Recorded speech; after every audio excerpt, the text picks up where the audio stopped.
without question. A lot of money on the line. Scarlet won 200, then too. Bales won the $100. But they're back here in the actual Gauntlet season. As money's not just on the line, but a place in the global, I guess not global, rather the season finals in 10 weeks time, approximately 10 weeks time, will be, that's a $1,000 event. So the winner of this event gets placed in that event. That is crazy. A lot on the line there for sure. Guys, a little bit of history too about these players. We have the admin setting up games. We're going to get things rolling right away. For better or for worse, guys, just please do let us know in chat if, again, audio goes wonky or whatever like that. We literally spent hours, hours and hours trying to get it to work, things to work right. Every conceivable combination. So let's hope that's right. Element is with me here. He's just like busy clicking away, figuring out audio volumes and admin stuff as admins do. So yes, guys, we have a lot of StarCraft ahead of us today. It'll be all best of 3s until the finals, which will be a best of 7. Yes, a best of 7.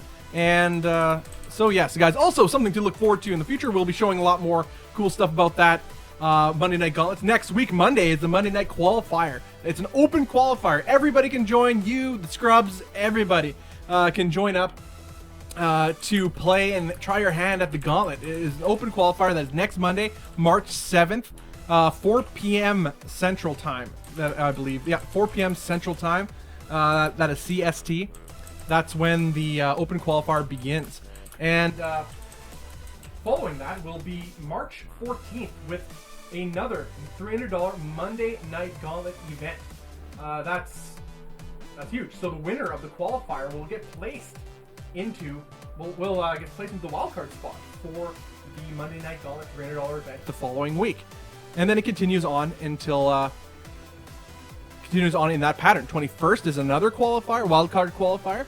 Open qualifier, anybody can join, and then the 28th is another $300 event. This continues on for 10 weeks, culminating in the $1,000 Gauntlet Global Finals. So that is pretty exciting StarCraft ahead of us, guys, for this year. Thanks for joining us, guys. We have a lot of StarCraft. We're going to be getting to that right away, just sorting some things out on this end, it looks like, and we're going to be hitting the ground running. I'm Bobby Awesome. With me is Element. Joy to be here with you guys yet again. You'll be seeing a lot of us in the coming weeks. And, but yes, guys, also something to consider is that 16-man event, the $1,000 Gauntlet StarCraft, the Monday Night Gauntlet Season Finals, will have 16 players battle it out. There will be 6 Gauntlet champions facing another 10 champions from various community events. And that is, that's a big deal. Battle of Champions. That's who wouldn't want that? So Battle of Champions from a variety of online community StarCraft 2 events, and culminating in that $1,000 prize pool. Hey guys, nice to see you guys in chat. Go Scarlet. We got Fraz Matazzle go saying in chat. Good to see. We got the Scarlet fans going on, and you know what? I'm a Scarlet fan too, especially after the preseason finals, which she won, defeating Bales 4-1. And she not only did she defeat Bales 4-1, she defeated him 2-0 in the series earlier that day, in the winners round, I think it was. Yeah. And yeah, in the winners round, and she just cheesed the crap out of him, like the crap. And kind of like she did in the last game, she did a Baneling bust in Game 5 against Bales, and it was just embarrassing. But funny though, and the banter too. I mean, Scarlet is hilarious. Absolutely hilarious to see her banter. A joy to behold. All right.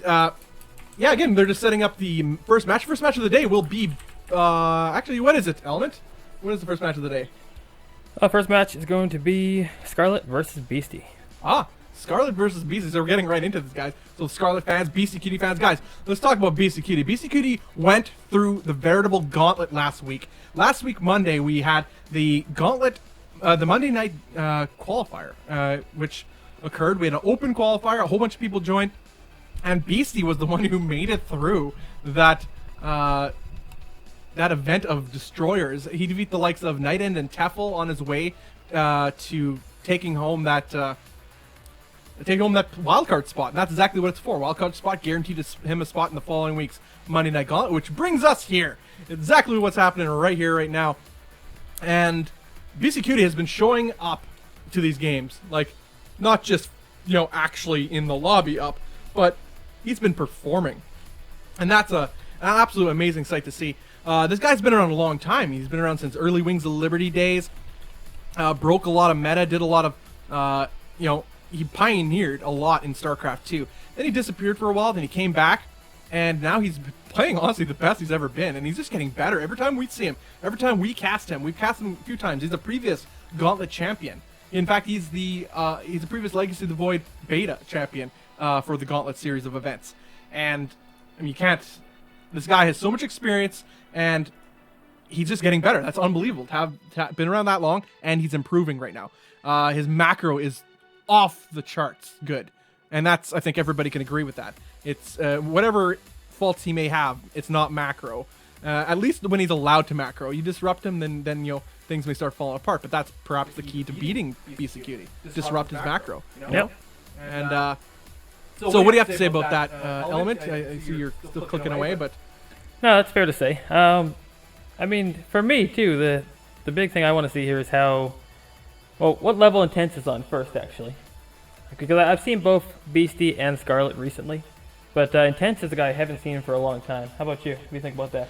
Well, Intense, it has been a while since I've seen him for this, in many events, really. He recently signed to My Insanity, so I'm really hoping his level of play has stepped up as well, with that team infrastructure at least supporting him. I mean, we saw him in one of our early Gauntlet events last year, 2015. We saw him in that epic best-of-5 semifinals against Jon Snow.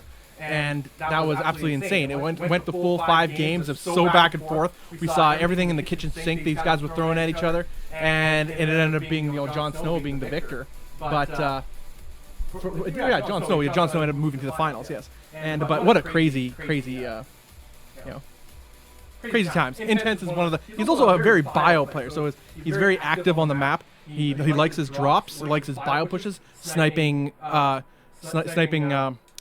Nexi, if he's playing against a Protoss, he's definitely let's click that here. He's definitely one to watch out for, and I think he's a rising star. I truly believe it. He's one of the best North American Terrans out there, and he's gonna prove that. He will prove it. It's just a matter of time, I think. And maybe we'll see that today. Maybe this is his time, and this is his event to shine. I mean, he's one of the best players here, but then we have Bales. I mean, we've seen Bales for the last few Gauntlet events, and he's been performing extraordinary. He had good games. Like last week, he beat the likes of Stefano and Bly. I mean, as we all know, Bly is on fire. So to have him defeat Bly the way he did is definitely a testament to his potential and to his skill. And Bales is what we often call just a ladder hero, so to speak. We don't see him much except in some online tournaments and on ladder. But that I think all his naysayers can say take what he did in the preseason it was the preseason finals. Oh wow, yeah, I got echo going on my audio. Yeah. A lot? Yeah.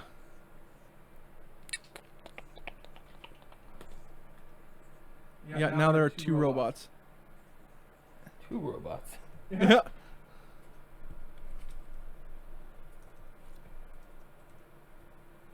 Okay, we're gonna sort audio out. We've been having audio issues before, and we did everything to try to solve them today. And now we got echo again. We'll fix it shortly, guys. We're still setting up the first game here.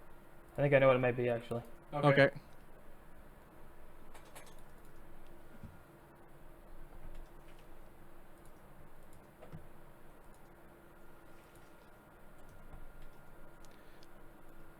All right, guys, we're just starting our audio here.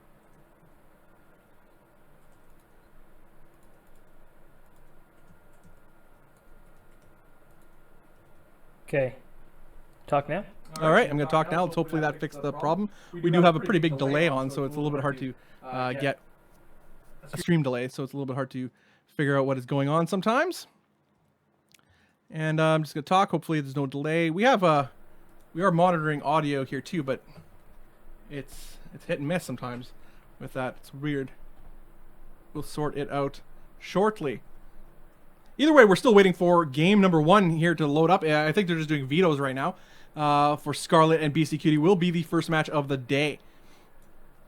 All right. All right, now logged in there. Yes, actually, it's gonna be Dusk Towers. In fact, the first map. Just inviting Scarlet to the party now. I've changed everything. You'll tell me if you still hear the echo, right? Yeah, I'll let you know if I hear that. I'm listening to the stream right now too. Yeah, we're about a 90-second delay. I mean, it's weird because we don't have any mic going through. So it should all be right when it reaches us. Yeah. All right, guys, we'll sort out. And in fact, it could be fixed by now for all I know. We do have a 1.5-minute delay.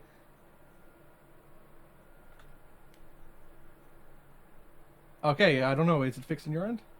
Well, I don't have the output like you do. So. Okay. Yep. Just trying to invite Scarlet to the game here. Oh, she has now joined as Terran. Scarlet is back? Yep. Nice. Switched over to Zerg. All right. Cool beans. If it comes down to it, we're just going to share a mic. You know. Well, I mean, I think we should, but yeah, if it comes out, we might have to. Worse. But we'll see if the echo continues, unless he fixed it. So we'll see in about a second once the stream catches up to me in the past. Can that even happen? Can anything catch up to you, even in the past self? No, there's echo. What? There's still echo. How far ago was that?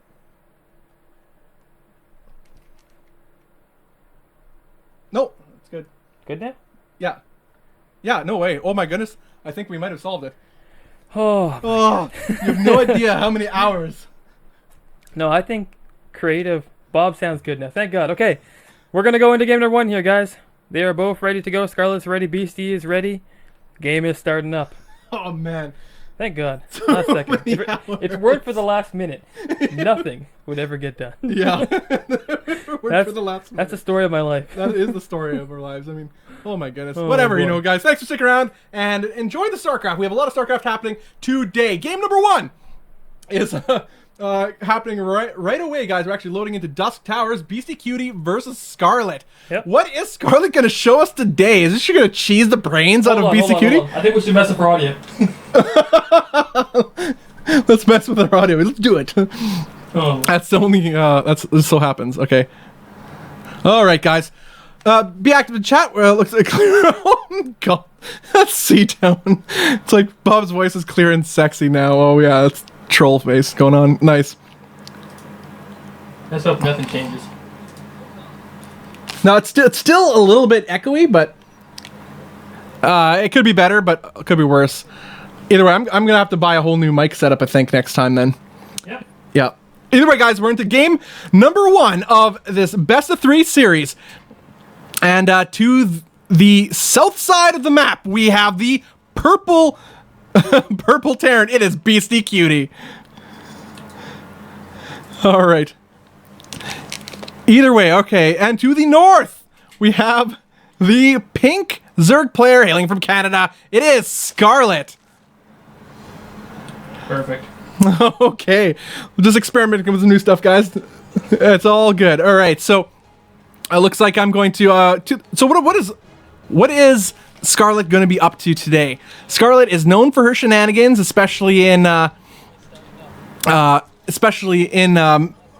other North American players. We've seen it before, time and time again. Or maybe it's just Bales. She really likes to cheese out.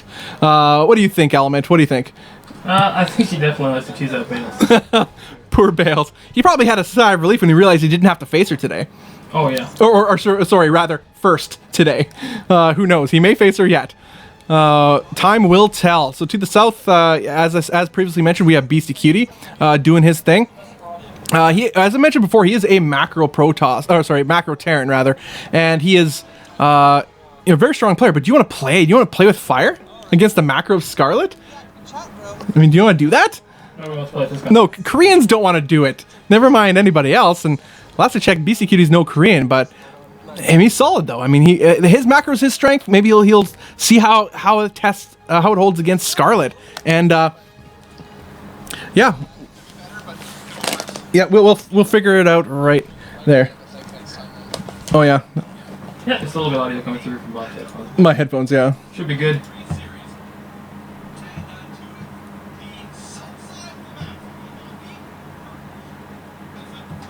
All right, sweet. All right, I think that's the end of the issues for now. We're good to go. Oh, what is he doing? What is this? Element? CCs, what this is. Is this what a macro Terran does? Well, the thing is, if 1 and 2 CCs aren't enough, you gotta take 3. Oh, okay. So that's what they do. Okay. Yeah. Got it. All right. Well, this is pretty. This is something we've seen from him various times. In fact, we saw it last week. This is what he does. Last week, if you guys are just tuning in, last week Monday we had the Monday Night Qualifier where BC Cutie took the whole event, and that is why he's here today. He qualified through for the wildcard spot in the Monday Night Qualifier, and you too can join up, guys. That's next week Monday. Next week Monday, actually at 4 p.m. CST. It is an open qualifier. Sign up. There will be a lot of posts about that. We'll be posting on Reddit and stuff. You can sign up, try your hand to run your way through the gauntlet, man. You could possibly be here. The winner of the qualifier gets that wildcard spot, just as BC Cutie did last week. And here he is, guys. Let's hope he makes it worthwhile. Hope so, yeah. I always like BC. Yeah, I love Beastie. He's always a trooper participating in these events too. He's getting there. Not quite at Bly level yet for the amount of events participated in, but well, that guy's all the way on fire. Bly is all the way on fire. There's no doubt about that. All right, so we have a couple Hellions on the way. In fact, these double pumping Hellions is Beastie Cutie. 2 on the way. We have actually he's not producing. Oh yeah, there is 2 more actually being built too. So yeah, what do you think he's gonna do from this? Do you think he's just gonna keep on the pressure with the Hellions, try not to lose them, of course? This is good. Might catch. Yeah, it looks like it might catch Scarlet a little bit off guard as she's just pumping out some more drones, more links, trying to tech up, getting more structures here. We got 2 evolution chambers popping up right now for her. More drones on the way too. Not much getting done with these initial Hellions. Would you rather seen him pool them up, or is it just more getting scouting information with them instead? Yeah, he only had 2 there. I don't think he was hoping those would win the game or anything. Yeah, it's keeping about 3 at home. Actually, yeah, it's 3 at home just for defensive purposes.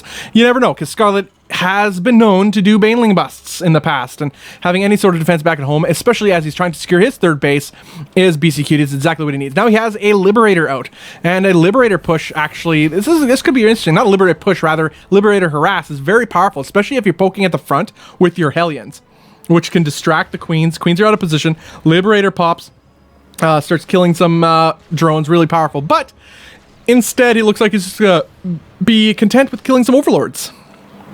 Yeah, I mean, I like killing Overlords. Yeah, I mean, who doesn't like killing Overlords? I mean, even as Zerg, that's a priority for me, man, because I know how annoying it is when I lose Overlords.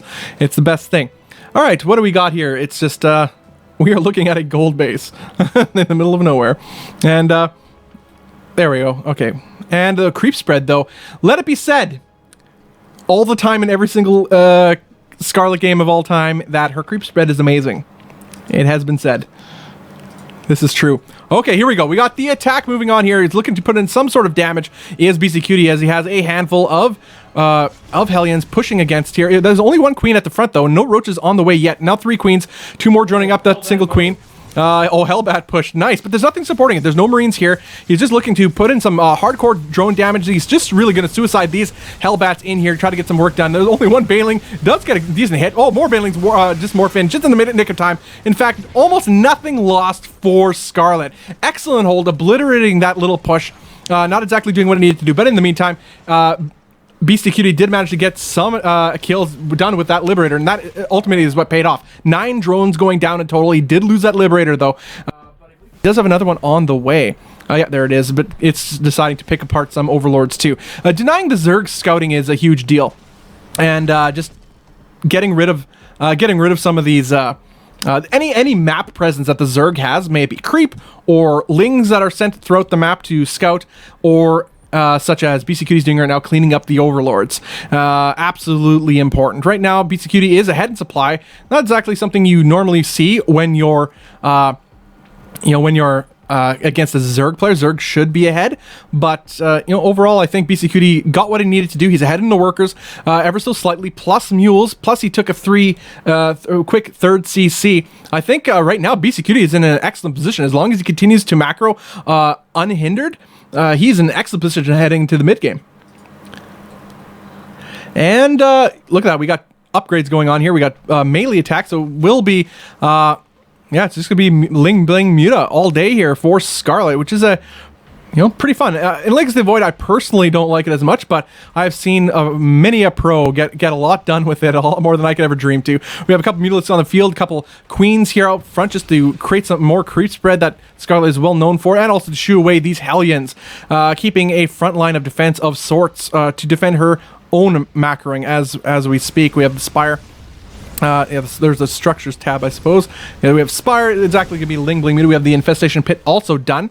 Oh, look at this. We will get a surround on these Hellions. No, does not decide to risk it quite yet. Tries to get the surround here. Oh, but a whole whack of those Zergs get roasted. A couple Hellions do go down, but completely worth it for that roasting. Unreal. We got a little bit of picture-in-picture action going on here, seeing the vision of BC Cutie, seeing what he is up to. I really find that enjoyable. I find joy in seeing the vision of pro players, just seeing what they see. When are they looking at what and why? What priorities do they set? And you don't get a whole lot of, there's a whole lot you could glean from that, I guess, and definitely. But anyway, the creep spread about halfway across the map, so Scarlet is starting to gain some semblance of map presence, especially in conjunction with her Mutalisks. And that is exactly what her build is intended to do. With such a fast composition, you need to utilize your map presence. But look at the supply, 170 for the macro Beastie Cutie. And he's no sign of stopping here. His worker count is largely even, plus mules. I'd put BC Cutie head in the economy. And now he's starting to push across. Those Mutalisks cannot engage at all with this amount of Liberators on the field. Now we got Hellions in tow and tanks as well. It looks like the creep spread is starting to be cleaned up right here as BC Cutie is making his push towards towards Scarlet's side of the map. All right, and okay, Infestors on the field, though, and now Scarlet has to be really careful BC Cutie has to be really careful, but Scarlet has to be attentive of her fungals. She has to nail these fungals, either on these Liberators, which she does get a few right here, but will it be enough? In fact, yeah, I think these are all going to be forfeit, as these Queens are starting to join the fray with these Infested Terrans, and half of the Liberators go down immediately. Now BC Cutie is starting to push towards this 5th base of Scarlet. Scarlet actually really needs this base as her main is mining out and her natural is not far behind. And these Banelings are going to crash right into most of these Hellbats, absolutely obliterating them. Not a whole lot here left to support these tanks, but at the same time, there's not a lot left here for Scarlet to push the issue, as the 6th base is under fire by these blue flame Hellbats. More Hellions, tanks, and Thor's Liberators. The kitchen sink on the way to Scarlet's side of the map for Beastie Cutie. This is absolutely incredible. Element, what do you think Scarlet can do to come out of this? There's actually nothing right now that Scarlet has in tow right now that she could deal with this. And looks like Element is busy clicking stuff, so I'll just continue on. The Mutalisks are left unhindered here at the moment too, but her count is fairly low. 10. Well, look at this. The increasing amount of SCV is falling right now, actually, as Scarlet is picking apart with the Ling run by. And this is actually pretty heavy on the economy for BC Cutie. As we saw, he did take a pretty large army lead, but now this is starting to equalize as his worker count dropped. He's now about 20 worker supply lower than Scarlet. And that is not something you want to have right now at this stage of the game, as it has not quite reached, I would say, the late game, and you could still use those SCVs. You're not going to be just maxing out on mules, but now the engagement is happening in the middle of the map. These Mutalisks are going to try to at least sort of spread around these Liberators to not get any splash damage. This Thor putting in the work too, but with this spread, these Mutalisks are still doing a lot more work than they should be, but it's a testament to the control of Scarlet, as a whole lot of the Lings, anything on the ground is just vaporizing to these blue flamed Hellbats and Hellions. But these Mutalisks are still left uncontested and could eventually, theoretically, clean the rest of this ground army up. As we look on the minimap, there's nothing left for BC Cutie streaming across the map. The supply of Scarlet, though, is plummeting. So at what cost did she defend this push? What cost is she cleaning this up? And the Hellbats are just absolutely wrecking Scarlet's economy. 23 workers left for Scarlet. 53 drones going down in total in this engagement. For Scarlet, which is a absolutely devastating for our Canadian Zerg player, as BC Cutie is continuing to macro up back home, taking a 5th base behind this. I think perhaps Scarlet was a little bit greedy, taking her 6th base, droning up that whole time, didn't have a whole lot of army left to deal with it, but you could say the same thing. BC Cutie prepared for what Scarlet had, and he dealt And you could see the results of that. He paid in dividends. Right now, he is quite a bit ahead in supply, about 40 supply ahead of Scarlet. The work account is about 20 supply. She's going to try to make something happen with these Mutalisks, and we'll poke down that one missile turret immediately. But there's a lot of Thors and Liberators in tow for BC Cutie that will shoo away those Mutalisks. And this 5th base is going to be super secure for Beastie as well. And he's in a pretty comfy position right now, I must say. We have Ultralisks on the way, and everybody knows Ultralisks are super powerful in Legacy of the Void. If you haven't noticed, with their a lot more armor, with the armor upgrade as well, they're just a lot more impervious to whatever their opponents can throw at them. But these missile turrets immediately get evaporated by these Mutalisks. But what else are they going to get done? Only a handful of workers do go down, in total 7, which is pretty nice. But again, with the mules and the economic lead that Beast Cutie already had, he can afford to lose a few SCVs here and there. These Mutalisks have some sort of map control for... these Mutalisks have some sort of map control for Scarlet, but map control won't do you any good when you cannot finish your opponent. And that is... exactly what the position Scarlet finds herself in. But now she's just trying to buy time. She needs to buy time. But this time that she is buying is also being, I suppose, reaped by Beastie Cutie himself. As we know, he's a macro Terran. He's macroing it up right now. He doesn't let any moment slide. He's teching up as we speak, getting more units, getting his upgrades, also building more SCVs at the moment too. So this guy does not let up as he's secured his 5th base, put up the sensor tower. The Mutalisks can't take him by surprise. And yeah, anyway, so we have the 5th base here. It's a little bit oversaturated on that one. Gas immediately corrected. Throwing up more missile turrets is BC Cutie, as these Mutalisks are starting to find their way across the map. And but again, she's just buying time, trying to figure out what she could do to break BC Cutie. What can she do? We'll see if anybody can do it. It is Scarlet. More tanks are being pumped out. Now he's starting to put some sort of expeditionary force. Is BC Cutie just poking across the map, limiting some of that creep spread so it doesn't get out of control. Again, that's one of the things in conjunction with Fungals, Ultralisks, and the amazing control that Scarlet has is one of the things that could bring her back into this game. We have 9 SVs going down. Right there with that Ling run by Scarlet. That's exactly what she needs, picking her way into the game. Now she's ahead in drones. She's somehow found her way. And look at this creep spread. It is still around the halfway point in the map. Despite being denied repeatedly by BC Cutie, she's still finding a way. One lone infestor there looks like it's... tried to get some sort of fungal off or something, but it ended up running back home. Maybe it was just a misplaced infestor.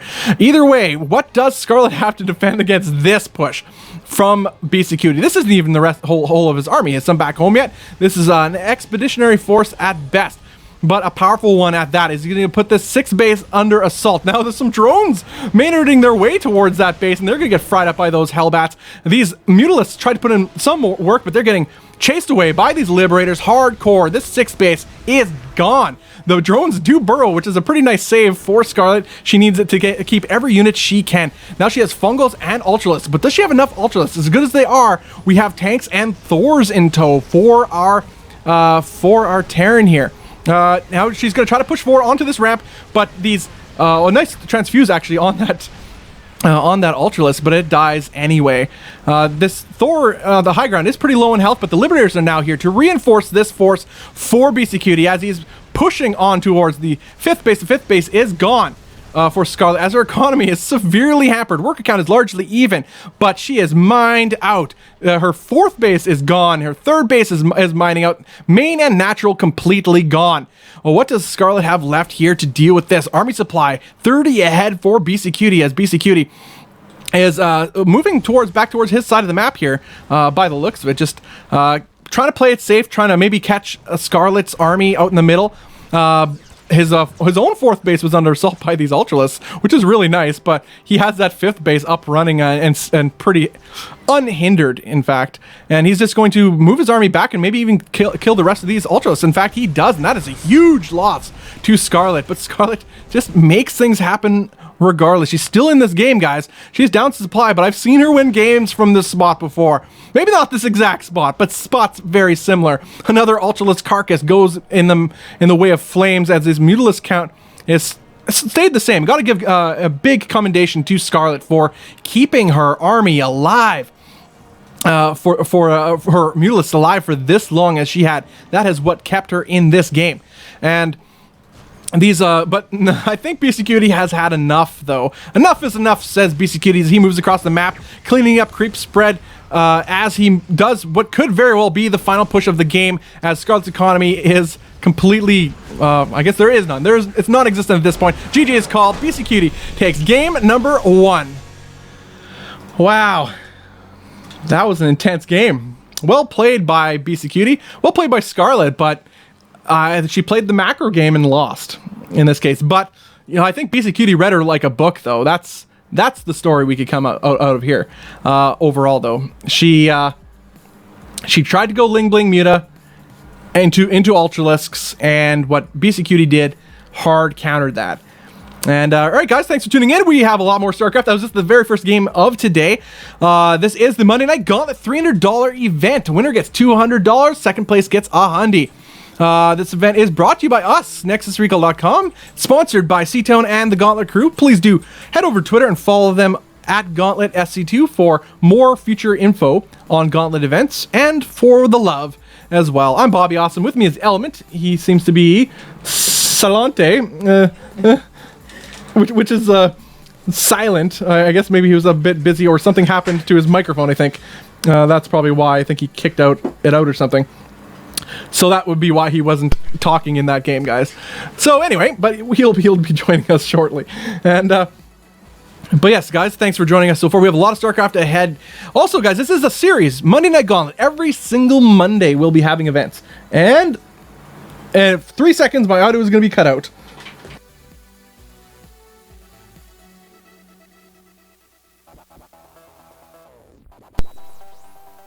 Okay, and we're back. Okay. Yep. Okay, you're re-plugged in? I believe we're both back in now, yeah. Okay, sweet. All right, but anyway, so in that game we saw it was a pretty intense game, man. That was an excellent macro game. You were going ham on that game. Auctioneer Bobby over there. Well, that's what happened. I had no choice. I know. It's like I looked over and your face is all red. You couldn't drink anything. They say nature abhors a vacuum. I abhor a silence. Oh boy! I was like, please God, take a breath. I don't want him to die this young. Oh jeez, good times though. Okay. StarCraft, Anyway. best craft. Yeah. Yeah. All right, gonna be heading to game number 2 right away, guys. This is a best of 3. Remember, the loser of this match is not out. This is a GSL style, group style event. So the loser does go to a lower bracket of sorts, and we'll face the loser of the next match, which will be coming, which will be Bales versus Intense. That is going to be awesome. Yep. Indeed. And 2 up-and-coming North American players. That's a pretty big deal. So guys, thanks for tuning in. We have tons of StarCraft as mentioned. As I was saying before, I had to mute my mic for a sec. We have Monday Night Gauntlet. It happens every single Monday. That means what, Element? That means there's Gauntlet every Monday. Okay, excellent. And that means next week, Monday, we have the Monday Night Qualifier, which is an open qualifier. The winner of that event will be placed into the following week's Monday Night Gauntlet $300 event.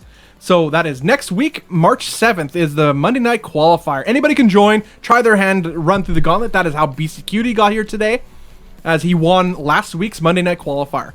Then the following week, March 14th, is the $300 Monday Night Gauntlet event, like the one you're watching today.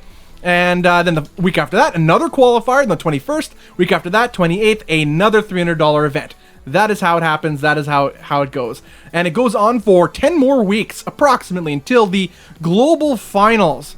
I keep on saying that. It's the season finals, Gauntlet season finals, $1,000 on the line in that event. 16 champions will face each other. That is 6 Gauntlet champions plus 10 champions from community events, from a variety of community events yet to be announced and talked about. So that is a pretty big deal. Community champions. That's pretty cool. So definitely look forward to that. Yep. And in the chat, guys, tell us how that picture-in-picture is working out. We're still working it. This is the first time we've ever had it. Yeah. So we're trying to switch off between who's observing on which picture. Yeah, if some of the observing went wonky, I do apologize. That was when the switch happened, and I was trying because the mouse falls to sleep when I pick control. So yeah, we'll talk about how we work this at some point in the future. Yeah. We'll put out a blog on it. It'll be a documentary. I'll have emotional music added to it and stuff. And the EU, and all of a sudden the in-game volumes. Yeah. In-game music comes on. All right, guys. Game 2 for BC Cutie and Scarlet going to come up very shortly. Looks like they're just entering the lobby now. And all right. Also, a little bit of a history here. Scarlet won the preseason finals, which happened a few weeks ago. She defeated Bales 4-1 in that event, and then also previously in that same event, in the winners final of that event, she defeated Bales also 2-0. If I'm not mistaken, in what was incredible cheesy play. Super fun to play. She talked a lot of smack. Definitely like it when the players talk smack. We encourage it. So if they talk smack, they are free to do so. And as I said previously, BC Cutie himself qualified last week for this event, as he beat the likes of Teffel and Night End to make his way here today. And we're going to make the picture-in-picture a little bit larger next game, too. Guess that's... a request? Yeah, one of the requests. Oh, okay. Picture-in-picture will be now larger. Nice. Okay, cool. Yes, picture-in-picture. That is something new, too. Testing out some new stuff. Some new production, guys, for your enjoyment. And for mine, because I love StarCraft, and I'll be watching these VODs, obviously. And but yes, replays are also released shortly after the event as well, so keep your eye out for that. If you guys find a game interesting and want to copy and steal their build orders to steal ladder points from poor old nerds, that is your prerogative, and it is available to you. We're in the lobby for Central Protocol for Game 2 of Scarlet versus Beastie Cutie. Going to be heading your way right away. I'm Bobby Awesome. With me is Element. We are NexusRecall.com, and man, I love life. Element. I love it. It's about as good as it gets when you're watching StarCraft on a Monday. Like, Mondays are bad. They're not when StarCraft is on, though. Mark it. Write that down. Write that down, Element. That's words of wisdom. Words to live by. And, either way. So, we're loading up into the map right now, guys. Bob ran out of words. I ran out of notes. Yeah. There's a little bit of scribble on the bottom. Couldn't figure it out. He's like, "What's going on now? My life." Start referencing Confucius. It's like that's my end game. Yeah, exactly. All right. All right, guys. Game 2 of BC Cutie versus Scarlet coming up right here. All right, guys. To the south, we have the purple Terran player taking game number 1. It is Beastie Cutie. All right, to the north, we have the pink Zerg player hailing from Canada. It is Scarlet. Was Caster in? We are in. Caster is Beastie, but we can't talk to him, so we are in indeed. Okay, so either way, Scarlet again just droning up. Nothing crazy here, not yet anyway. Nope. So we'll see what she is up to. Central Protocol. Let's talk about this map for a bit. Man, I hated this map at first. Didn't this map suck? How did you like this map? I actually do like this map, and I liked it even when we had the back rocks available. Oh man, back rocks, they used to be right over here. But that's because I'm really aggressive on large maps like these, because everybody expects, oh, he's gonna be passive. I'm gonna be okay. He's not gonna attack me, and then you just go up and rip them up. Yeah, take all their life. Yeah, I didn't. I'm a Zerg player, and I didn't like this map before. Yeah, he's Beastie. He knows there's ledges all across this map. So if you open up with Reapers, especially if you open up with 3 racks for the Reapers, you have all those ramps to take. 3 racks Reaper, best Reaper. Yeah, he's going for it too. Yeah, that is exactly what he's going to do. And we actually saw him do this build versus Teffel, in fact. And was it on this map, though? I don't remember. But he did it versus Teffel in last week's Monday Night Qualifier, in which he defeated Teffel 2-0. I think. Yeah, my memory's terrible with numbers, so I'm pretty sure it was 2-0 he won that series. And he did 3 Rex Reaper on one of the maps. It ended up not killing Teffel straight up. In fact, what ended up killing Teffel was Teffel ran roaches up a ramp when there was like 17 siege tanks. And that killed Teffel, unfortunately. But anyway, we'll see if this can kill Scarlet. But Scarlet is not going for any crazy early 3-hatch shenanigans, at least not at the outset. So she could very well be safe, as she has a couple safety lings popping out. Speed is on the way. In fact, Scarlet could be in an excellent position if she holds this off. This needs to do damage for Beastie Cutie. Absolutely needs to. Otherwise, he is so far behind economically. Yep, and we'll throw a picture up here, and you guys said you want a little bit larger. And that'll be in Beastie's view. Beasties, yep. Yes. So what is BC paying attention to right now? That Reaper. that Reaper. He's got that Reaper, and that's what he's got. Yeah. As pretty much anybody who's ever played Terran knows, that Reapers are pretty micro-intensive, and now with that added element of their KDA charge, which is a little bomb they throw out, a mine of sorts, super important to keep control of them. They're a little bit more powerful now because of that bomb. As you'll see, it launches that queen up very nicely, gives that queen wings, as it were. But now there's 3 Reapers here, which Scarlet is now privy to, and they're going to put in the assault and start to chisel down the health of this queen, and it is looking pretty dire for the health of this queen. In fact, some of these workers will fall too, and this is not something you want as the Zerg player. Nice micro with that injured Reaper, pulling it back just in the nick of time before it can lose its health. As we know, Reapers do recharge health when out of combat, but look at the health on these queens. They're getting so low. There's not a whole lot of lings here either, but 14 lings in production for Scarlet. As she's looking to try to fend this off. But the key as a Zerg is not overreacting. You don't want to keep losing all the larvae for lings that end up being useless later on. Oh. But we do have a pause. Strategic pause. Strategic pause indeed. All right, a little bit of lag going on. Something to note here while we're in this little bit of a pause here, and Bob calm down a little bit. Scarlet canceled a third base. I guess she thought maybe wouldn't be able to hold this off and keep it alive at the same time. Interesting. So that's canceled. It's pretty much dead, actually, if these Reapers just left the front and went and decided to go kill it. Yeah. So I think it's a smart move. Yeah, now Scarlet's going to try to get a surround here with these lings, but fails to do so as she had to run off creep. And these Reapers are being microed absolutely immaculately by BC Cutie, as he's still putting on the pressure here. But there is still a timer here. He hasn't killed any drones to speak of. These queens are still not dead. He's killed a handful of units here and there, and his supply is a little bit behind Scarlet. Worker count is about even, but I guess the big win here is canceling that third base. Having that third base of Scarlet canceled is a big deal for BC Cutie, as he himself is now getting his CC. Is that just his first? Yeah, that is just his first CC, right? No, he's dropping a third too? Am I looking at that wrong? I have to look back at his base, as this action is too important to turn back right now. Now we see exactly what BC Cutie sees as he's applying the pressure. These queens are super low in health. Just a couple more KDA charges on them too. Can evaporate them. One queen goes down. A second one very close and will fall. A third one will as well. As the obliteration continues from BC Cutie, the roaches are not. Roaches themselves are actually very susceptible to the KDA charge. But nice surround here with these wings. But they get away. So Scarlet wasn't quite paying attention. Just kind of A-moved instead of focusing on the surround.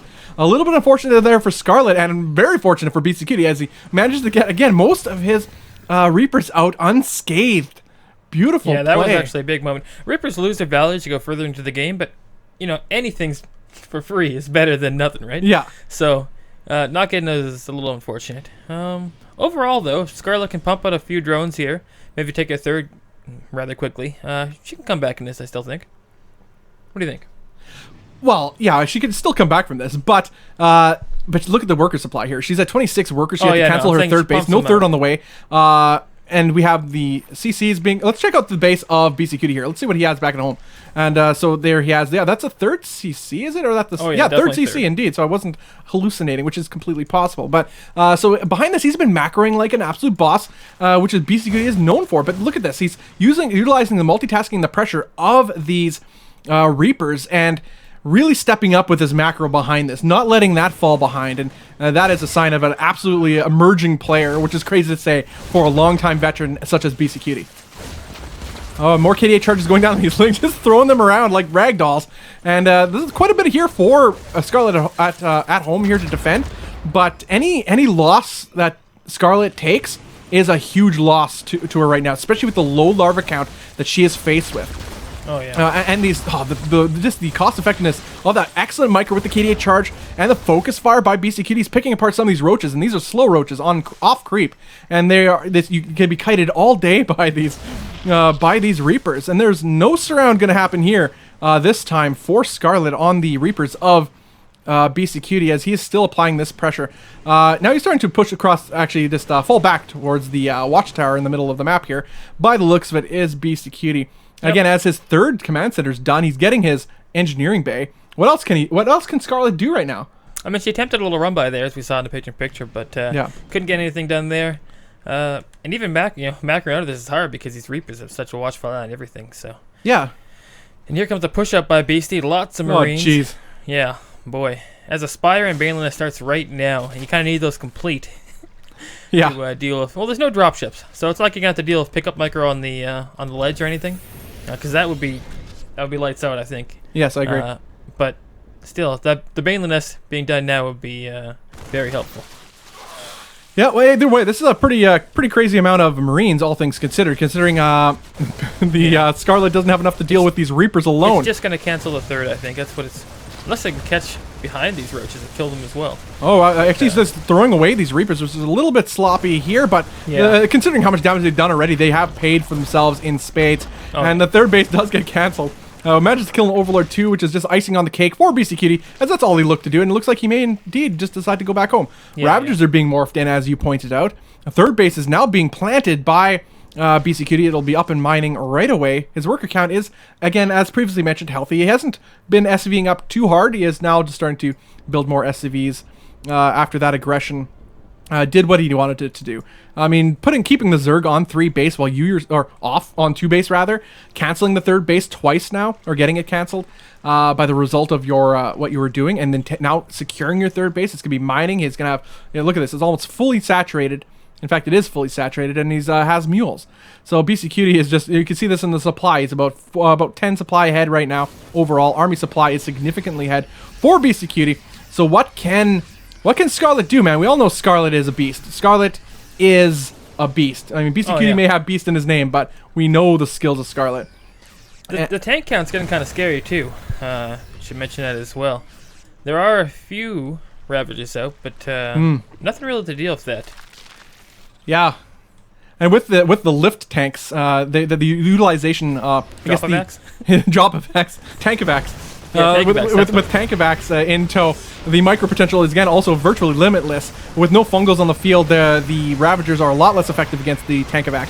But the Scarlet's going to look to try to make something happen, maybe get some good bailing hits here, but the micro a little bit lacking on Scarlet's part. Nice focus fire actually by BC Cutie on those baits. GG is called. BC Cutie takes it serious, man. Wow. What? Like, I know BC's good. Oh, yeah. But Scarlet last week, or no, 2 weeks ago now, just seemed on another level than everybody else. Oh, yeah. Yeah. Now we got this guy another level than even her? Yeah. This doesn't make any sense. What is this guy doing? Yeah. Oh, boy. I mean, we've seen it. We saw him, like, his games through the qualifier, the Monday night qualifier last week, Monday. Yep. Were immaculate. Oh, like, they were good. They were immaculate. He just stoned everybody, like, to death. It was amazing. Beautiful to watch. And anyway, when we just saw a taste of that against what is arguably one of the best foreign players in the scene right now, never mind that ever was. I mean, she was, for a time, considered the best foreigner in the world, shortly after Stefano left the scene. And, in fact, I think we might go to a video about that. We have Scarlet and something soon enough to show. Yeah, we have a couple. We'll we have a lot, jump over to EU and lot of stuff to show. Back to NA, and then we'll add these 2 videos as well. Indeed. So we're going to switch over to the NA server, guys. This is the Monday Night Gauntlet $300 event. The event is brought to you by us, NexusRecall.com, and sponsored by Cetone and the Gauntlet crew. Please do follow them on Twitter at GauntletSC2. That is at GauntletSC2 for more information on future Gauntlet events, such as the Monday Night Gauntlet series. And just to show them some love, guys. Support for the sponsor. It's always a big deal. This event would not be possible without them. I'm Bobby Awesome. With me is Element. And, man, what a joy to be here. I'm so glad that, despite some technical issues, we're doing good right now. I think some things are going great. Those games are so good, I don't even care what happens anymore. Like... Did you ever care? did I ever care? Oh, boy.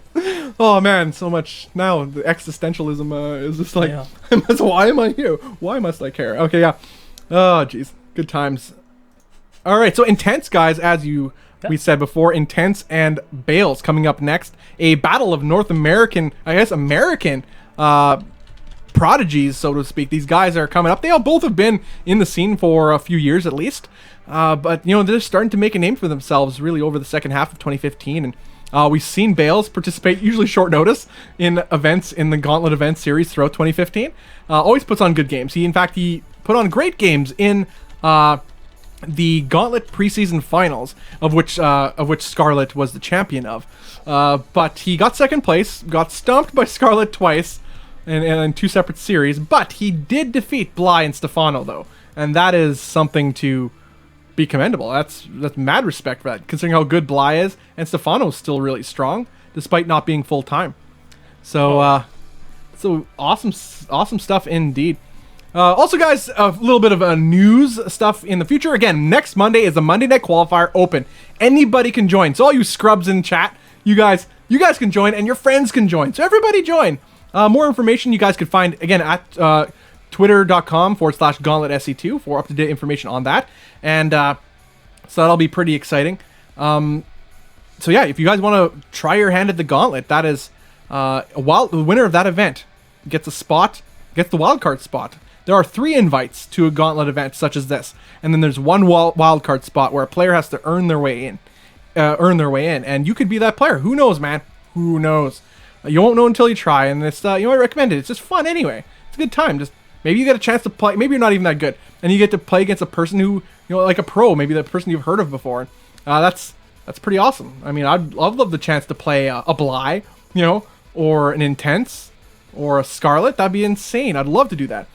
But anyway, so the winner of the qualifier next week will then be, which is March 7th, will be placed to face off against three other players on March 14th for the Monday Night Gauntlet $300 event like this one. And then again, it'll repeat. Another qualifier 21st, and then another $300 event 28th. So every single week we have a Monday Night Gauntlet event.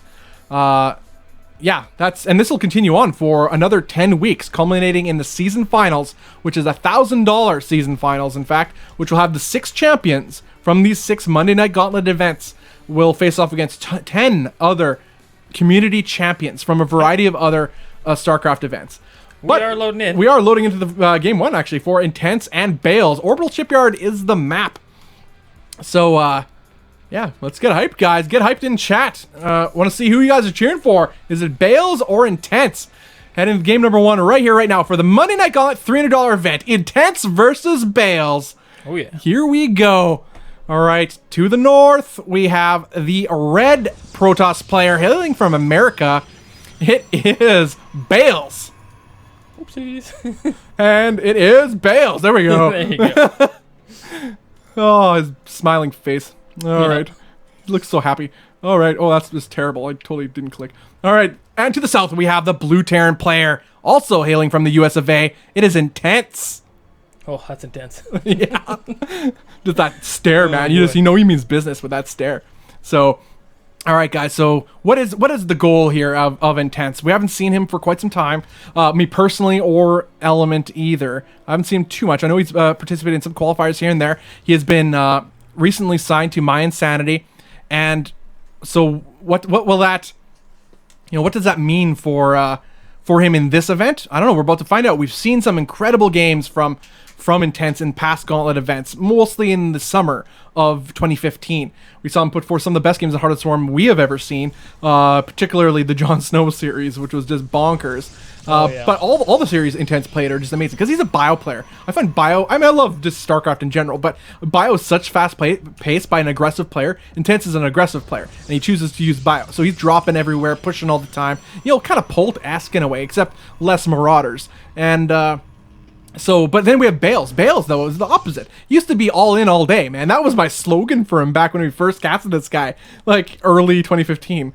But he's not that guy, man. He's so macro-oriented, methodical. He's mana-like patience. Pushes out, it's like, meh, I could go build some probes. He just goes back home, and then he just macros up. And we've seen him almost defeat. In fact, was it True?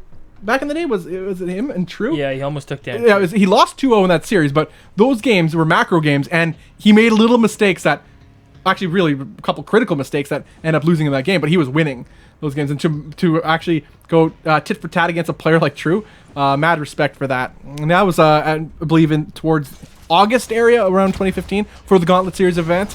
Anyway, we have this Lone Reaper for Intense, looking to see what he could see on Bale's side of the map. Not much he's going to be able to do, but again, it's just for a scout more than anything, as he secures his own natural base. I like this bunker on the bottom of the ramp. It's just to prevent and helps deter the adept all-ins that Protoss have been known to do, Element. They have been known to do this. Oh, yes, they do indeed Yeah. do this. Yeah, fast robo. it has been said. A very fast robo. But again, you got to watch out for these mine drops, man. That's true. Yeah, we see a lot of Protoss opting for that fast robo. They get out that observer as quick as possible, and then they, sometimes if they skip that though, it's risky. If they go straight to the warp prism, perhaps. But we'll see. We'll see what Bales goes for. We've seen Bales do this exact build a variety of times in the last event, but this is a Terran though. We didn't see him go against a Terran last time, so we'll see how he changes it up, if at all. Yep. So armor is down rather quick as well. Let's see what this goes into. It's got nothing too much going on yet. Yep, not quite much yet. Although Legacy of the Void does start up very quickly. In fact, he was chrono boosting out that robotics facility. What did he get out there? No, look at that. Did he pump out a... Yeah, he did Probably pump out an gonna be ops. There it observer, is. There it is. In fact, he's going to go with the robotics bay down too to support this robotics facility. Yeah, I think it's going to be the Neeb style, the drops there. Disruptor drops? Disruptor drops, yeah. But, of course, Intense ready for this. Yes. Already has a Cyclone out, and that's pretty much the counter to it. A Cyclone is a form of counter. It's definitely one step in the right direction, because what it does, it wards away the Warp Prism, which is good for fending off drops and, as Element mentioned, the Disruptor drops in particular. Yeah. Oh, you need the control, too. Yeah. No. The control plus the unit is the counter. And paying attention, too. Yeah, that's important. That's true. Yeah, I heard that about somewhere. Oh, look at this. Speaking of attention, Intense saw that observer, but didn't manage to... both players paying attention as Bales pulled back the observer just in the nick of time before Scan could go down and gets eliminated. Look at that. We got Warp Prism speed on the way. Warp Prism just pops out, and a Disruptor is on the way. Will it be double Disruptor drop, do you think? Or just single? I think I'll go with one, make another, and send it across the map, and then pick it up. Yeah, But, just to get the action definitely going. get that damage done as early as possible. Yeah, we'll see if Bales can get, can catch Intense off guard here. This map is actually really good for it, because if you swing it from the back here, and you launch it coming down in this area, there's really nowhere to run. Like, it's not like, other maps where you can spread out all around the place. It's really hard to avoid them. Yep. So, Oh, look at that. He may... picks Oh, up there he and goes. goes right away. Yeah, you got to get this damage done as quick as possible. Of course, there's a move out from Intense at the same time, and really nothing at the front, except for 2 pylons, so he's safe. So he's safe with the 2 pylons. Nice. Yeah. But that means the Cyclone won't be back at home. So this is, as long as the control's there, almost guaranteed damage. Taking a long way around all the way around the edge of the map, but yeah. Yep. Well, let's see what damage that Intense can do. Then this is a pretty powerful push too. He can't really engage directly with these Marines, as Stalkers are not the hard counter to Marines, at least not in this numbers. But with that one Disruptor back home in tow, he might be able to save his third base here. Should Bales choose to do so? Yeah, in fact, he will get some kills with that Disruptor shot very nicely. In fact, this whole attack will be cleaned up right here, and not a whole lot left for Intense to do. And that attack got absolutely crushed. Look at that. We got a little bit of a observation here for I guess a picture-in-picture to see what happens here. Another Disruptor drop going on in the natural base of Intense. We got the upgrades going down now too, with the forges going down for Bales. And it looks like Blink was on the way too. Yes, I'm not mistaken. Blink is on the way. This is a standard follow-up for Protoss player. That drop got a few kills done, but nothing critical though overall. But he still does have it alive, as that Warp Prism looks to be moving towards the... no, actually, it's going back home. Again, Bales likes to play it safe too. He's not an all-in guy anymore, man. He'll get some damage done by poking and prodding, see what happens. But this mine's going to drop here. But nice, again, attentiveness by Bales. Managed to dodge the large part of that shot, but Intense gets... Will he get away? Oh, he does! Just manages to sneak out there. Oh, that devious fellow. But the Disruptor and that Warp Prism is still alive. He did manage to get 2 probe kills with that mine, which is pretty nice. Considering Bales himself did not get a lot of kills with that Disruptor, but it's still in play. The Observer here sees the rest of those mines, and we'll see if he decides to get anything done. He could kill those mines, actually, with his Disruptor, should he choose to do so. I think would be an excellent choice. But instead, though, Intense is actually picking up those mines and going to head towards Bale's side of the map. But in the meantime, kaboom! More shots being done, as there's nothing here to contest that Warp Prism and... nothing yet to contest that Warp Prism and that Disruptor. That mine here is dropped yet again and managed to get 4 kills by the looks of it. Did this mine. Yes, 4 Intense. This is exactly what he needed. He actually gets a cannon up, but the Vision just manages to be in range of Intense's mine, which is really good for Bales in this case. But Bales has another drop, so this is going to be a drop game, Maru style, I suppose. Drop until you die kind of thing. Another big hit, actually. Nice on the picture-in-picture, get to see that. All that Disruptor, 5 SCVs going down. But Intense has had enough. He's moving across with the bulk of his army across to Bales' side of the map. But look at this army that Bales has in tow, defending his third base. That is an incredible amount, and just scanned now, too, by Intense. Intense knows he can't attack into that. I mean, he simply can't. No, it would be suicide. Yeah, well, he might try to lift up here, but he's actually not paying attention. Oh, so close. Nice mine hits there. Well, look at this. More worker kills happening right now in the main base of Bales, actually. As 13 probes going down to the mine drop, which is really unfortunate, despite a cannon being here, too. But there's no response from Bales, and he lost dearly here. But that being said, worker count is about even with the mules, though, to take in consideration. Intense is ahead economically. In fact, he's going to look to possibly spread the attention of Bales, as Bales' main bulk of his army is at its third base. This Doom drop of sorts, I guess we could call it, considering it's the large force of Intense's warping army. at the same time in no, from Bales too. Well, he's not actually warping in at all. Picture. I know, but he didn't. He did nothing warped in, and then the warp prism got cleaned up by the Liberator, and now this attack will get blinked. Did he actually warp something in? He did get some stuff warped in. Oh, okay, did he? Okay, they must have died immediately because he had a lot of army there too. I must have missed the warp in itself. But either way, and the blink forward was pretty nice and managed to clean up a lot of that those medevacs. So again, Bale's not losing too much here, despite the biggest loss he had was to those mines. That mine drop killed 13 probes. That drop didn't do a whole lot. And both players sticking on third base. Looks like 3 bases rather. Bales is looking to take a 4th base, but this is going to be denied by this medevac Marauder Marine army. That's a lot of disruptors. That is, man. Disruptor, such a cool unit. Love it. I love how very micro-intensive, requires a lot of control, and it looks really cool.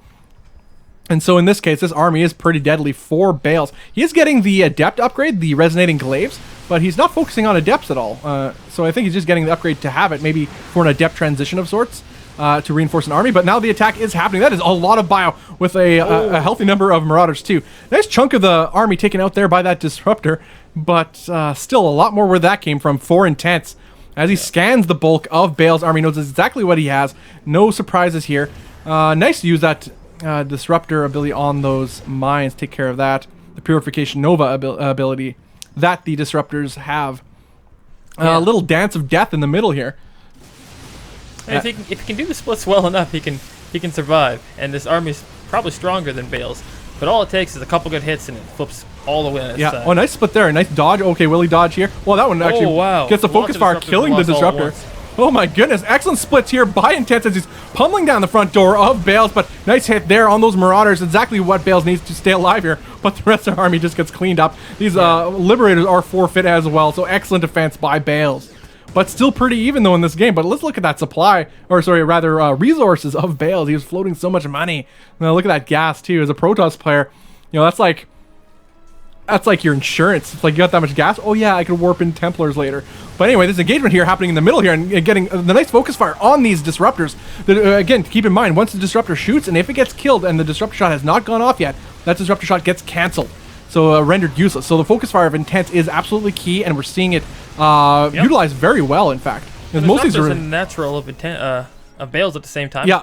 Oh man, the Liberators. Oh jeez. Oh yeah. So denying some of the mining too, forcing Bales to retreat as he's starting to plummet in supply. The control and multitask of Intense seem to be a little bit too much right now for our American Protoss player. He's trying to secure this 4th base, but this fourth base is forfeit, as there is nothing here to defend it for Bales. He doesn't even have the rocks dead from his 3rd to his 4th. Yeah. And it's pretty dire straits right now for our red Protoss. All right, so we have these rocks actually going to be taken down, or at least the low ground utilized with the vision, the high ground vision of the medevacs, and he has the option of lifting straight up into the main base. Does Intense. Yep. So he's just really keeping Bales stuck at home and scared as he secures his own 4th base. Yeah, I mean, he can't contend with his force. I think he just wants to keep him at home and keep him off that 4th base as long as he can. Yeah, he only has 3 disruptors right now, and 2 of them just utilize their Purification Nova shot. So that army is a lot less effective. There isn't a whole lot here either for Intense, but No. that's all because he's macroing back home again, keeping. Boy. Lost a lot there, actually. But, of course, an army's ready to go at home. Yeah, he has a whole army, most of his army is sitting back home. That force was just to keep Bales on his side of the map, to keep delaying that 4th base as long as possible. And in that respect, he succeeded. There's one lone zealot trying as he might to make this happen. I don't think it's going to happen, my friend. And so we may kill a SCV here. No, he will not. And this Bioforce cleans up, in fact, stims. They're so serious about not losing an SCV in that matter. We'll so, keep the picture-in-picture up on the drop here. At the same time, we check out the front battles. Might happen. I think Bale's going to have to make something happen soon. Yeah. This drop is going to be pretty dangerous, moving along the right side of the map, as we see in the picture-in-picture there. That is a Doom drop if I've ever seen one. We have 4 full medevacs as the main bulk of... Wow. Oh, nice Oh Purification my Nova God, hits. huge That hit. is absolutely massive, but the damage happening right now in the natural base of Bales is catastrophic. The large... Could this turn into a base trade? But just look at the very location, well though. could. But this is there's a DT actually in the mix, and the no DT's putting detection. into work. Oh, and scan goes down though, and will this DT get focus fired by that planetary fortress? It takes quite a lot of shots for it to kill a DT. I think the heal's there. This planetary fortress might be the hero of the game, to be honest. Killing that DT would be very helpful right now. Well, either way, this bought a lot of time and took out a lot of the force. Repair. Either way, he is losing a lot of 50 SCVs going down for Intense, but in the meantime, the main base of Bales is getting ravaged right now. Oh yeah. And so I mean, who's ahead in this? I don't know. You decide. Right now, Bales is pulled ahead in supply because the Bale's gonna have to DT go for the saved. base trade, I believe. I gotta say, the DT's defending in his main base is what allowed him not to die, because that was a large and scary Bioforce. Still doing damage, by the way. Scan goes down, cleans up that lone DT. Again, this is such a swing game, guys, back and forth here. But the money, the bank of Intense is legit, as he's still building up units, sending workers across the map right now. The main base is still under assault for Intense, for Bales rather, and that Twilight Council is forfeit as well. Oh man, will he get these hits? Whoa. Oh wow, nice! 3/4 of that army really nice evaporates. Excellent hits, exactly what Bales needs to keep staying in this game. Oh, this game is so close right now, as the bio here is starting to drop. The healing factor is pretty good, but Blink Stalkers are super cost effective, especially in these numbers, especially engagement like this. Not enough Marauders to contend with this. Nice control too by Bales, managing to keep alive his Disruptor. Yeah. I mean, the thing is, Wow. Bale still has his 4th, even if he does take some mine shots. Yeah. We're at the same point, even though Intense made some major moves. Major. His base is mining out. And once that's gone, that's his last. Yeah, mining because base right he now. himself lost that planetary fortress. And he's tearing. Yeah. So he mules like hard as hard as he can. Oh, nice mine hits on these Stalkers though. Yeah. Oh But wow. this is the force of Intense here. The That's rally is 2 units. So Well, give or come on, take. Pylon, save the day. Yeah, another Disruptor is now on the field here. Oh my goodness, take that back. 3 Disruptors are on the field for Bales here. Oh, yeah. That was a good shot.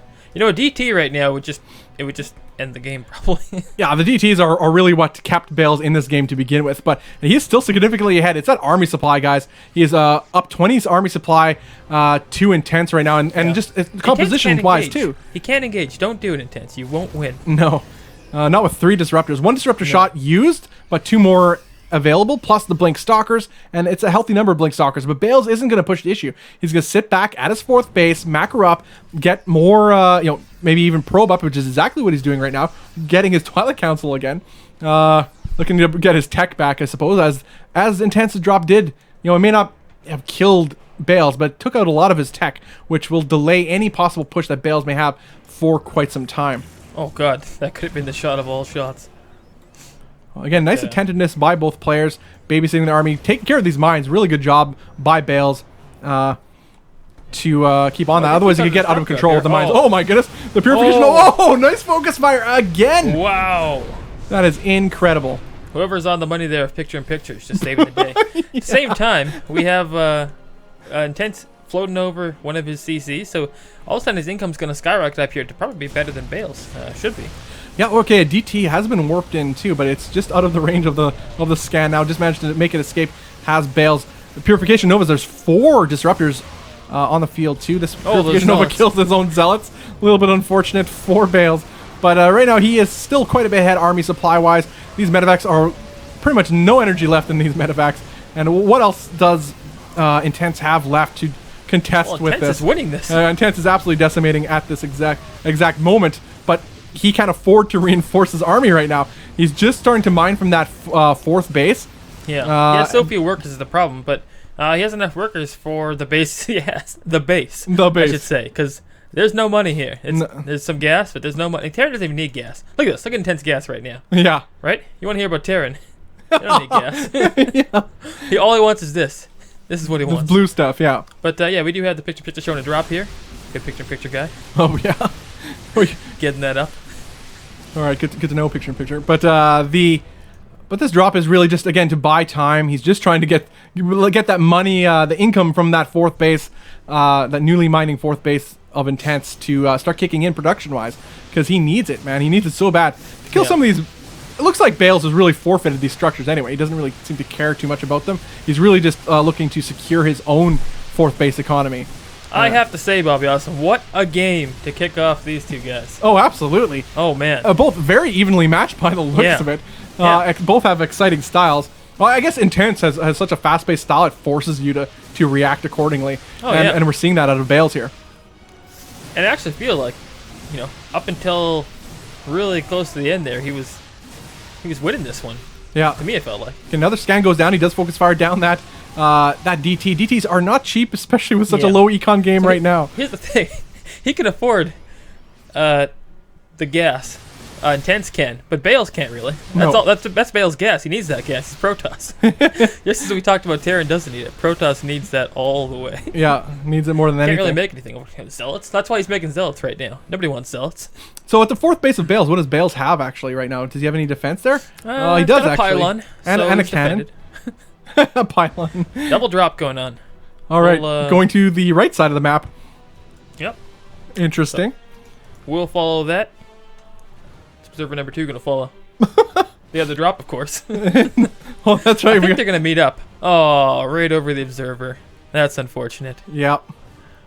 The jig is up. Bales will, of course, move out. And they're going to drop here and meet up with all the rest of the forces. Yeah, this is going to consolidate his forces. Is Intense. Exactly what he needs to do. He needs to get as much cost-effective engagements as possible. But this immortal, too. This is a random immortal out of nowhere. Yeah, no disruptor. It's just an immortal. No, well, Bale's getting whatever he can. Well, as the robotics facility did fall. So he's unable to create more. Another DT warping in, slap in the face. On if there's mules. Well, the supplies have managed to even out, though. Oh, there we go. This other army was waiting. That's not a good spot to be in. No. And he will get away scot-free for the most part here. It's still a pretty scary army, though. But look at the army supply, though. Intense has 49 army supply, 227 of Bales. So, yeah, he does have that stuff back home at his fourth base. So, that is the pendulum has swung yet again in favor now of Intense. As just a few moments ago, Bales was so far ahead in army supply. But it's just constant pressure, and the macro power of Intense is really shining through here.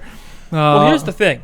Bales, I don't think he can afford to put up a new base and to make enough army. Oh, he manages to snipe that medevac. Yeah. So when he puts down a base, that's when he'll be weakest. If he ever gets the chance to, Bales, that is. Yeah. And when that happens, I think that's when the killing blow will come from Intense. We'll see. Here it is, actually. So this is the moment I'm talking about right now. Okay. All right, there we go. Empty medevacs in picture. Always the scariest thing. The scariest kind of unit in the game right now. There it. Intense went and saw it. Oh, wow. And look, here it is. What timing by Intense? Oh, come on. I called this. You did, but just the time he scouted it. No, some Liberators, too, actually pretty helpful in this. But there are Immortals and Archons here in the mix, so the Liberators are a little bit less effective against those units. But in fact, he's going to just use those Liberator zones to zone out the army of Bales, as he will cancel this fifth base. Fifth base is gone. Actually, didn't he get to cancel? Oh my gosh. No. It just died. A little bit unfortunate for Bales, as he can't afford that right now. And the attack is on. Nice spread by Intense as the engagement is occurring. That Disruptor gets evaporated. This Mortal's getting targeted down pretty fast too. Perhaps eventually this Terran army will get cleaned up, but GG is called nonetheless. Couldn't afford it. Couldn't afford to save himself and make the base. Gazooks. Game 1 goes to Intense. Oh my word. Boy, did I saw that coming. I mean, you did call it, I guess, but wonderful play by Intense. He got that other base, exactly what he needed to do, secured it, and all he needed was minerals.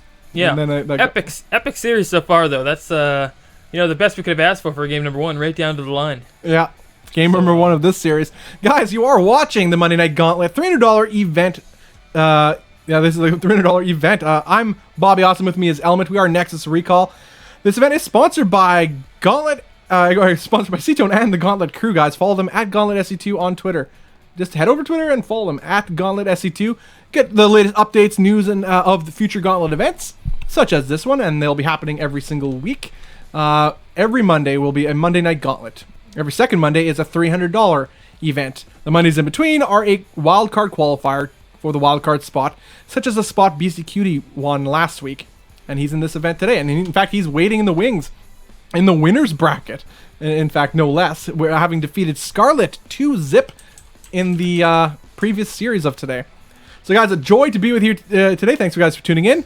And we have a lot of StarCraft ahead of us today. But yeah, we're going to head into this game number 2 right away. In fact, Runes of Ceres is the map for game 2 of Intense versus Bales. What more could we ask for, Element? What more? Nothing. No. You ask for more, you're just a jerk. Yeah. It's pretty clear at this point. Yeah, I mean, pretty much, yeah. That's exactly it. Yes, also, as I mentioned before, BCQD did qualify in the Monday Night Gauntlet qualifier, the Monday Night qualifier, which was last week. So next Monday is another qualifier where you two can join. It is open to all. Here's something I want to know, though. Huh? The game might have started already. Okay. Okay, you know what? We're just gonna go into the game. Okay. I was gonna ask who said it, but we'll do that after. We'll do that after, yeah. Yeah, this game started way too quickly. We need to fire these admins. They're too fast. All right. Oh boy. To the south, we have the red Protoss player. It is Bales. Oh look, I'm clicking the right buttons this time. To the north, we have the American Terran player taking game number 1. It is Intense. Oh, that's intense. Yeah. Every time. Clockwork. But that's it's a good matchup so far. I'm looking forward to what we got here. Yeah. All right. What do we got here? Going for Intense right now. He's just getting a barracks and a gas, likely to go for a Reaper expand, very much like he did in the previous game. Nothing crazy here. No proxies. No triple racks, at least not as of yet, and it seems to be highly unlikely at this point. But Intense is just going to play to his strengths by the looks of it, as he handled himself very well in what was a very standard game, but so action-packed at that. But that's the beauty of Legacy of the Void, though. I mean, so many games are action-packed. It's very few stale games, that is for sure. Oh yeah, I can confirm. Can confirm. All right, what do we got here? This probe just peeking around, seeing what's up. That Reaper, as called, is coming out. That CC will drop any moment now, too, for Intense. Yeah. Wow, Intense is just clicking all over the place. He does that. I've gotten a little bit dizzying. We'll just throw that up there. Intense's vision in the picture-in-picture. Oh, yeah. So that is what Intense is looking at right now. Yeah. Interesting. Looking back at his CC. Looking back at his barracks. Oh boy. Man, you gotta put that APM somewhere. Yeah, exactly. You gotta tear in somewhere. You gotta tear in somewhere. Absolutely. Mothership Core coming out for Bales. In fact, he's scouting. Am I seeing that right in the minimap? He is not scouted the position. Oh yeah, he did scout. Oh no, he did. Yeah, he that's right. The probe. That's right. It's Intense who's scouting it. Look at the minimap wrong. Yes, that is right. Yep. Nothing too much going on right now. Just a little bit of fun. Oh, look at that. We got an Adept. We didn't see any. Really last game. He had the upgrade, but didn't use them. Oh yeah, that's because he needs that gas. What we do have is Stargate right on the edge. Wow, a Stargate. I'd say it's gonna be an Oracle, but we could bet 10 to 1. It's already happened. Hey, when I was saying it, it had not yet happened. How dare you make things up? So we'll oh jeez. We'll go ahead, keep picture-in-picture. Right on the mineral line. All right, the question is Intense ready for this Oracle, though? Looks like the Oracle is going to swing Actually, we got the Adept swing into the natural base to see what's up. Where two Marines coming out right. Oh, oh, nice. Other way. Even though that's not a whole lot of anti-air here going on. Here's what's really cool. The Adept is going to pull these Marines away from the mineral line just long enough that the Oracle's coming anyways. Yeah, okay, the Oracle is going to pull in right now. Even so, that's not enough Marines to take out this Oracle. Oh, no, the Oracle will have a heyday on these Marines. 2 more Marines do pop, though, and this might be just enough to chase away this Oracle, as the mine is going to get killed, too. Nice focus fire by Bales to get rid of that mine. That eliminates any sort of annoying early game aggression or drops or, I guess, even defense that Intense can have at this stage of the game. Yeah. And he manages, on top of that, keep that Oracle alive, and 4 SCVs do go down. Look at this. Look at this. That's wonderful. Who's lost units? Intense has lost units. Yeah. Not Bales. No. Not yet, but that's exactly what you want to do as a Protoss. You do invest a lot into this, though, too. I mean, Oracles aren't cheap. Getting that Stargate isn't cheap, especially at this stage of the game. His natural base is starting to mine right now. Bales is ahead in SCV, or workers, rather. He's about 31 probes to the 24 SCVs, which is pretty good, even considering the Mule. Not so bad. Multiple Phoenix coming out now. Okay. Nice. I like it. All right. I like this. It's actually usually pretty good. I see. Oh, look at this. What is this? What is that? We didn't see that happen. We got a. This is a little bit uncharacteristic. We got a supply drop here. I guess we call that supply drop for Intense, and I guess it's getting supply blocked a little bit. Maybe set off by this early aggression of Bales, but I think that. Overall, Bales is in a pretty good position. Look at this. He's 10 workers ahead right now, playing very safe as Intense as he has almost all his Marines in the natural base, of his own natural base. Not wanting to get any sort of anti-air. Oh, there it is. He's starting. He has a mine here and a missile turret, rather, in his main base. Does Intense. This is all something to consider here. He's forced to build. He has mines that in his mineral line that aren't in the mineral line of Bales. He has, and that aren't in this push. See this push happening here? He has 1 mine here. Oh, how about an extra couple mines in this? Make it that much more powerful. But that's that much he doesn't have because of what Bales did earlier on. So this is really excellent positioning for Bales right now. But no, all he needs to do is hold. If he holds this without taking too much critical damage, he's in an excellent position. He has 2 pylons, as you like to mention, is all the defense he needs. And with this Sentry, 2 Adepts, and 2 Stalkers, barring any critical misstep by Bales, he should be able to hold this. I mean, that is a lot of Marines. You got to respect that. That mine's kind of dangerous, too. Yeah, he cannot walk into that's a nice spot for the mine, actually, now, because it protects his bio. Whoa. He's going to drop. Well, bypassing those pylons is a pretty smart idea, actually. Lifting up to the main base might be his best bet, but he's not going to take too many chances. Is Intense here. No, I feel like he's just putting the pressure on. Oh, Colossus. Beautiful. Oh, wow. Beautiful. Pops out just in time. Well played. I love it. You don't see Colossus too much, but you're seeing them more and more now as the meta is starting to develop. Generally, you see the starport build time being utilized for medevacs and liberators. That's less time being used to build Vikings, and thus making the Colossus builds that much more powerful, at least for a time. I feel like the bio split up well enough. He's not going to risk it. Yeah, it's still pretty risky. He could focus down that Colossus if he chose to, but then at the risk of losing all his bio here. And that's the only thing he has to keep Bales honest at this point. Yeah. Right now he's keeping Bales on his side of the map. All the way up. But Bales is content with doing that, though, right now, too, because Bales is taking his own 3rd base. He, as we know from previous games, he's not one to just move his whole army across the map willy-nilly. It's not his style. He's going to stick back, macro up, and play it safe. Yep, that is correct. All right, well, supplies are pretty even. Worker count is still quite a bit ahead for Bales, as he's about 11 workers up, 11, 12 workers up. And still poking around again, letting Bales know that he is on his side of the map, so he can't do any shenanigans. Again, also by doing this, Warpins are a little bit, you can't commit to them nearly as much, because you never know what else is going to be following this for Intense. Now, 2 Colossus, though, that is pretty scary. That puts Intense on notice in a way, too, because now he sees 2 Colossus. It's not just 1 for safety. No, now he knows it's Colossus tech. Now he has to start thinking about getting Vikings. But in the meantime, as I said, he's still getting out Liberators. Will he switch to Vikings, though? We'll soon find out as he's pumping out more Marauders. No, still more Liberators, too. Well, that's the thing. He's going to commit to it. What do you do when the Protoss goes full Heart of the Swarm? Yeah. What do you do? With Adepts in tow, too, you know? Like, Adepts are so good. I don't know. We'll see. Let's see. Is there a third base on the way for our Terran? But either way, it's like his own macro. Oh, what is happening? Why am I on somebody else's vision? What is happening? I have no idea. Looks like we went on Intense's vision there for a second, I think, actually. Most certainly did. Yeah, and that guy's moves like seizure fast. Yeah. That's unbelievable. Anyway, we have an engagement here. Liberators are starting to siege up at the third base of Bales, but a nice stasis ward too. Something actually we didn't point out.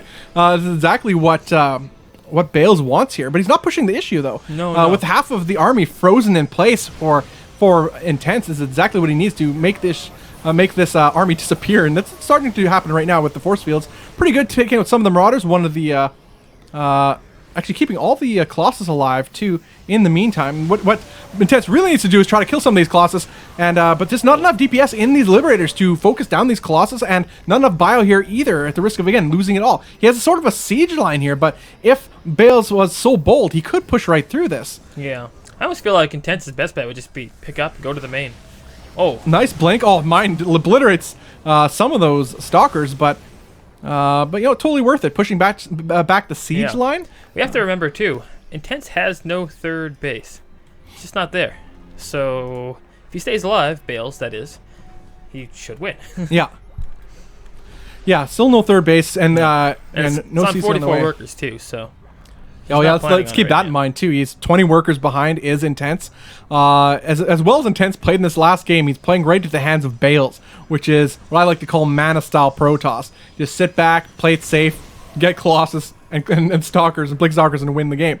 That's pretty much how Mana made his way through it was WCS Premier League Season 3 all the way to the finals. But so we'll see. What else does Intense have in his repertoire here? Can he push the issue any further? He's starting to siege up here in the middle of the map towards the third base of Bales. Oh boy, is this what I think it is? Oh, it's exactly what you think it is. Pulling the boys. Pulling the boys. The pain train on the way, guys. I mean, this is what you do against Colossus, but against 5? Yeah, but does he have it's like it's not like a wide area. I mean, I guess you could surround completely, but it seems like a couple force fields. One of those. Oh man, a stasis ward goes down. Blink onto the Liberators, immediately focusing them down. This is really well done by Bales. Yeah, beautiful play. Creating a wall off with those zealots. GG's called. We have a series here. Oh boy. I'm like dying. That was a crazy game. Good, okay. Well played. Safe play by Bales. Intense pretty much just kept hitting his head against the wall and eventually knocked himself out. Yeah. All right, guys, that ties it up 1-1 in this Monday Night Gauntlet $300 event. I'm Bobby Austin. With me is Element. We are Nexus Recall. The event is sponsored by C-Tone and the Gauntlet crew. Please follow them at Gauntlet SC2. Show them some love and also get the latest news updates for the Gauntlet series of events. But yes, we're going to be heading to game number 3 right away of Intense versus Bales. But before we do that, we're going to go to a little thing I like to call Who Said It. You're going to have to guess who said this line. Here we go. All right. Oh, yeah. I know this one. Yeah, you know this one. You know you're a gamer when you redirect a cup of hot tea towards your body mid-fall to protect your gear. Who said it? Hurry up. Say it in chat. TLO. Wise words. Dr. Dario. Wise words from Dr. Dario. That's a good one. I like that one. That is a good one. We got a couple updates here for the calendar. You want to go ahead and run through that? Yeah, guys, we're going to have the calendar just to give you guys a little bit of a visual of what to expect. The 7th of March, we have the Monday Night Qualifier, as previously mentioned, 4 p.m. CST. That is an open qualifier. Anybody can join to win that wildcard spot for the next event, which is this. The Monday Night Gauntlet $300 event, like the one we have today. So there will be 4 players battling out there, followed by another qualifier, open qualifier. All you scrubs can join up. Try your hand to run through the gauntlet.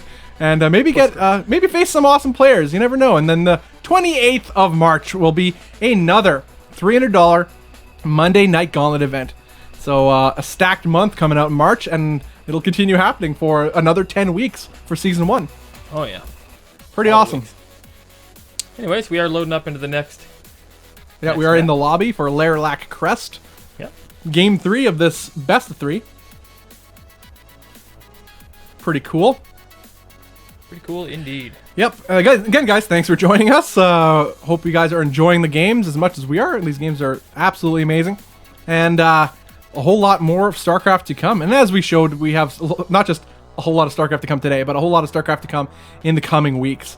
And so please do, hit up that follow button right here on Twitch TV. It'll just, shows your support, and also you get updated when we go live. So pretty awesome to see that. Oh, I'm looking at the chat now, see if anybody guesses who said it. We have a 1.5-minute delay on stream, so I have to peer into the past to see the future or something.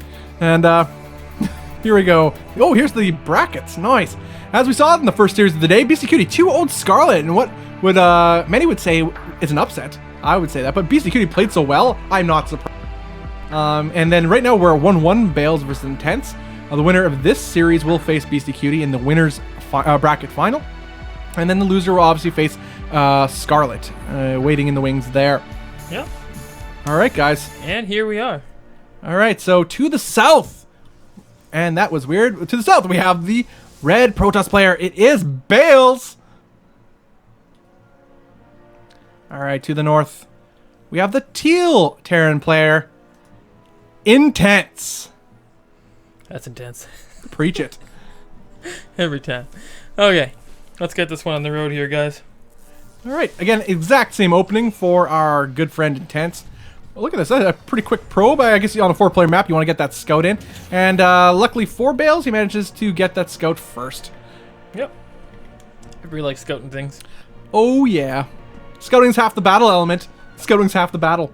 Except when it's 10-4. But well, in a game like StarCraft, where information is 2.5 of the battle is key, I guess it's kind of the thing, like like the old Romulan adage, like if knowledge is power, to be unknown is to be invincible. You know, that applies to StarCraft, I think, very well. Yep. And particularly DTs. Okay. But yes. Well, what are we looking at here? Looks like I got control. All right. Again, a pretty similar opening what we've seen before. I can't really say. Actually, look at this. We got a factory coming out pretty quickly. Will we see a mine drop in this game? It seemed to work pretty well in the first game. I mean, to a degree, I guess. For Intense until it stopped working. I don't even know what happened in that first game. That first game was so crazy. It was so back and forth. The pendulum swung. I can't imagine who had the upper hand at any point in that game until it ended. For our Protoss friend, we have an Adept going across the map. You kind of want that just for scouting purposes, much like a Reaper. And the Reaper is what we're... actually, we're not going to see a Reaper. Look at this.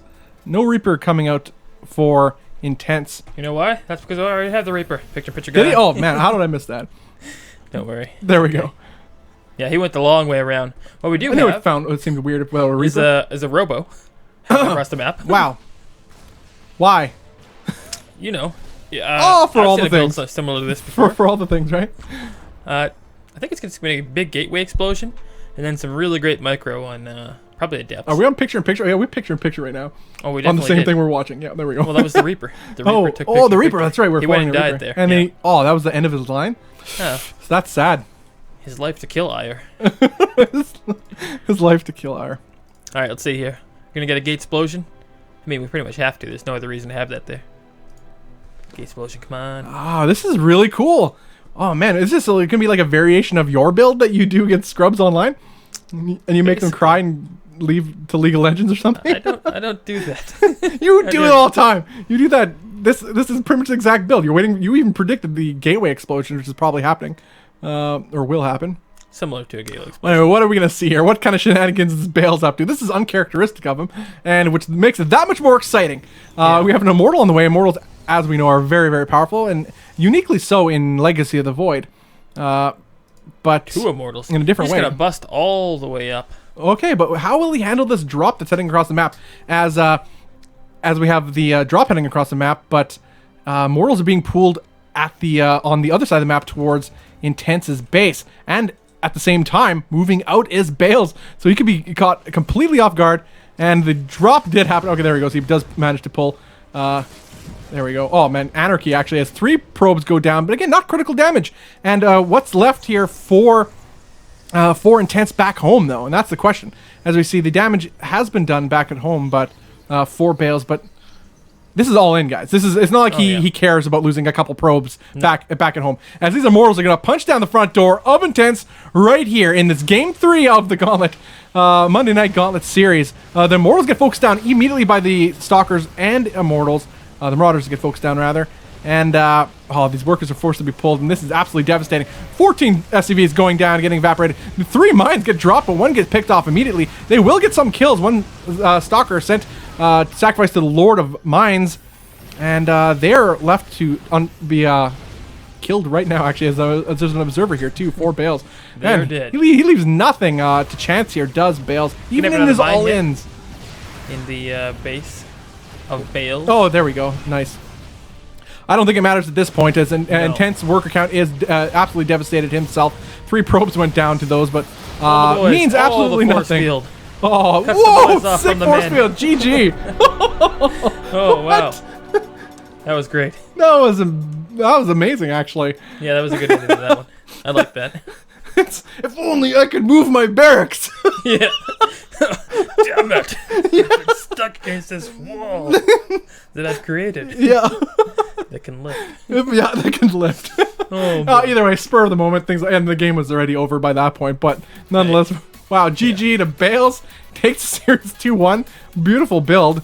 Held off, I mean, the drop that Intense did, and I had a feeling it would be some sort of mine drop.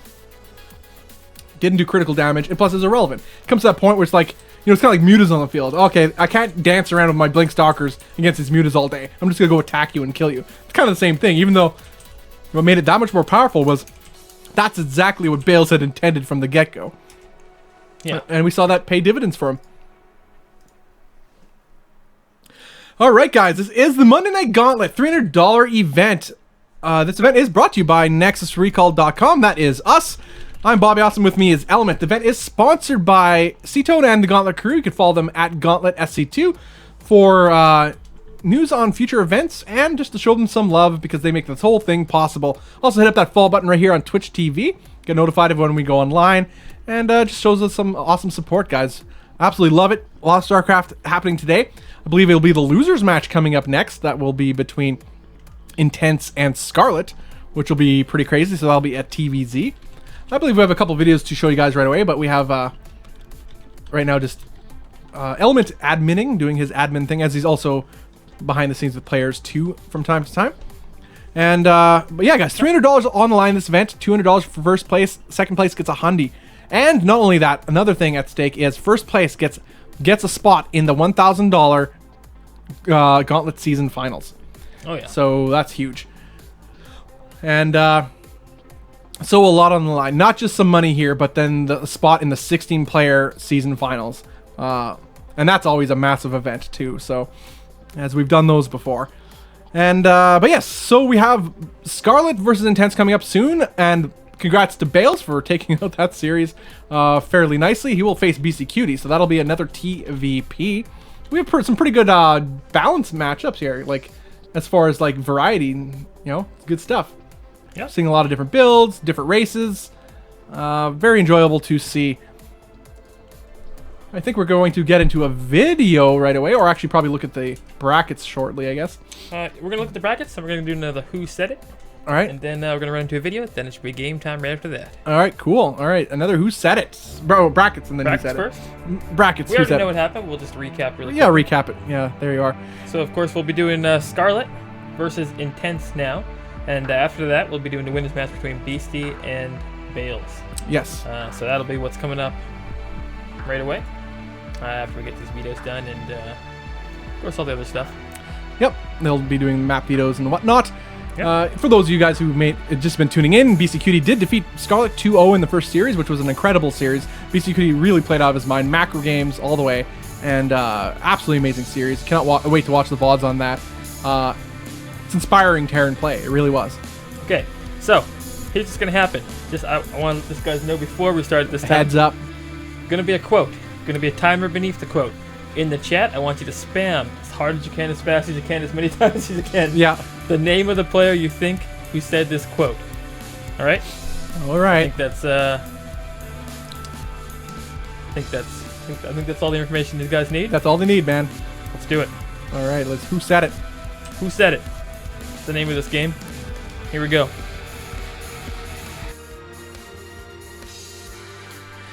Some people hate Protoss because Protoss is really, really handsome.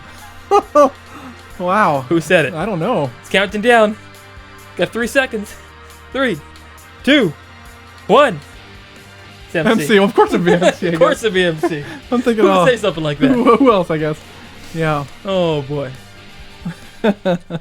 Okay. Let's run into a little Monday Night Gauntlet hype trailer. Yeah, we'll go to the Monday Night Gauntlet hype trailer, guys. Just a little information on the Monday Night Gauntlet series coming right up here. Welcome to the Monday Night Gauntlet series. Monday Night Gauntlet will occur every single Monday, beginning with an open bracket qualifier to determine who gets the wildcard spot in the $300 Monday Night Gauntlet event the following week. Last week, we saw BCQT brave the gauntlet in the Monday Night qualifier to make his way into today's $300 Monday Night Gauntlet. The winner of this event will compete against 5 other Gauntlet champions, as well as champions from a variety of community StarCraft 2 events in the $1,000 Gauntlet Season 1 Finals. 12 Mondays straight of Gauntlet StarCraft action, 6 qualifiers, and 6 $300 events, culminating in the massive 16-champion Gauntlet Season 1 Finals. So mark your calendars and clear your schedule, as Monday Night Gauntlet continues next week, Monday, March 7th, with the wildcard qualifiers, where anyone can try their hand in the Gauntlet. March 14th, we'll see 4 players, including the Brave Soul, who made it through the Monday Night qualifier, battle it out for the $300 prize pool. Join us weekly as the series continues on into the season finals. Get stoked for some amazing StarCraft Legacy of the Void action, as 2016 is fast becoming a big year for StarCraft and the Gauntlet StarCraft series. And we're back. Oh, sweet. All Right. right. Should we jump into a couple player intros too? Yeah, we got a couple player intros as well. Let's head right into those. We'll be heading to the next series right away, guys. Just stay tuned. No stranger to high-level StarCraft 2 competition, Scarlet has been at the top of the foreigner scene since she smashed her way in 2012. After Stefano began to fade from the scene, Scarlet rose to replace the void left by the Frenchman. Scarlet has championships in Red Bull Battlegrounds, WCS Canada, WCS North America, and an MLG Invitational, plus a host of top 4 finishes in Premier level events. Scarlet recently made her mark in the Gauntlet series by putting forth amazingly entertaining games in the Gauntlet 2016 preseason finals, on her way to securing the first place spot with a 4-1 win over Bales and taking home the $200 first place prize. With a skill set that foreigners and Koreans alike fear, Scarlet looks to reclaim her former glory in Legacy of the Void. BCQT is a long-standing figure in the scene, having made a name for himself in the early days of StarCraft 2. BCQT briefly retired, but has found his way back to being a regular in StarCraft Legacy of the Void online events, including the Gauntlet StarCraft series. BCQT is a Gauntlet SC2 Legacy of the Void Open champion, and braved his way through the veritable Gauntlet to make his way into this event via the Monday Night qualifier, defeating the likes of Night End and Temple to secure his spot. BCQT is looking like a Terran macro beast as he quietly makes his way to the highest levels of the foreign StarCraft 2 scene. Bales is an American Protoss, making his rise in the North American StarCraft 2 scene. While he doesn't sport many results, he is widely seen as one of the most promising Protoss players in Legacy of the Void. Bales had a strong second place finish in the Gauntlet 2016 preseason finals, defeating Stefano and Bly, only to lose to Scarlet in the winners final and the grand finals. Bales is once again in a position to begin his ascent to the highest echelons of the North American scene. Intense is an American Terran player who has been building up his reputation as a potential star over the past 3 years. Summer of 2015, Intense put forth a breakout performance in the Gauntlet SC2 NA Finals, defeating the likes of Game Time, Masa, and Neeb to claim 3rd place and $100 prize. He would only fall to Gauntlet NA Series finalist Jon Snow in one of the greatest best-of-5 series out there. With his skills ever growing and support of his new team, My Insanity, Intense is in the best position in his career to catapult his way to foreigner StarCraft glory.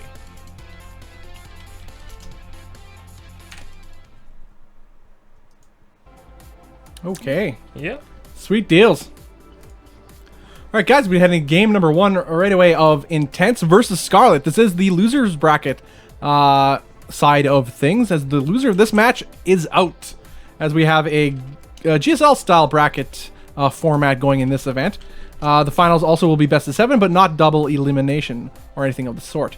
Just be single elim all the way through. And as both players did lose their first matches today, Scarlet lost 2-0 to Beastie Cutie, and then Intense lost what was a pretty crazy best of 3 versus 2-1 versus Bales in our previous match.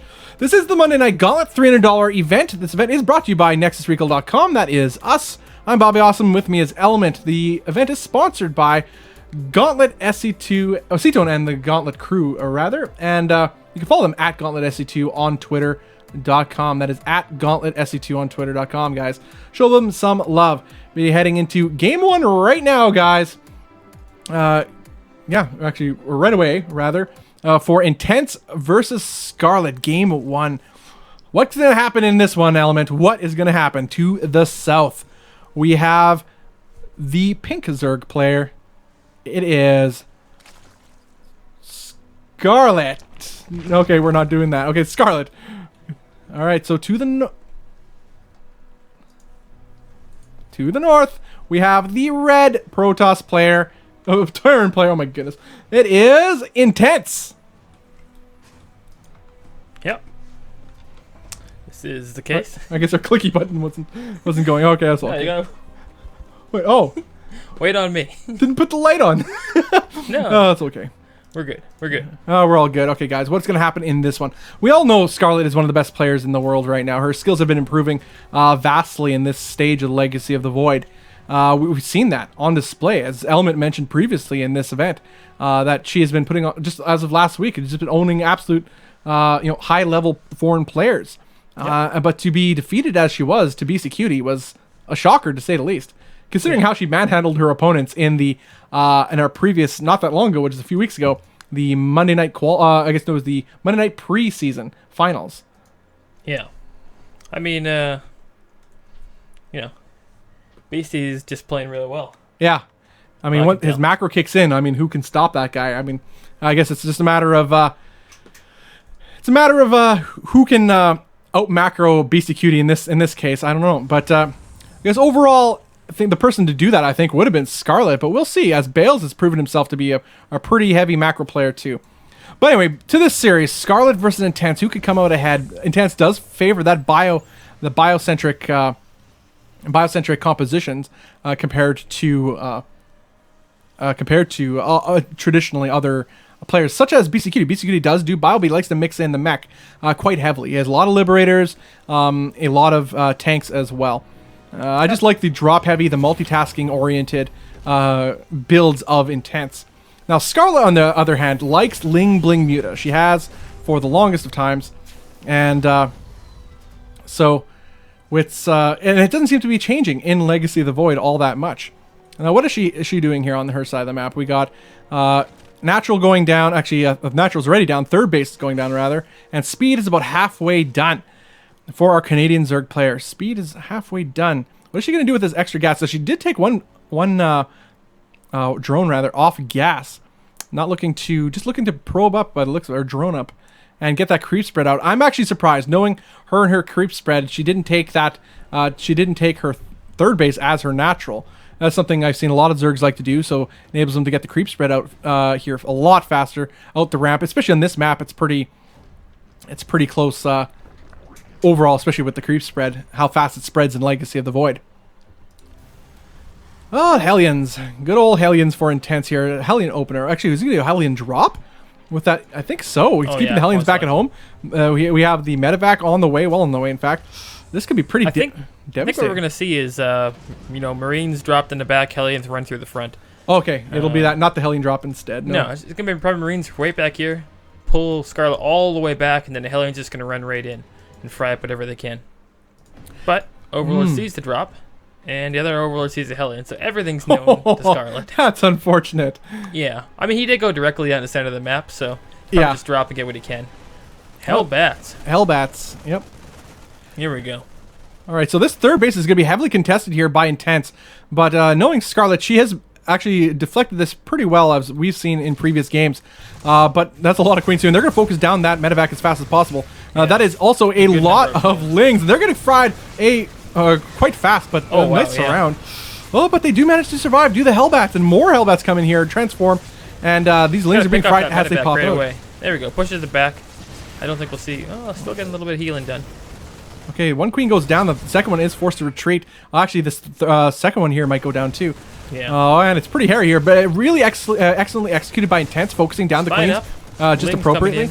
Yeah, this will eventually get cleared up, but... Liberator. Wow, that's dirty. Wow, it is actually. Just out of nowhere too, right? It's like, and the Liberator joins the fray. And will delay mining at this section of the base. Did manage to kill a queen under its own accord, and the rest of this push has been cleaned up by Scarlet. But again, we must keep in mind she lost a couple queens. She utilized a lot of her larvae for lings. Now she really wants to get something done with these lings. She's still in a pretty good position economically, as she is way ahead in worker count compared to Intense. Yeah, I mean this one's 0 to Protoss real fast, but it's right back now, guys. Yeah. 0 to Protoss. Oh boy. Yeah. Oh wow. I had to say it. Somebody had to say it. I guess so. All right, the lings are heading their way across the map, and are they gonna get anything done here? We have the Liberator just camping out here, and the lings are actually, we got the picture-in-picture going on. Lings get fried by the Hellions sitting behind the supply depots. Not a whole lot gonna get done. Again, on the surface, it seemed like Scarlet should have got something done with that. We counted this map with that small choke point up into the main base. The Liberator still trying to be pretty annoying. Supply, though, Scarlet is still significantly ahead. Army supply, she is down, but worker supply, and that'll start paying dividends pretty soon. As long as she can get back to mining in her bases, though, these Liberators are actually doing a pretty good job mitigating the worker advantage that she has. Yeah, a couple Banelings morphing in the middle of the map there. Interesting place to start morphing, but why not morph him in the middle? Why not, I guess. All right, looks like he transforms his Hellions into Hellbats as they're going to try to push onto this creep, but now there are Banelings in tow, and as long as he gets a good spread, these Banelings will be a lot less effective. An excellent spread indeed good by pullback too by Scarlet. Yeah. Save him as much as she possibly could. Oh, but lost all her Banelings largely on one lone Hellbat there, but now gets the surround. This Liberator's going to get focused down pretty quickly too. It's a really important thing here to make sure you can kill this Liberator. Didn't even try and save it, oddly enough. Yeah, also guys, keep in mind this is a best of 3 as well, as a best of 3 all the way until the finals, which is a best of 7. Yeah. Intense is, made 2 kind of all-in pushes there. Yeah. Like, he doesn't have really much to fall back on. There's no third CC. His workers count is way behind. Oh my god, 2-port Banshee. 2-port Banshee, oh my goodness. Intense. I mean, it's a 3rd port, but it's not creating Banshees. No, 2-port. Oh my god, this is taking it to the next level. 2-port Banshee with 2 Liberators at a time as well. Oh no. Wow. But there he goes. Now he's building more Banshees. He kind of had a lull moment there, just getting the funds to do so. This is Wings of Liberty. This 3 all-ins in a row. Legacy of the Void. It is. I mean, he's pulling them all out. He's giving us a history lesson here. History lesson. I guess one could call it that. This Liberator will... these Liberators are going to be... Everything's seen, though, now. Scarlet managed to send that Overseer in and sees everything she needs to see, but how will she prepare accordingly? Again, she is way ahead right now as far as economy goes, but that economy could also bite her in the butt here if she did not invest enough army-wise, at least in defense-wise, because this coming attack by Intense will be very, very powerful. Yeah. I mean, she's getting the Spire. She has enough gas. That's true. Probably going to pop out, I'd say a couple Infestors just to lock those in place. But, oh boy. This is actually kind of funny. I have a Who Said It plan just for this now. For 2-port Banshee. Oh no. It'll be good. Nice. So keep the eye on stuff that's actually happening. I like this too, that Scarlet constantly sends lings across the map just to keep an eye if the 3rd base is going down. And so she knows exactly what's up, barring a hidden base on Intense's part, which, I wouldn't put it past the Terran to do, especially on this particular map. But it doesn't look like Scarlet's too worried about that. No. But, as far as vision, she knows that there's something crazy going on in the space. Yeah, well, it's 2-port Banshee. Yeah, but does she know it's 2-port Banshee? I imagine imagine she does. Yeah. But either way, we have Corruptors on the way for Scarlet in response to what I'm sure she knows is a 2-port Banshee sort of build. These Hellions are going to chase away these lings, try to get some of this semblance of map control. We have the move out. Yeah, and more importantly, hide the move out. but I think some of those overlords did not see it. But either way, she knows now. Does she have enough corruptors on the field, though? As this is a pretty powerful air army here, but not a lot of anti-air. A couple. Actually, I take that back. There are about 4 Vikings here. That's pretty decent to deal with. Liberators. Yeah, and Liberators also. And the ground.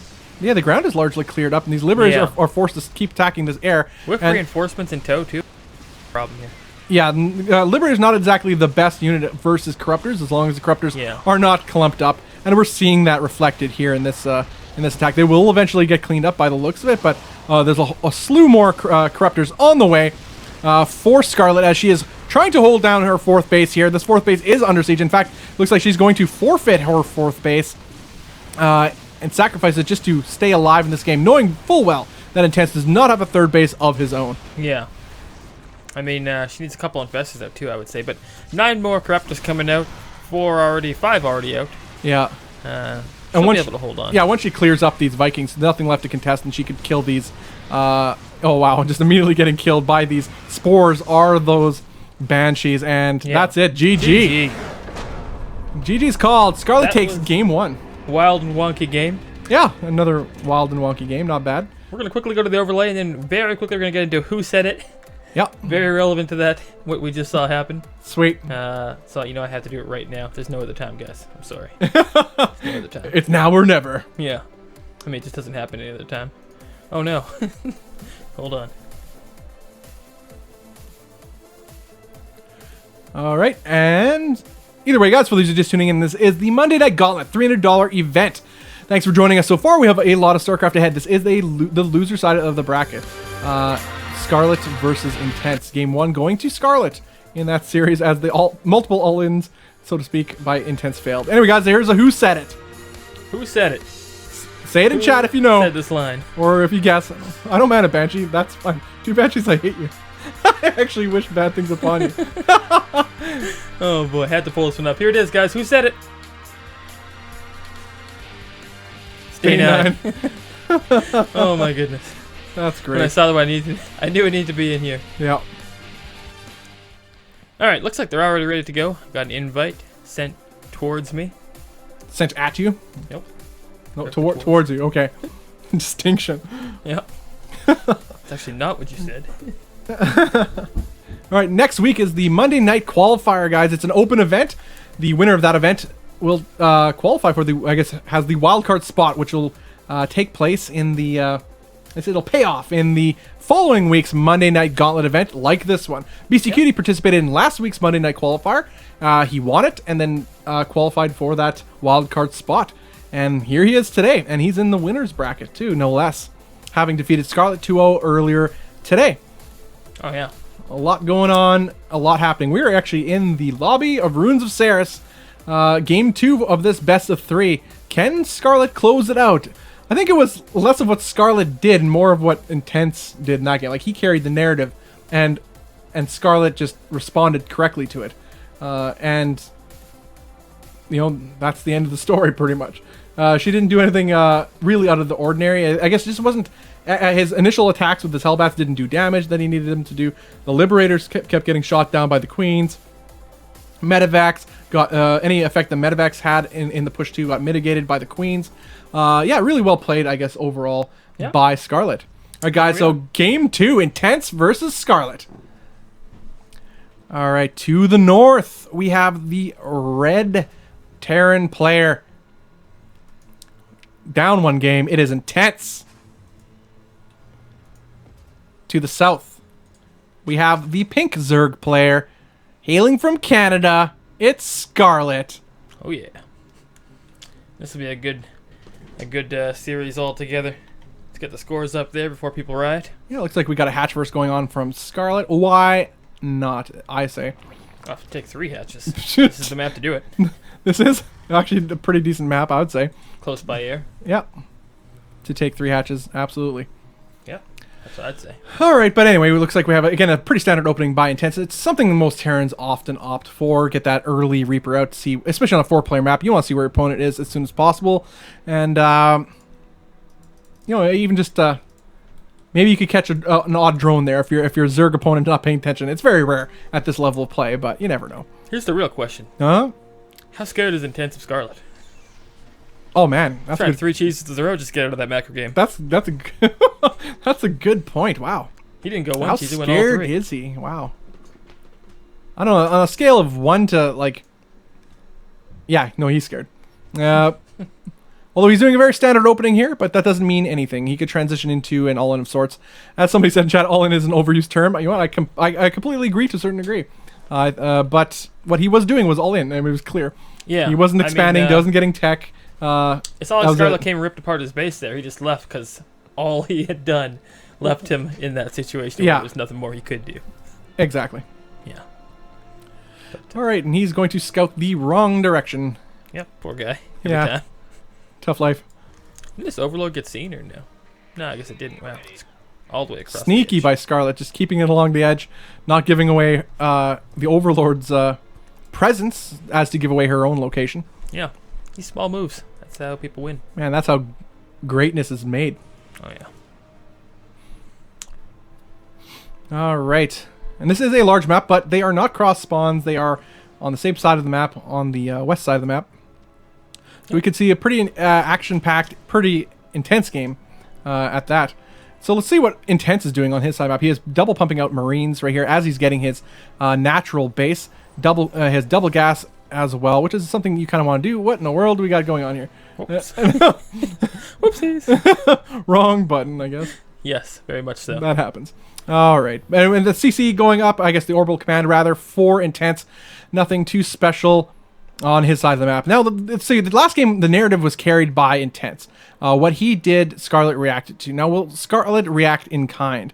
That we have seen her do this before. We've mentioned it before in the preseason finals. The games were dictated by whatever she chose to do against Bales in particular, and she pretty much ran those games, ran Bales over. No sense of sugarcoating that. She ran Bales over. And but anyway, so it looks like she will send quite a lot of lings across the map right now, as she's looking to put on some sort of aggression, maybe even get some worker kills, as Intense is not at all prepared for this. No, at the very least, it's going to force a lift up. Bunker's not even close to being ready. If she goes in right now, she'll cancel this for sure, and everything else. Yeah. Got a ling drop in the main as well at the same time. Yeah, ling drop. Actually, this is going to be dealt with pretty easily with the Hellions in tow. And but the main goal of this kind of attack by Scarlet is just delaying the mining and maybe getting some SCV kills, and that's exactly what she manages to do. The lift up does occur.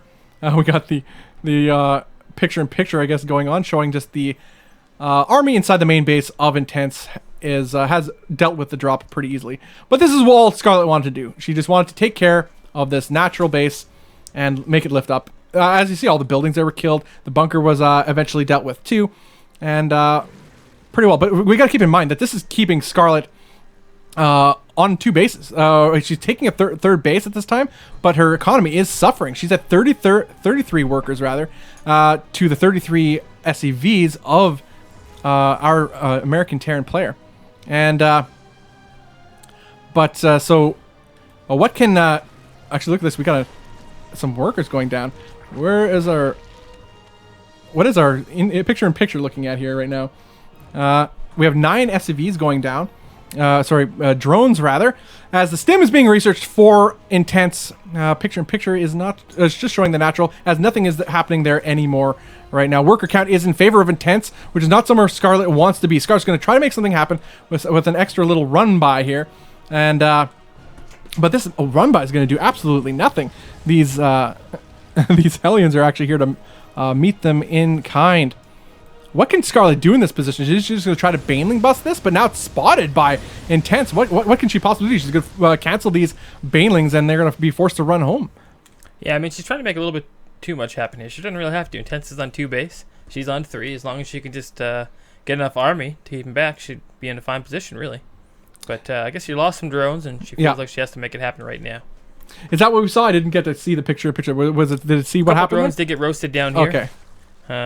I was anticipating a drop in the main, but I guess Scarlet pulled back when those drones got roasted. Gotcha. Okay, that's why. Yeah.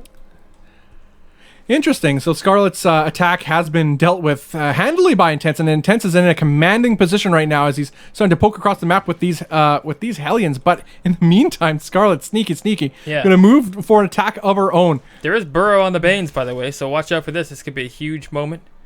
In fact, we should almost have the second cam just on that. Yeah, almost. Oh wow. She's trying to trigger it. Yeah, she's trying to corral these Hellions over some of these Banelings, and they get the hit. Nicely done by Scarlet.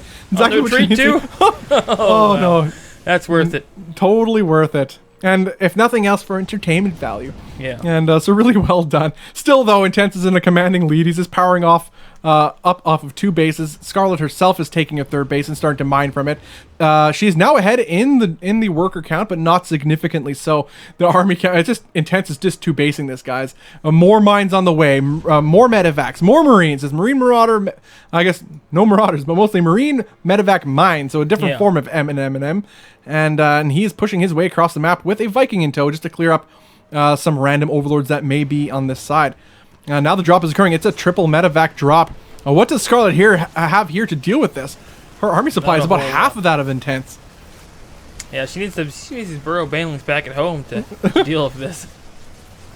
Yeah, absolutely. And now this is also something to consider. Is the mining of this main base is completely nullified. She will eventually clean this up, but the mining time lost, plus the army that she lost, the Banelings she just lost to this, which was just a largely a mineral-heavy composition, which is totally worth it for Intense in this situation. Intense isn't even taking the ground. He saw what happened to Bomber at that Red Bull match when you take the ground against Scarlet. He said, you know what? I'm just going to go by air. I've had enough. I'm not going to get hit by any more of your bombs. No. You know, you're never going to get that opportunity. Never again. Yeah. Yeah, exactly. Well, this is a pretty, I guess not a whole lot of army, all things considered. There's a lot more medevac than the army ground, needs. Low grounds can be insanely hard to deal with. Especially with the mines, too. They're burrowing just now.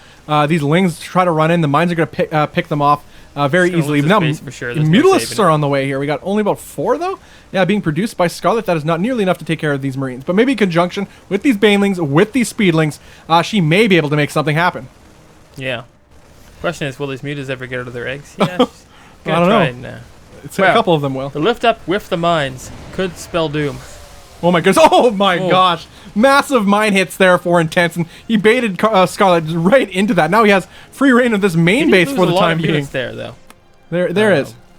But right now he's macroing back at home. Oh, not macroing it, rather. He's still building units back at home. His army supply is still double that of Scarlet. Oh, yeah, for sure. But I've seen Scarlet do miracles with Ling Bling Muta, but I'm not entirely sure if the miracle is it's exactly what she has under her repertoire right now. Look at that army back at home in the main base of Intense. He's just parking it back there, making whatever he can happen with what he has on the front lines of Scarlet's base. Again, keep forcing her to build units, not macro up. That 3rd base is gone, not coming back up for Scarlet, so it's a 2-base Zerg versus a 2-base Terran. Oh, and it's not even, it's going to 3 base. But that Baneling, Hero Baneling. Oh, that 3rd base, yes. Holding it down. Yeah. But, yeah, I don't know. Scarlet's in a really, really bad position now. Annoying burrowed unit. That's the Baneling, right? Or is that a Ling? I don't even know. Oh, it's probably a Ling at this one, I think. Interesting.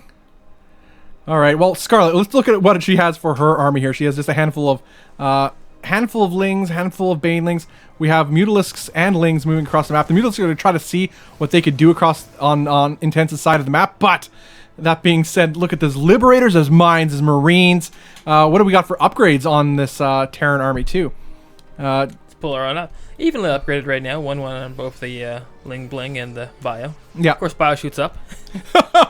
Most of it, anyway. Yeah. The Marines do. There's no other Bio here. Only Marines. This is Intense. You think he makes Marauders? No. Splits like that, who needs them? Who needs with splits like that? Look at these guys. Second time Intense has had that happen, poor fellers. Yeah. A little bit of a miscommunication going on in the SAV union there for Intense, but he sorts it all out. Marines protecting his 3rd base. Those Mutalisks can't do anything. In fact, they do not want to engage in this either directly.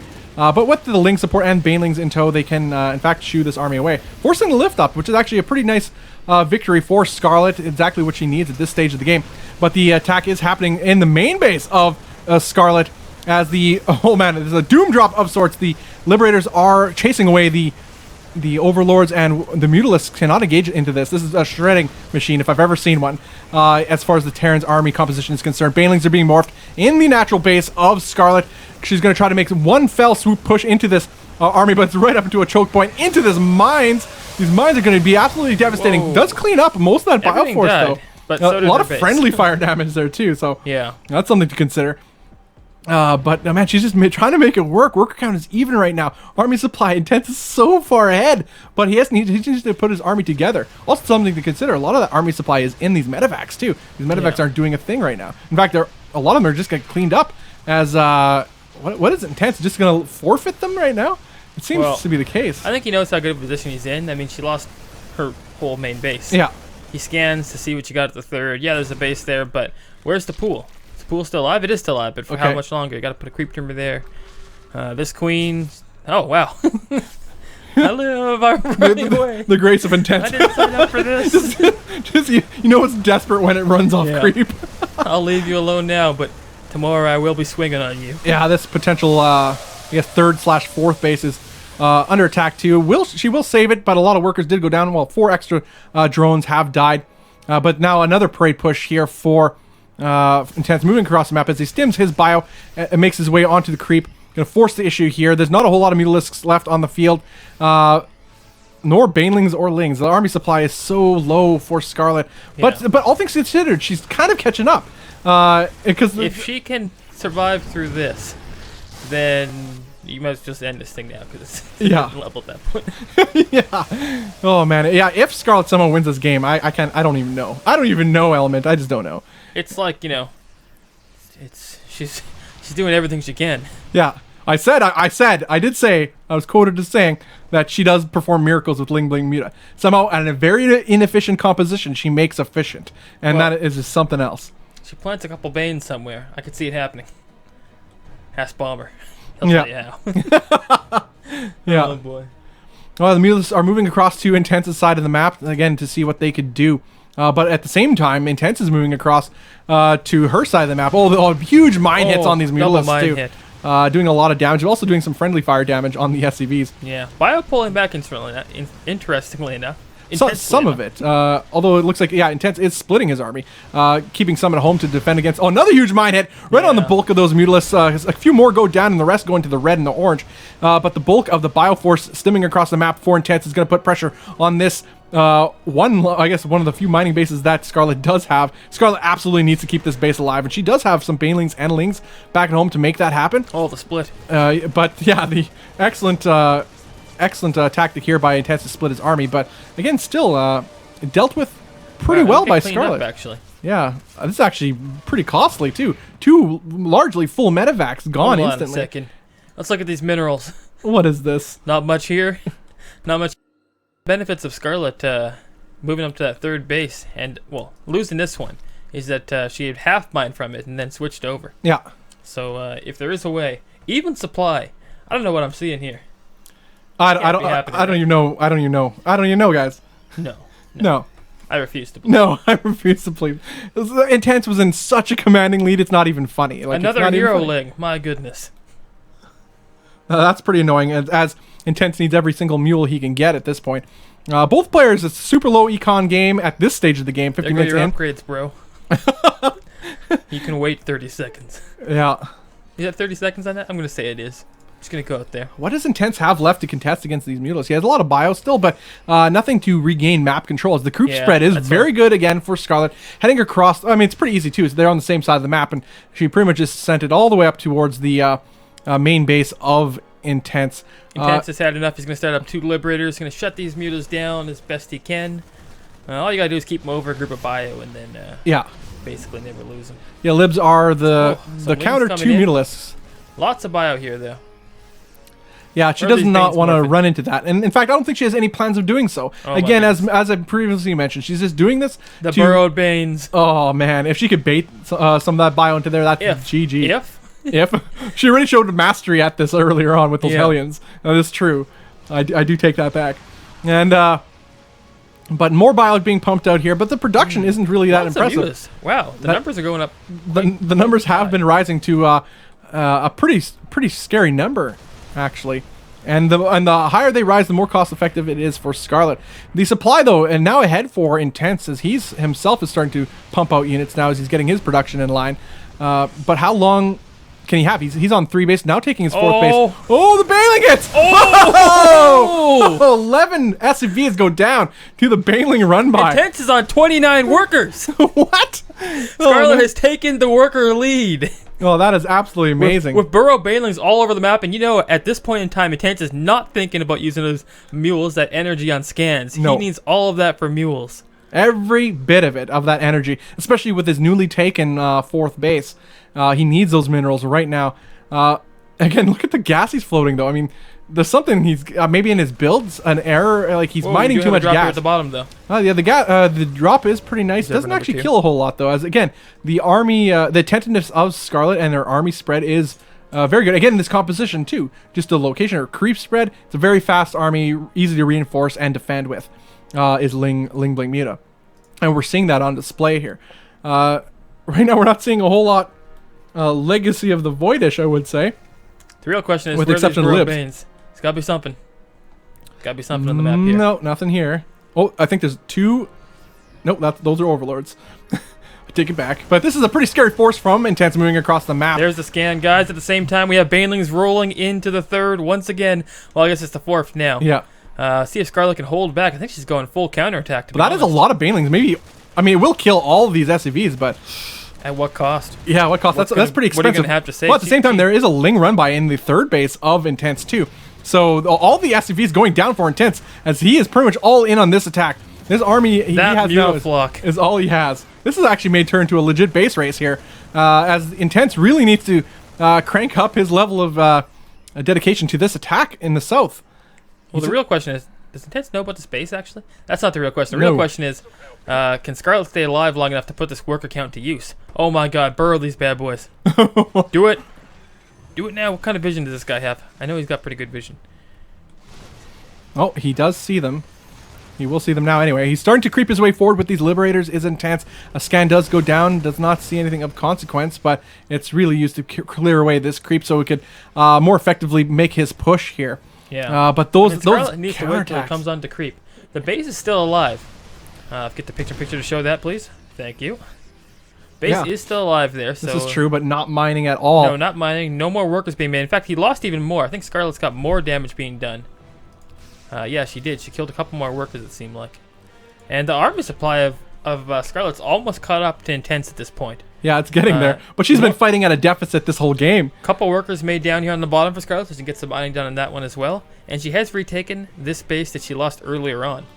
Well, let's put this in perspective. She's been playing at a handicap this whole game. At like half the army supply of Intense and managing to hold on, claw her way back. What can a Scarlet do at even army supply? I can't even imagine. We're about to find out, I suppose.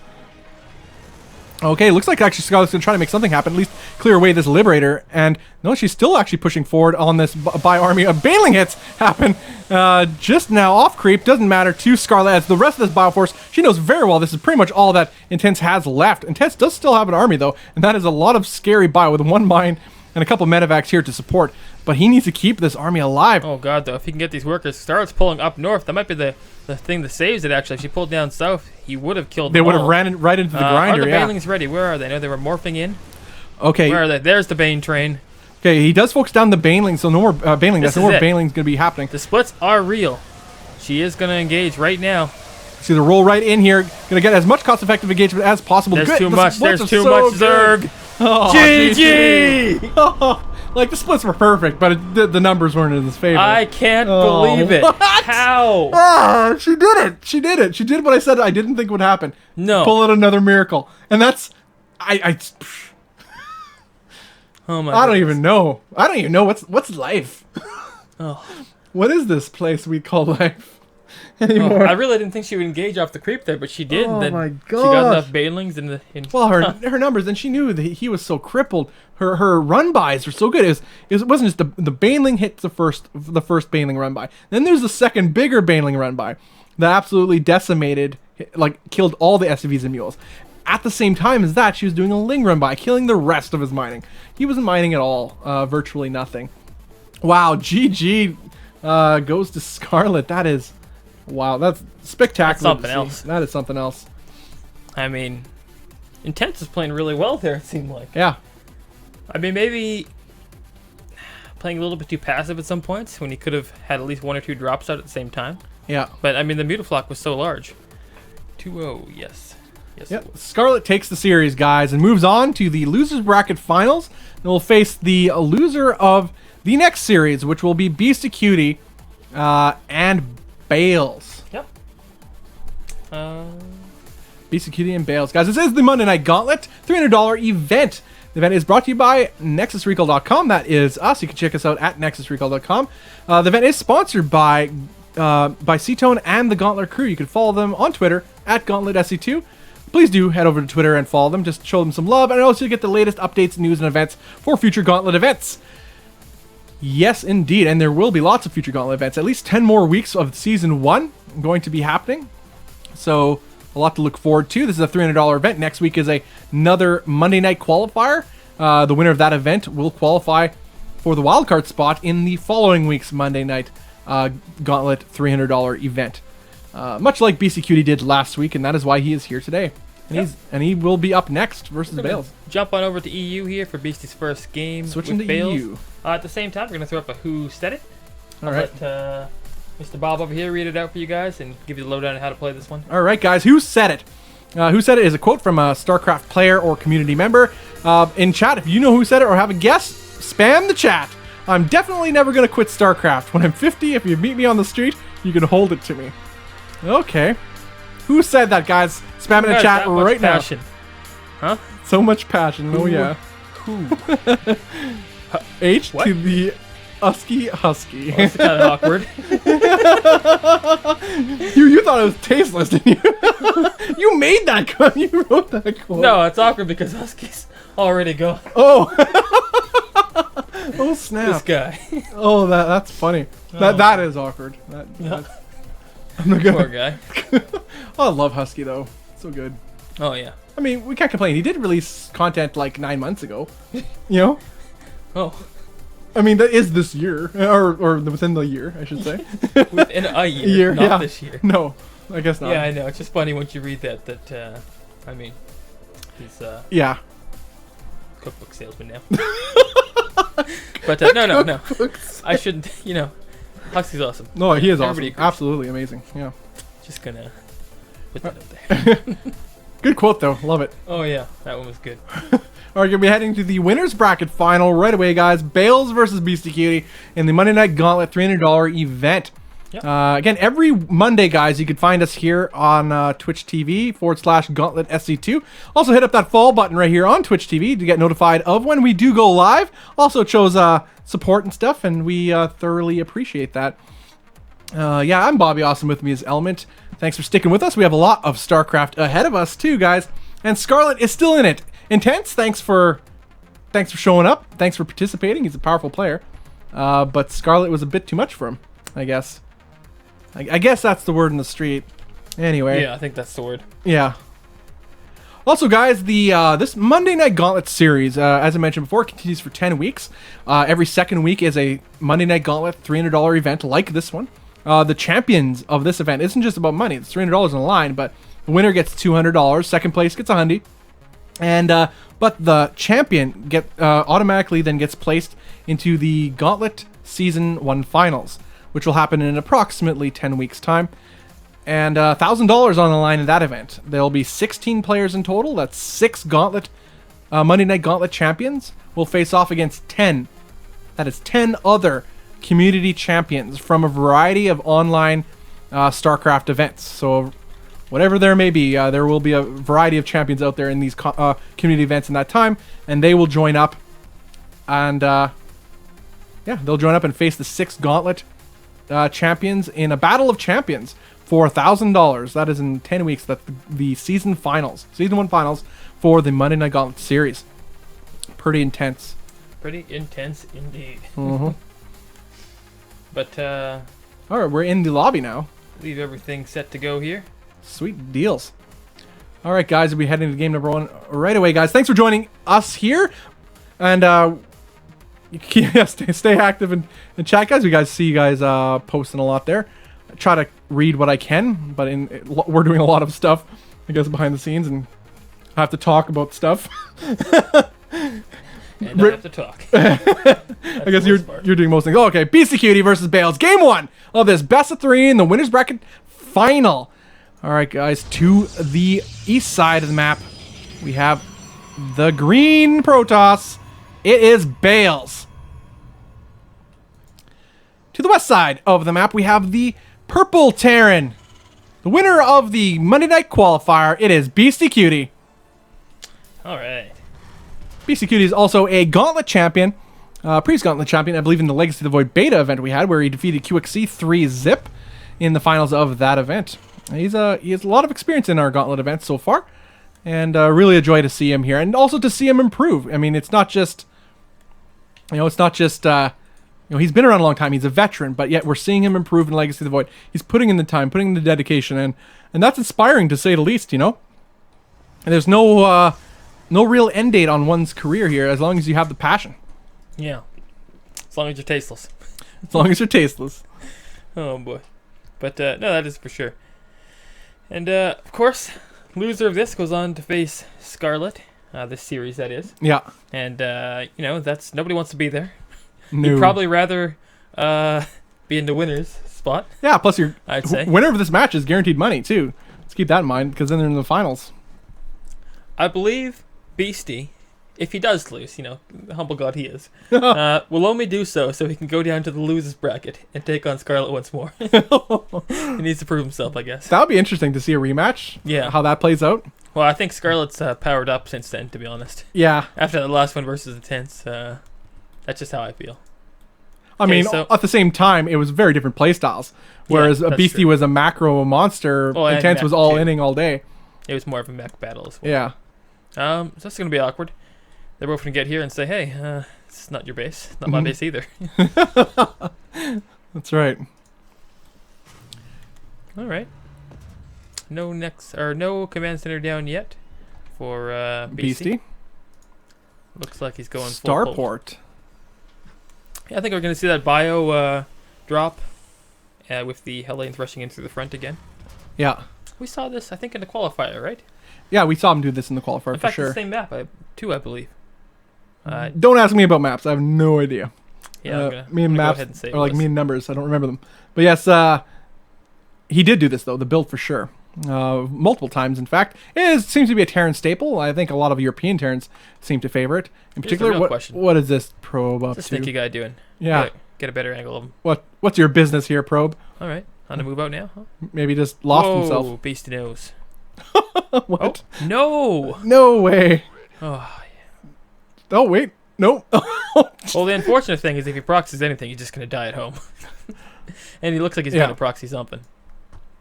Yeah, this could actually be pretty tough for Bales here if he's going to proxy anything at all. This push here by Beastie Cutie will put a pretty big hurting on him indeed. Bales is ahead in worker supply. If he does hold, he is in an excellent position, as we do see his own Nexus is going down. This is a pretty big investment from Beastie Cutie. He does need to get some damage done. A couple Stalkers here poking around just to seeing what is up. Bales is a pretty safe Protoss player. He doesn't take too many chances by and large, so we'll see what he's up to. Now the push has commenced here. The drop is going to happen. Will they get spotted by these Stalkers, though? Nope, the Stalkers are actually a little bit out of position here as the push is commencing, and not even going to try to split the army here. Going to attack right up the front, which is a little bit curious here. You're going to try to focus down that pylon, but no, ultimately shoot away. Does drop the mine, though, and nothing else that... And will, in fact, decide to run by with these Hellions, get maybe a couple worker kills, but in the meantime, going to walk around the Photon Overcharge with the bio and try to get some guaranteed worker kills with the Marines. But in the meantime, the Hellions are cleaned up in the main base, and of course a Liberator follow-up on the way, as spotted by the picture-in-picture. Yep. See what that Liberator can do. He's going to jump in right into the front with these Marines. I'm not too sure about that. Might be able to get a little bit more damage in on the back. Yeah. But I guess it's going to swing around and get some damage done on this one. Let's see what this drop's going to do. Picture take care of he's that going to try later. some sort of multi-pronged attack here again, at least keeping his medevac and marines alive for a follow-up aggression here. But Blink is almost done, so he has to be that much more careful, or this push can get shut down really quickly. His command center just finished though too, so behind this he is going to try to macro out of this. So this is not all in. All the Mothership Core just manages to get away with its life. Not much else getting done. But overall though, 5 probes going down. That Liberator, I suppose, putting in some work. Oh, boom! The Blink kicks in, and that medevac is cleaned up. So back at home here, we have a very safe Bales. He did take some losses here, as the looks like the Liberator was cleaned up. We should note, as shown in picture, he did use that proxy pylon and does have a gateway out on the map. Yeah, that is exactly it. So he's looking to put on counter aggression of his own. This is actually the perfect time to do it, as these stalkers are parading their way across the map for Bales. I mean, at the same time, too, we got to keep in mind that BCQD himself is trying to macro up now. He's trying to take his natural base. Yeah. He's playing it pretty safe. He does have a tank, but these are Blink Stalkers. Yeah. We all know what they do. The Blink was used a little bit early to avoid that mine, so the tank isn't going to die right away. And with proper drop pickup, might be able to stay alive here. Yeah, and with that bunker, too, may extend his lifespan just that much more longer here. Does he have high ground vision? He does have an observer, I thought, that came out. No? I wonder if it got picked off then. There it is. Oh, there it is. It'll come. All right, so it's only a matter of time here. A little bit, again, out of position. BCQD misreading the situation here. Yeah, he really thought he was going to go to the high ground right away, but did not. But he's not going to lose a whole lot. He does know an observer's on the field now due to his mine getting taken out by those stalkers. So now he has to be doubly careful, knowing that a blink up onto this high ground is virtually guaranteed. All the supply depots around the edge. That's almost a given. Yeah. All right, Bales does blink on top. He's going to try to get some damage done. He does use the blink, and the tank does get a lot of damage done. Oh, wow. Nice save there by BCQD. And this Stalker army is actually getting absolutely obliterated. So a really good hold so far by BCQD. But the supplies are ahead for Bales. The army supply ahead for Bales more importantly, as he is warping in more Stalkers at his forward pylon. And this is pretty devastating for our Terran player. There's the lift up. We've asked for this before. Yeah, the second tank needs to get into the battle, but as soon as he does, the positioning will be out of place. More medevacs might help. All right, well, he's just, I guess, jostling his positions around here, going towards the natural. Going to take out this, take out the bunker immediately. It takes out the tank, too. Oh, no, the tank does manage to get picked up in the nick time. Oh, but taking out the medevac. But managing to save the tank, no less, it does BCQD. But this natural is under siege. And at the same time, there's a third base down for Bales. It's shown in the picture. Yeah, he is taking his third base behind all of this. So this is not all in for our American Protoss. No. Oh boy, this bio might even die out, to be honest. Yeah. Nice focus fire by Beastie, but the blinks are pretty good. All the bio's dying, and that's really the buffer for the tanks. No Marauders to support the bio either. No. And this could spell curtains for our Serbian Terrans. Can't really focus this tank in this position. No. Control, getting the lower ground control is Bales too. Just continuing to stream in some whatever stalkers he can, just to deny this base. The longer he denies this base, the further ahead he is. Remember, also to keep in mind, he was on a faster natural base where BCQD himself invested a lot into his early attack. This is getting close. Oh, will it kill it? Oh, wow, he actually gets the CC. That is devastating for BCQD right now. That is the last thing he needed. And Bales is just pushing the issue. That base is all the way up now too. It is. Forced to pull the boys here. Tanks. He has 3 tanks, but that's not enough. GG's called. Bales takes game number 1. Ooh. Wow. That was exciting. I mean, BCQD tried to get something done, but he tacked in the... It was weird, right? He tacked in the front, didn't go with his Marines in the back, and tried to distract them in the main base while his Hellions did damage in the natural. None of that. He just went up the ramp and just got deflected. Yeah, I think if Bales was teching more than just going for a straight-up Blink Stalker kind of all in, it might have been a little bit better. Yeah. Like, if there was some Adepts out, then there would have really been nothing to stop that Liberator. But yeah, so those who may not know is like, oh wow, those stalkers are so powerful, but at the same time, it was an investment that BCQD had made in that initial attack that did not pay off, and economically he was quite a bit behind after that, as the natural was up and running for Bales, and he could afford to keep warping in those stalkers and apply constant pressure and then ultimately deny the natural base of BC Cutie. Well played by Bales, and we're going to be heading to game number 2 shortly. Yep. For that, we're going to run to a little Who Said It. I'm going to switch servers while Bob runs you through this one. All right, guys, another Who Said It coming up. Spam in chat. Who do you think said this quote? So here you just want a 1A, and just make sure you are 1Aing correctly. Oh, goodness. What? Who would say such a thing? Oh, of course. Minigun, no less. No less. Colossus donating. Yeah. Whatever. He has such a long nickname list. It's the best didn't. nickname list ever. Oh, boy. Colossus donating is my favorite part of that, I think. Yeah, because he does just randomly have Colossus straggling. Yeah. Oh, Minigun. Yeah. If you guys like watching StarCraft streams, man, check out Minigun's stream. When he does stream, just show him some support. Absolutely love that guy. Chill stream, always has good music.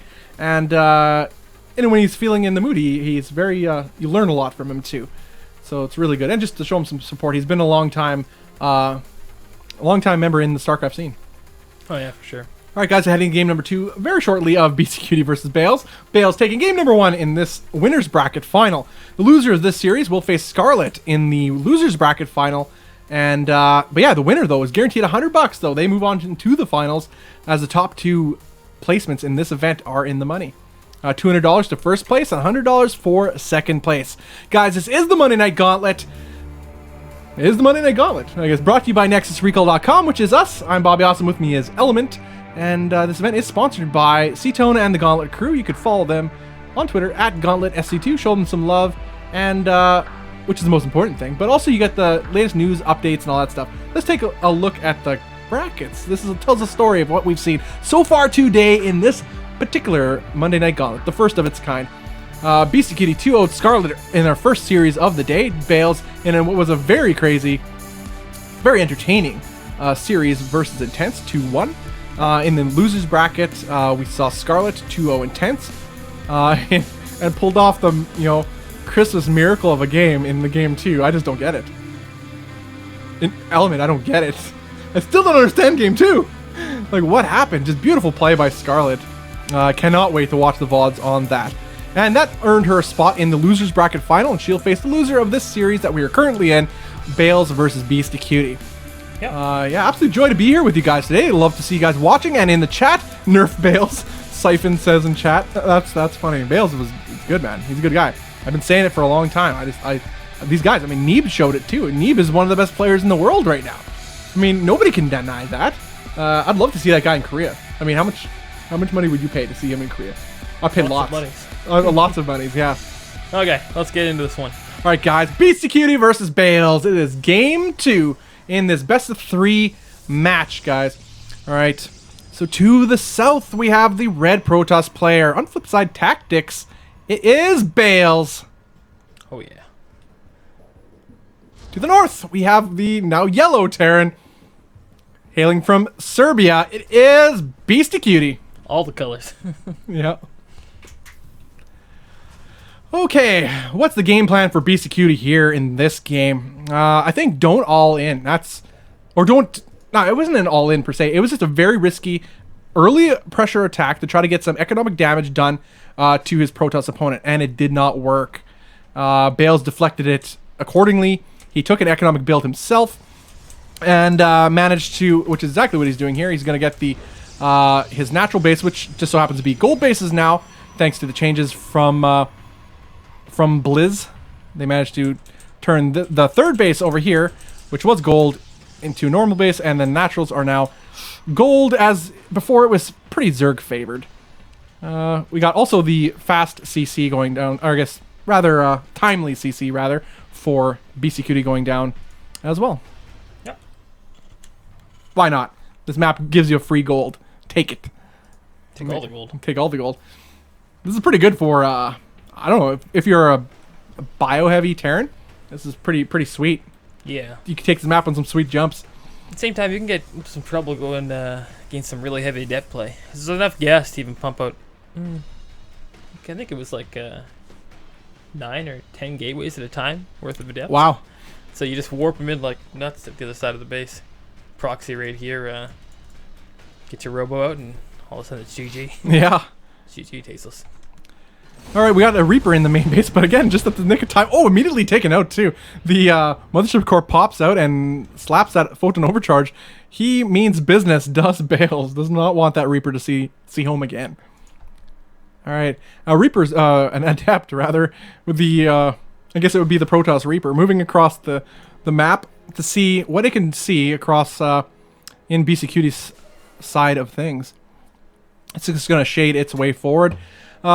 I guess the main thing about doing this sort of attack, you could get a little, you could put the fear of God really into the hearts of the Terran player, because you never know, are there more Adepts following up after this? If they opened for perhaps a two-gate Adepts, although that's clearly not the case in this. As I was talking about earlier, it looks like we might have the Adept play on the way. Yeah, Resonating Glaive. Shades. Is he gonna Will we see it?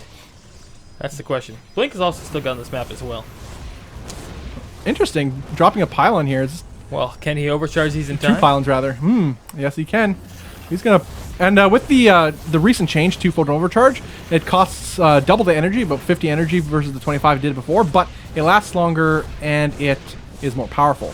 Yep. It is Blink on the way.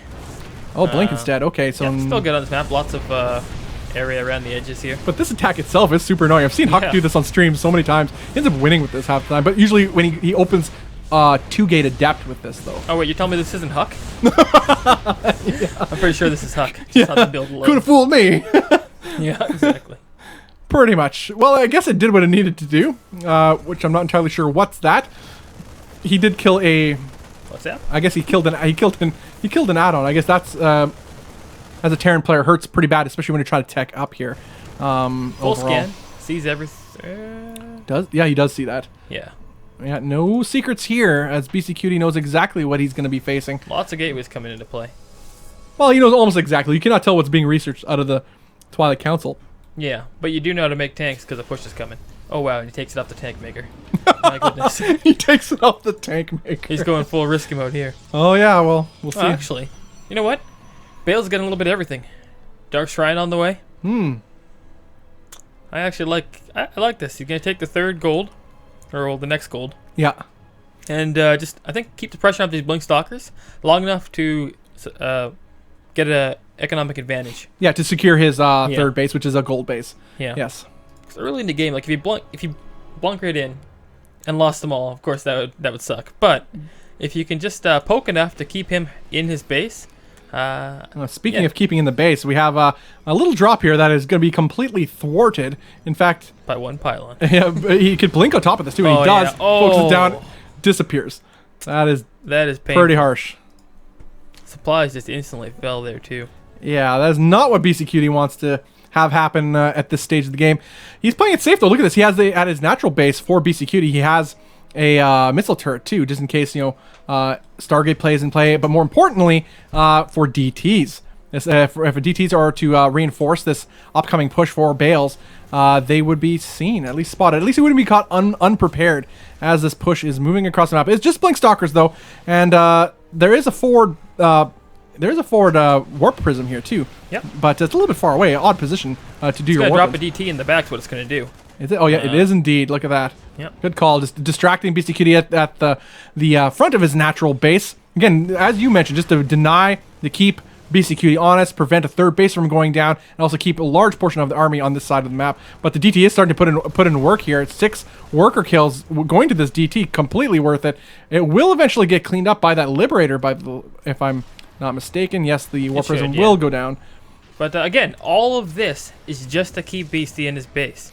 As long as he does that, he wins here. Yeah. No matter what he trades, he wins. Well, unless he trades his entire army. But yes, trading off DTs and Warp Prisms like that is fine as long as he takes this huge advantage, which he is. Look at the worker count. I mean, it's massive already. Yeah, it's absolutely true. And to consider the workers that Bales did get it's 2,000 minerals versus 1,000. Oy. It's just... Yeah, we got 2 gold bases here mining for Bales, where BCQT is stuck on the one. And the mules don't add any benefit to the gold bases either. So... this is a pretty excellent position from our American Protoss. And speaking of Bales, he's just camping out in the front. Again, keeping an eye on our Terran player. This is good play. You did, again, we mentioned this before. Information might even be more than that, and just keeping an eye on what BCQD is up to economically gives Bales the confidence to take risks economically, and that's what we saw with him taking the third base and he pushed out, keeping an eye. Now the only thing he has to be afraid of is a massive power up of army on the side of BCQD, and that's exactly what he's going to see here. He's going to see he's not going to be too afraid of this composition. I mean, you see some tanks, a couple Liberators, and some Marines, but you could kite these Marines for days with some blink. In fact, you even pick apart some of them before you even get to your side of the map. Yeah, poking them all the way across the map, making sure they can't just fly forward with the tanks as quickly as possible. Losing a couple here might not be the best choice. Yeah, but he gets a stim out of it too. Overall, just back at home, you can get a couple Archons going, a couple Disruptors, and be in a fine place. Yeah, he even has an Immortal here, a Sentry to get some Guardian Shield going. A little unnecessary, but didn't need to pop that so soon. But hey, it looks cool. That's a good enough reason to pop at any time, I guess. He does have one Disruptor here, and that will add a lot of power to this army too, and a lot of power to this push. Does he have another Warp Prism on the way at all? He has a Proxy Pylon. Yep, there we go. Oh, okay, Proxy Pylon, nice. Second vision. It'll be as we know, without a gateway or a Nexus in vicinity, the Warpins are quite slow in Legacy of the Void on a pylon alone. Yeah, that's something. Yeah, it's not nothing. Yeah, definitely not nothing. There is a Warp Prism actually just doing its thing right beside the pylon. Yeah, and that's exactly what Bales needs to complete this. In fact, I think he's just going to look maybe to distract the main force of BCQD and maybe also do a warp in the main base of BCQD. That could really do detrimental damage to this to the Terran player. But he himself is looking to put in some herd of his own. Does a scan in the main base, or in the natural rather, to see where the bulk of Bale's army is. Doesn't see anything though, so this should actually worry him overall though. Yeah. As he scans the main base now too and sees there's nothing here either. But he's just still going to continue on with this double drop and see what kind of work he can put in. There is a Disruptor that just popped out. A cannon is also there. So we'll at least help with the defense somewhat. And remember, a Dark Shrine. Yeah, a couple Warpins from the DTs, a couple Zealots. Should be fine. Absolutely. But he will get some damage here, but how much? This and will it be critical? Him to go forward right away. Yeah. We got 6 probes actually going down in total here, as we seem to have missed something that happened. But either way, a warp-in of mostly Zelt and a DT here to defend against this push by BCQD. He actually gets quite a bit of kills overall. 9 probes going down, depowering the Resonating Glaives research in the Twilight Council. But overall, nothing critical. 9 probes is something that Bales could afford, considering he is still ahead in the worker count at 54 workers to the 40 of BCQD. And he doesn't get he just managed to kill a couple Marines here, as BCQD does not commit to it and manages to escape with most of his units, and both medevacs more importantly. Keeping the medevacs alive will keep, at least for some of these units, to stay at home for Bales. Which is exactly, at this stage of the game, what he needs to do, as they're doing the Dance of Death in the other side of the map, by the looks of it. Trying to contest the third base from going down for BCQD is Bales. Now, what can BCQD do to break out of the situation? He's trying his best, just inching his way forward, but now it looks like the A move is about to occur, but the tanks are actually shooting pretty well from the high ground, as there are 3 tanks all staged at the high part of this ground, and concentrated fire is real. He's just losing a lot of Zelts here. Is Bales a little bit inefficiently, but his tanks putting the work in. They are, but he could kind of afford to do this. Oh, there we go. Yeah, pretty decent splits, but still got some kills, which is pretty good. Look at the supply, just starting to skyrocket for Bales as he's hitting the 160 supply to the 99 of BCQD. The army supply is nearly doubled for our Protoss player. That macro is starting to kick in here, and the delaying. It's not just a macro; it's the delaying of BCQD's macro. And then we always talk about how Beastie's a macro beast, but delaying that's what you need to do, man. That's his power. If you could eliminate that from his arsenal, you are in an excellent position, and we've seen that build here today. Yeah. So this will be a replay I'm definitely going to look at, as I love playing Protoss as well. And against a Terran, especially if you know they're going to go with the macro game, this is what you want to do. Lots of DTs look like they're going to be dropped into the main same time. Oh, this is going to be real Bales annoying. Has taken his own base. Whoa, almost a big shot there. Bale's taking his own 4th base. So yeah, 4th base behind this too. Oh, look at nice perfect Nova. Oh, nice dodge too. Lifts up with the tank of axe. But he's still. Oh yeah, there the drop is happening. No DTs there. In fact, he is going to warp in with more Zealots by the looks of it. And but again, keeping an eye on the third base of BC Cutie is Bales. Just keeping him contained right now. I think he's confident and just that he could starve him out as he himself is taking a fourth base. As we see the Warpin is going to eventually get cleaned up, but does some damage here. 11 SCVs going down to that Warpin. That is incredible. But it's all because of this threat right here that Bales has put on the front door of BC Cutie. BC Cutie is now moving the rest of his force down to that third base to help reinforce reinforce his defense here from this threat of Bales on his front door. But BC Cutie, Bales rather, doesn't seem interested in pushing the issue here. As I said, I think he just wants to strangle him slowly. Jeez. Which is the safe way. Yeah. Really, that got really dark real quick. Yeah. Slowly, and he wants to enjoy it. Like, oh my god. Whoa, move your army, Bales. Oh my god. Oh my goodness. Wow. Excellent splits and focus fire on those disruptors too. Will he get another? Oh, nice hit though. He didn't bother splitting that one, did BC Cutie. And that is pretty devastating for our Yellow Terran here, as Bales is nearing maxed right now. Yeah, the supply is telling the tale for sure. What do we got for upgrades right now is the question. Like, I want to give a slow clap for the style of Bales right now, man. It's beautiful. But maybe it only I don't know. Is it only work on this map effectively? I'm not entirely sure. Either way, he knows what's up. GG's called. Oh my god. 2-0. Wow. That was just a slow death. Yeah, he's just. I said strangle. Here's what we get though, and this is what I'm excited for. We get another rematch between Beastie and Scarlet. Oh boy! Oh, that's yeah. right. As we in the first match of the day, we had BC Cutie 2-0 Scarlet in pretty convincing fashion, and what were pretty entertaining games. But he dominated Scarlet, no question about that. But as you mentioned before, Element, I think maybe after that intense series in the losers bracket, Scarlet has re-energized, has got her mojo back, and she's gonna come with a vengeance against BC Cutie here, perhaps. Oh yeah, I do agree. Yeah. We're gonna be in a very short break here, guys. We're gonna jump on over to NA first, I believe. Oh, BC still has the first seed, so it should be back to EU anyways. But jump over to NA, get these videos taken care of, and then we'll get into that next game. Yeah, the next series will be coming up very shortly. Guys, so stay tuned. Thanks for tuning in so far, guys. We'll be back right away with more Monday Night Gauntlet. Yep. And I think, you know what, right now you want to jump into the calendar really quick? Calendar? Yeah. Oh, yeah. You know what? Let's just do calendar. Screw it. Let's do that. Calendar. That way you can actually say interact stuff. with people. Yeah, okay. I'm not going anywhere, guys.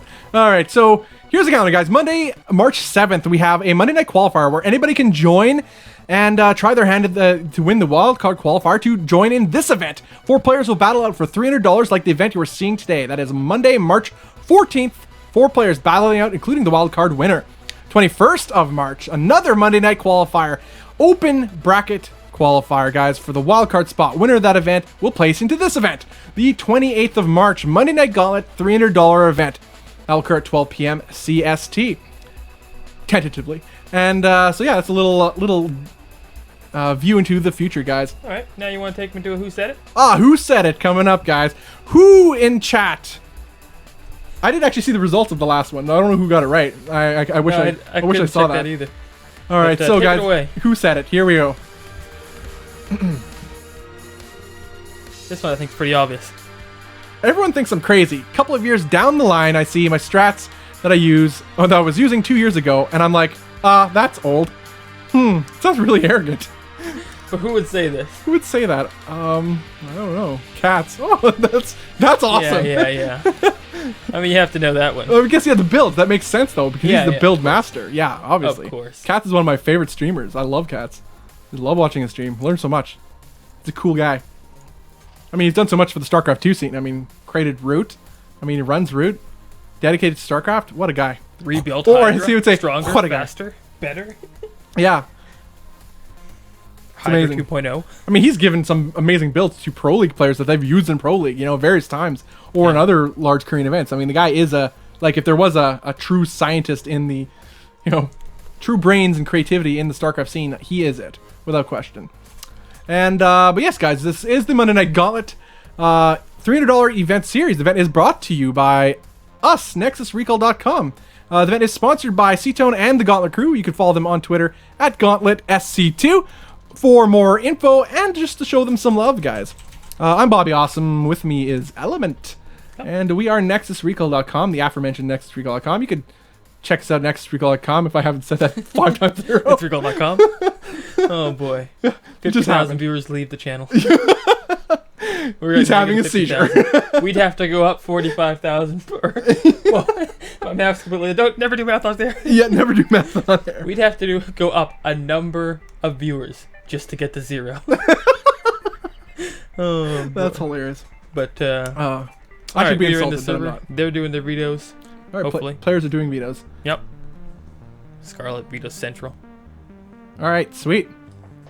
Anyway, so far I guess we're about halfway through the event, just over halfway now. Yeah. Yeah, just over halfway because we do have a best of 7. Best of 7, and you know, so Bales is in the finals then. Oh wow, Bales is guaranteed another. That's the second finals though for him. Yeah. Too. He made it to a couple weeks ago. We had could have a Bales Gauntlet versus preseason Scarlet finals. rematch. That would be nice. Although, Beastie.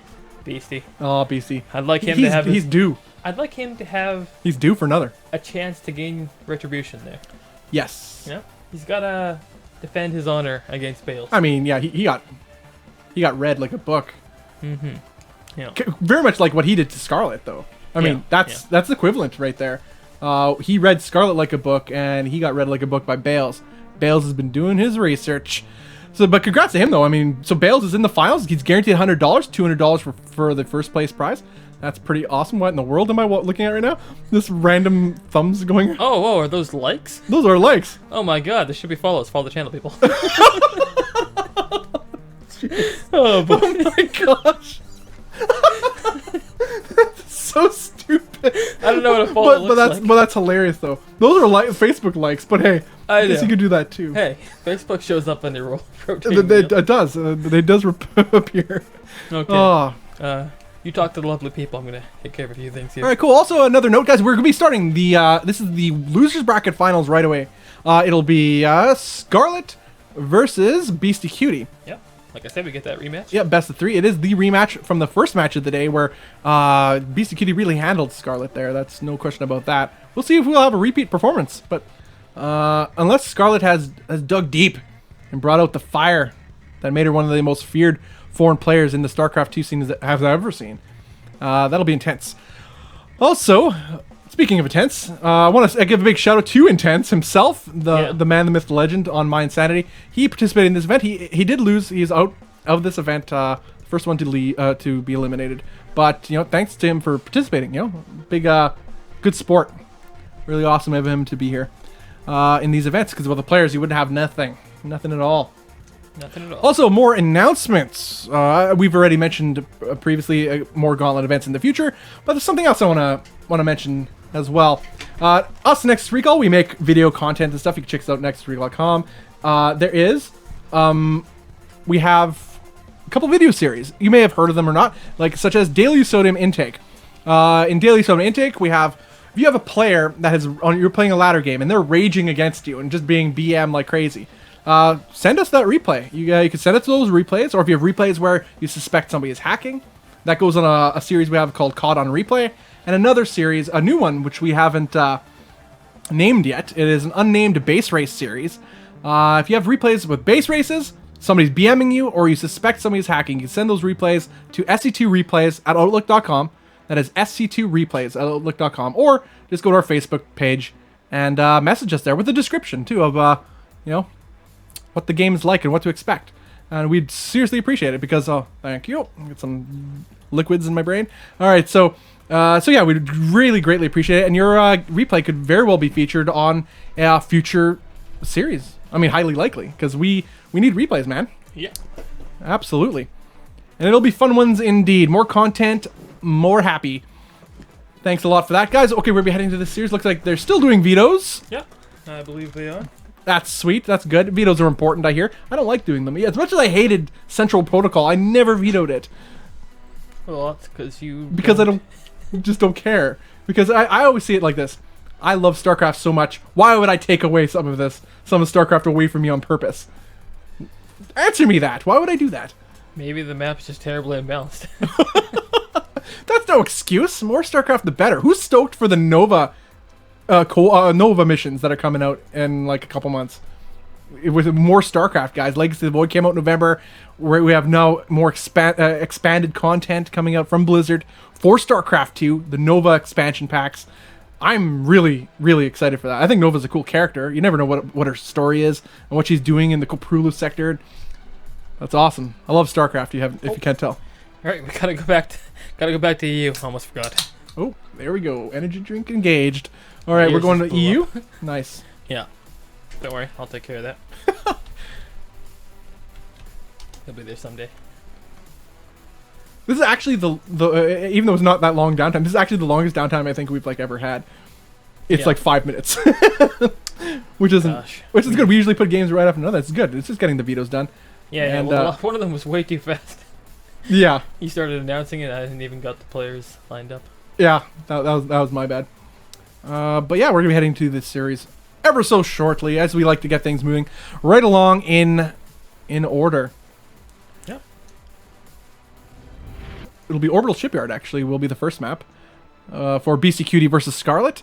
Guys, go tell your friends, tell your grandma, tell all your cousins that you may or may not like anymore that we have Gauntlet SE2 StarCraft at twitch.tv/Gauntlet SE2. Spread it.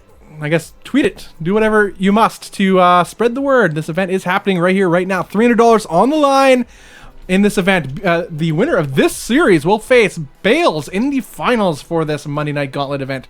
At best of 7 will be the finals, not double elimination. So the whole event is a GSL style, but then with the finals on top of it. No double elim. We think that's lame. It's lame, right, Element? Yep. Yeah, he agrees. Like pancakes without chocolate chips on them. Pretty much science. Yeah. All right, you say something, Element. I'm gonna take a swig of this energy drink. All right, something. You're a scholar. Absolute scholar. Okay, we're heading to the game number 1 very shortly. In fact, the map is now loading up, no less. Joining us, I'm Bobby Awesome. With me is Element. Please follow its sponsor on Twitter. That's Cetone and the Gauntlet crew. Show them some love at Gauntlet SE2 and just hit up that follow button right here on the stream. We're going to be here every Monday. Every single bloody Monday. So hit up that follow button. Why not? Get notified when we're here. BCQD versus Scarlet. Game 1. Second series of the day that they have had. To the north, we have the Pinkazerg player. Hailing from Canuckville, Canada. What is happening? Rogue One! Oh no. We have oh, there we go. There they are. Okay. From Canuckville, Canada. It is Scarlet. There we go. There we are. That's the right button. Oh boy. It's all good. Yeah. Yeah. To the south. That is not right. There we go. To the south, we have the Purple Terran player. Winning the first series they had together in this evening. It's BCQD. Oh yeah. I love those things. They just look great. Those are nice things. The logos, stuff. Bad. All the things. I have no idea what to do with a teamless person, though. Okay. Idea. Okay, anyway. Oh boy. So what do we got from BCQD here? He has the gas. He got his barracks well on the way. It's likely to be a Reaper. But who knows with Beastie, man? We've seen him do this sort of thing and not go Reaper. It's just, the guys just like that sometimes. We've seen Beastie. Yeah, man. We know what your tricks. This is, of course, like we said earlier, a rematch of the games we had earlier. So, hoping to see what Scarlet can bring back.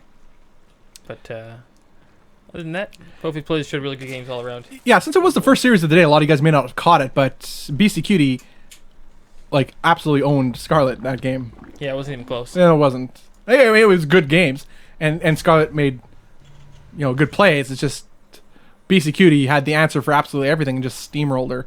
Really, I don't know. But then we saw the Christmas Miracle. That was Scarlet versus Intense Game 3.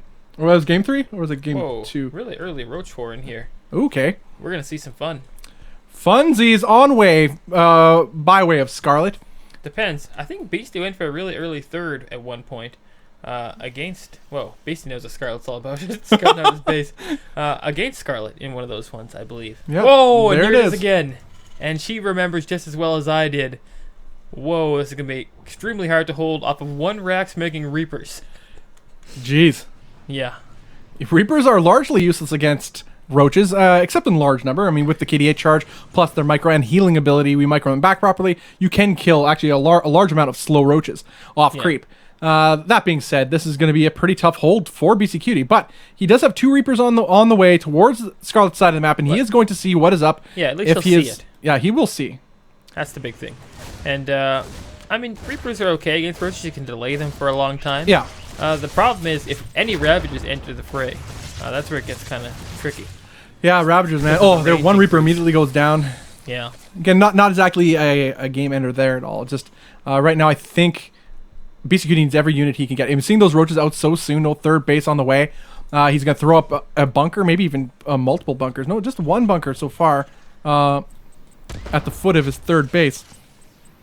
But by doing so, he's actually keeping an eye on these roaches. I like this. As you said, delaying them with the KDA charge, a pretty genius plan here, and exactly what BC Cutie needs to do to buy time so he can secure his third base. Scarlet's actually going to pull back even. Making more roaches, though, so this is, not really... This is interesting. Imagine if BC Cutie did not opt to get these, like 4 in total Reapers, like getting this extra 3 just to delay. Like, what a smart or serendipitous, one or the other, play by BC Cutie, because with only 1 Reaper, there's no way he would have bought time from these roaches. These roaches would be on his side of the map now and doing terrible damage, but instead, the roaches are back at home in Scarlet's own base, and now she's taking a third, and I don't even know if that was originally her plan. No, she wanted to get something. You don't make roaches for nothing. Yeah. Even if you think, I mean, again, remember, she did lose that 1 match where Reapers were a major problem for her. Yeah. This is Beastie's map, so maybe she figured Beastie had something planned on this one as far as a big swell of those guys entering. Yeah, maybe she was just trying to blind. Do you think maybe she was trying to blind counter like 3 racks Reaper? Yeah, something like that. Yeah. Either way, she has trying to secure her third base. It will go up. It's about halfway done, but third base is way ahead for BC Cutie. That is up and running, in fact. So, and he has 3 bunkers here, playing it super safe. Going to put up some supply depots for extra good measure. Yeah, BC Cutie is now double pumping out the Marines, getting Stim. Stim is about halfway done. Pure Marines here. Interesting to see, considering all he saw with roaches. Not opting to get any Marauders as of yet. On Scarlet's side of the map, her tech choice seems to be... Well, she's just getting Lair now, and we have... Actually, what do we got for upgrades? Actually, 1-1 upgrades. So she's going to go for melee upgrades, in fact. Is Scarlet, and a Baneling Nest about halfway done, too. So again, looks to be just the Ling Bling Muta transition, possibly. With the Lair, since the Lair pops up, likely a Spire to follow. Yep. That's how the production tab is read. That is exactly. But, yeah, no. This is looking fairly decent for both players. I think it evened out. Even though BCD get those 3 CCs very easily. Yeah, I think economically BC Cutie has been untouched, and in fact, he took a little bit of a chance there, taking that fast third. So he's ahead economically. I think there's no question about that. He may be behind in workers right now, but with his mules, and he's ahead in tech right now. I think overall, not for long though, as Scarlet is just doing all the things. Okay, we got a little bit of lag. Yep. Let these players settle out for a second. We'll jump out to our overlay. Interesting too. We see the creep spread direction of Scarlet too, that we caught last in the last frame, towards her 4th base. She clearly has in mind to take that 4th base fairly soon, by the looks of it. Yep, she's also knocked out the rocks already too. Yeah. So yeah, no go question. over that very soon. When we get back into the game here, you guys can look at the creep spread. It's actually really good, really decent considering that she didn't have that 3rd base that fast. Yeah. So I had to start it from the main basically. But it's Scarlet, so great creep spread is. It's synonymous with mentioning her name. Yeah. All right. It's EU, says somebody. Observer. What? Who's that? We have an admin? Another observer? No, we have alternate language. Oh, other language casts. Yep. Okay. Nice. Got alternate casting with. Oh, it must be really laggy. Must be. 500 ping, says Scarlet. They're just going to sort it out. Usually just all you have to do is wait for a minute or two, and the lag often plateaus.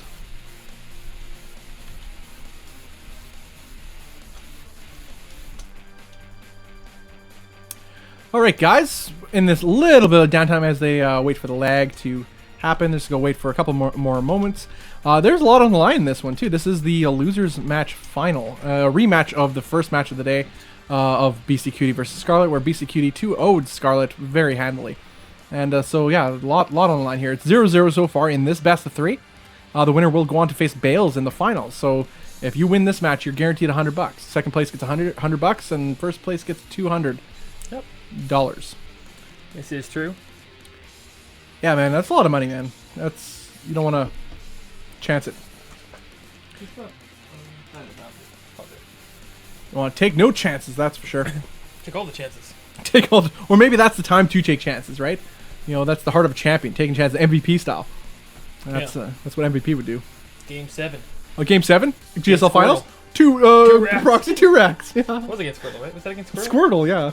Yeah, I think. And then it failed. But it was his follow-up. But there was his follow-up with it. Like, Yeah. he kept pushing with it, and he won. Like, beautiful play. Like, it was just underestimated by Squirtle. He's like, yeah, I deflected it. I win. Nope. Oh, if you guys haven't seen that, that's classic StarCraft right there. MVP versus Squirtle, GSL Finals. Just Google that. All the way back. You watch that whole series. Went all 7 games. Your mind will be blown. It's beautiful, beautiful StarCraft. Again, guys, just had a little bit of lag here for Scarlet. We are playing this first map on the EU server. Looks like she's back in the golden 150 ping range. And by golden, I mean bronze. And by bronze, I mean Bobby Awesome. Bobby, jeez. Oh, boy. Okay, let's get back into this one. All right, we are back in to this game, guys. A little bit of delay with the lag that Scarlet had been encountering. Yep. As before, you mentioned the creeps were so ridiculous, considering she had been her third had been delayed for so long overall, and but now these Marines are pushing across the map for BC Cutie here. Apply some sort of pressure, but that's a lot of Banelings too. But now that they are off creep, they'll be a lot less effective. But with these these Lings themselves pushing actually Beastie into a corner, he does lift up with his medevac and will get away with a large portion of his army. He will see the 4th base go down, so he will know what is up there.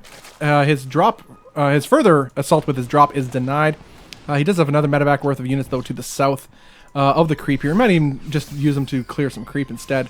Might opt to scan. There he goes, which is pretty good. You don't want this creep getting out of control. Any form of limitation is actually absolutely key on this map. Most maps, but I think this map more than any, being a 2-player map. Now he's going to apply pressure to the 4th base of Scarlet. If he could get a cancel on this, he does get a cancel. And this delays quite a bit of the economy for Scarlet, whose economy was already largely stunted in the beginning of this game. And due to her late 3rd base. But she does deflect the rest of the army, but the damage is done. And that's exactly something that Beastie Cutie wanted to do. And it achieved his goal.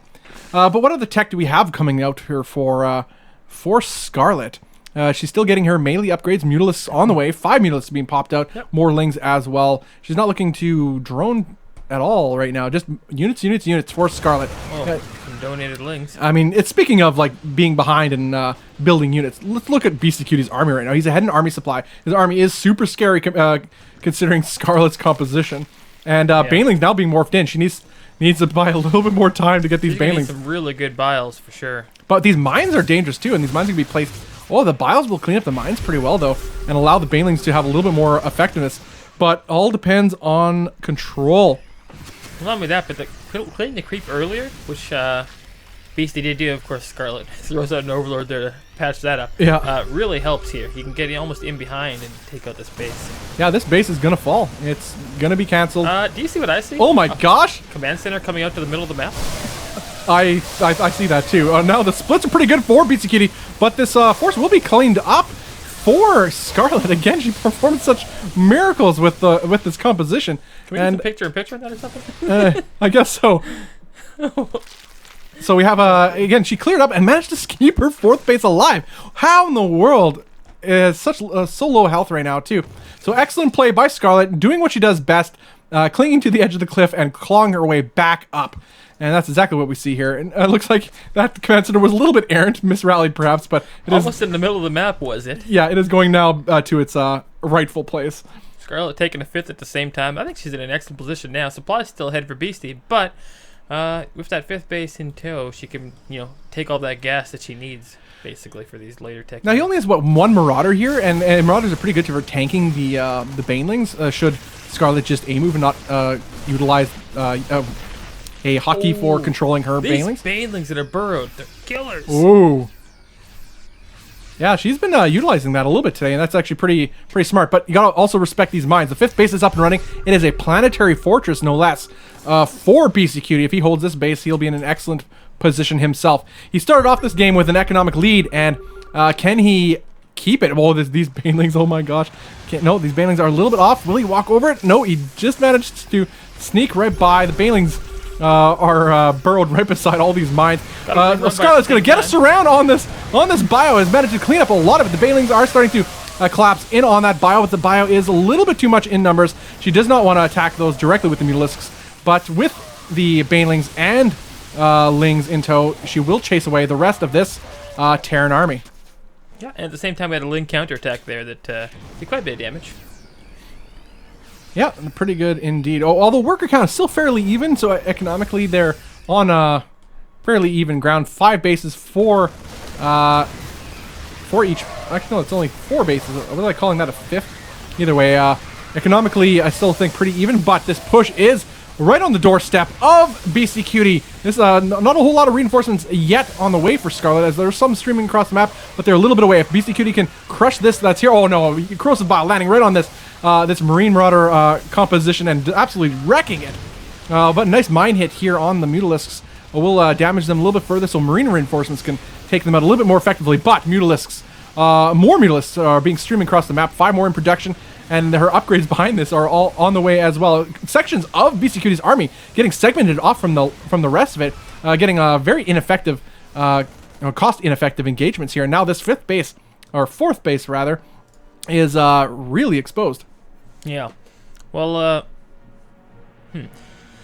mean, the way she gets around this planetary is just don't attack the planetary. Yeah. Just go straight for his base, and then yeah, if she could break on top of his production, like that's so powerful against a Terran player, and that's almost what she did. But BC Cutie did manage to hold on. Now Scarlet, after this, another wonderful play. I wouldn't call it quite as miraculous as her game versus Intense, but nonetheless, she did pull a rabbit out of her hat and managed to get a significant supply lead here at about 176 for our Canadian Zerg player to the. I guess 132 for our Terran player. Now we got BC Cutie moving to the north side of the map. Going to put on some pressure on this creep. Going to clear up some of this creep here with another scan. But we have actually not a lot here for Scarlet overall though. No, the Mutas are wrecking the main. But yeah, didn't matter though. GG. No, did not matter. Yeah. So in the picture-in-picture, saw that. Good to go. It happened. GG. That was well played by Scarlet. Playing to her strength, didn't try anything too crazy. I mean, she did at first, but then failed, and then somehow came back. Like, yeah, how does she do it? I think she's almost like of the mind that if she can survive that early game, so she makes the roaches. Yeah. If she survives, it doesn't matter if she's behind a base or behind 10 workers. She can win just because of how good she is. That almost seems like what she was saying. Yeah. I agree with that. I think she gets that critical amount, and she techs up. She's very greedy with her upgrades too. With her melee upgrades, she gets them so quickly, one after the other. Sacrifices even like getting like units, just getting the cost-effective engagement. I don't know how she does it. I guess it's just a superior control, and tactical positioning. Because usually Ling Bane, that's such an inefficient. We know this. We've said this since the dawn of StarCraft 2. It's an inefficient composition. You expect it's inefficient with larva, and it's inefficient with for how much you lose, for how much you're going to spend on it. But she makes it efficient because of how well she's controlling it. And yeah, we're seeing that there, and even little things too. Getting that corrosive biles with her Ravagers that she had, killing those mines. That seems so little, but think of that mine could be 6 to 10 lings killed. But she eliminated it. So that's 6 to 10 lings she now has still in her army because they didn't get killed by that mine. It's just potential loss factors that she's taken into account by eliminating that factor before it even becomes an issue. Yeah, that may not even make sense. I'm pretty much just blathering, but no. But I mean, that's all true though. I mean, that's exactly what it was. Here's You know what? Just because you said that, we're gonna go into another Who Said It. Uh-oh. Another Who Said It. Everybody in chat, type who you think says this Most quote. of the time said when we this go quote. into these, it's because somebody said something similar to something at some point. It's the circle of StarCraft. Yep. All right, and here's another Who Said It. Let's do it, guys. You gotta guess who was the person to have said it. That's what you gotta do. We're going to do it right now.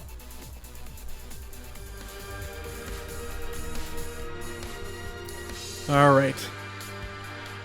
Commentary at a high level is based largely on lying. Who said it? Oh, man. Spam it right now, guys. Spam it right now. You got 3 seconds. 3, Apollo. 2. Day 9. Of course, Day9. I guess Day 9. I've been mixing in multiple of some people now just to keep you guys on your toes. Yeah, that's good. I like that. It That's is good. indeed a good one. I love it. Right after you, Blair. Oh, boy. Oh, that's awesome. All right, the next map, second map, will be Prior and Terraces in this best of 3, Scarlet versus Beastie Cutie. Scarlet taking game number 1 in this series, getting some revenge on Beastie Cutie, who defeated Scarlet earlier today to a zip. And yeah, the winner of this will face Bales in the finals. That's crazy, man. I love this. StarCraft, guys, on a Monday. Mondays are usually kind of like, weekend, gotta go back to school or work. And then, but then you got this on during the day. Even if you're not here, you watch the Monday? VODs. Jeez. You know? It's like so much StarCraft. And then Who's giving people these options? Yeah. Why are they doing it? Yeah. Exactly. Monday's supposed to be a depressing day. Nope. Not if we have anything to say about it. Mondays are amazing now. Not if I say things. I mean, it's great because, you know, Mondays you got this, and then on Tuesdays you have, like, actual good TV shows, like Flash and other shows. I watch a bunch of shows anyway. And the other ones. Oh, I don't even remember. My mind went blank, but there's a lot of good shows out there. Flash is like the best, in my opinion. All right, guys, we're heading into Beastie Cutie versus Scarlet. To the north, we have the Pink Zerg, hailing from Canada. It's Scarlet. To the south, we have the yellow Terran player. It is Beastie Cutie. Oh, yeah. Good stuff over there. Yeah, man. Okay, look at this. No gas. Nothing. No gas coming out of Beastie Cutie here. Nope. No, he's just looking to maybe one. Oh, there it is. Never mind. Where's the more Raxus? Where's the more? On this map, that'd be interesting too. Yeah. Traditionally, you expect to face a greedy player or be greedy yourself on this map, considering the naturals are now gold bases, as I pointed out before. So, I like it. I like these maps. You know, a lot of these maps have been in here for a long time. A lot of people have mentioned that, you know, since early Legacy of the Void beta. A lot of the maps in the pool, but you know, they're good maps though. I mean, they are. They are.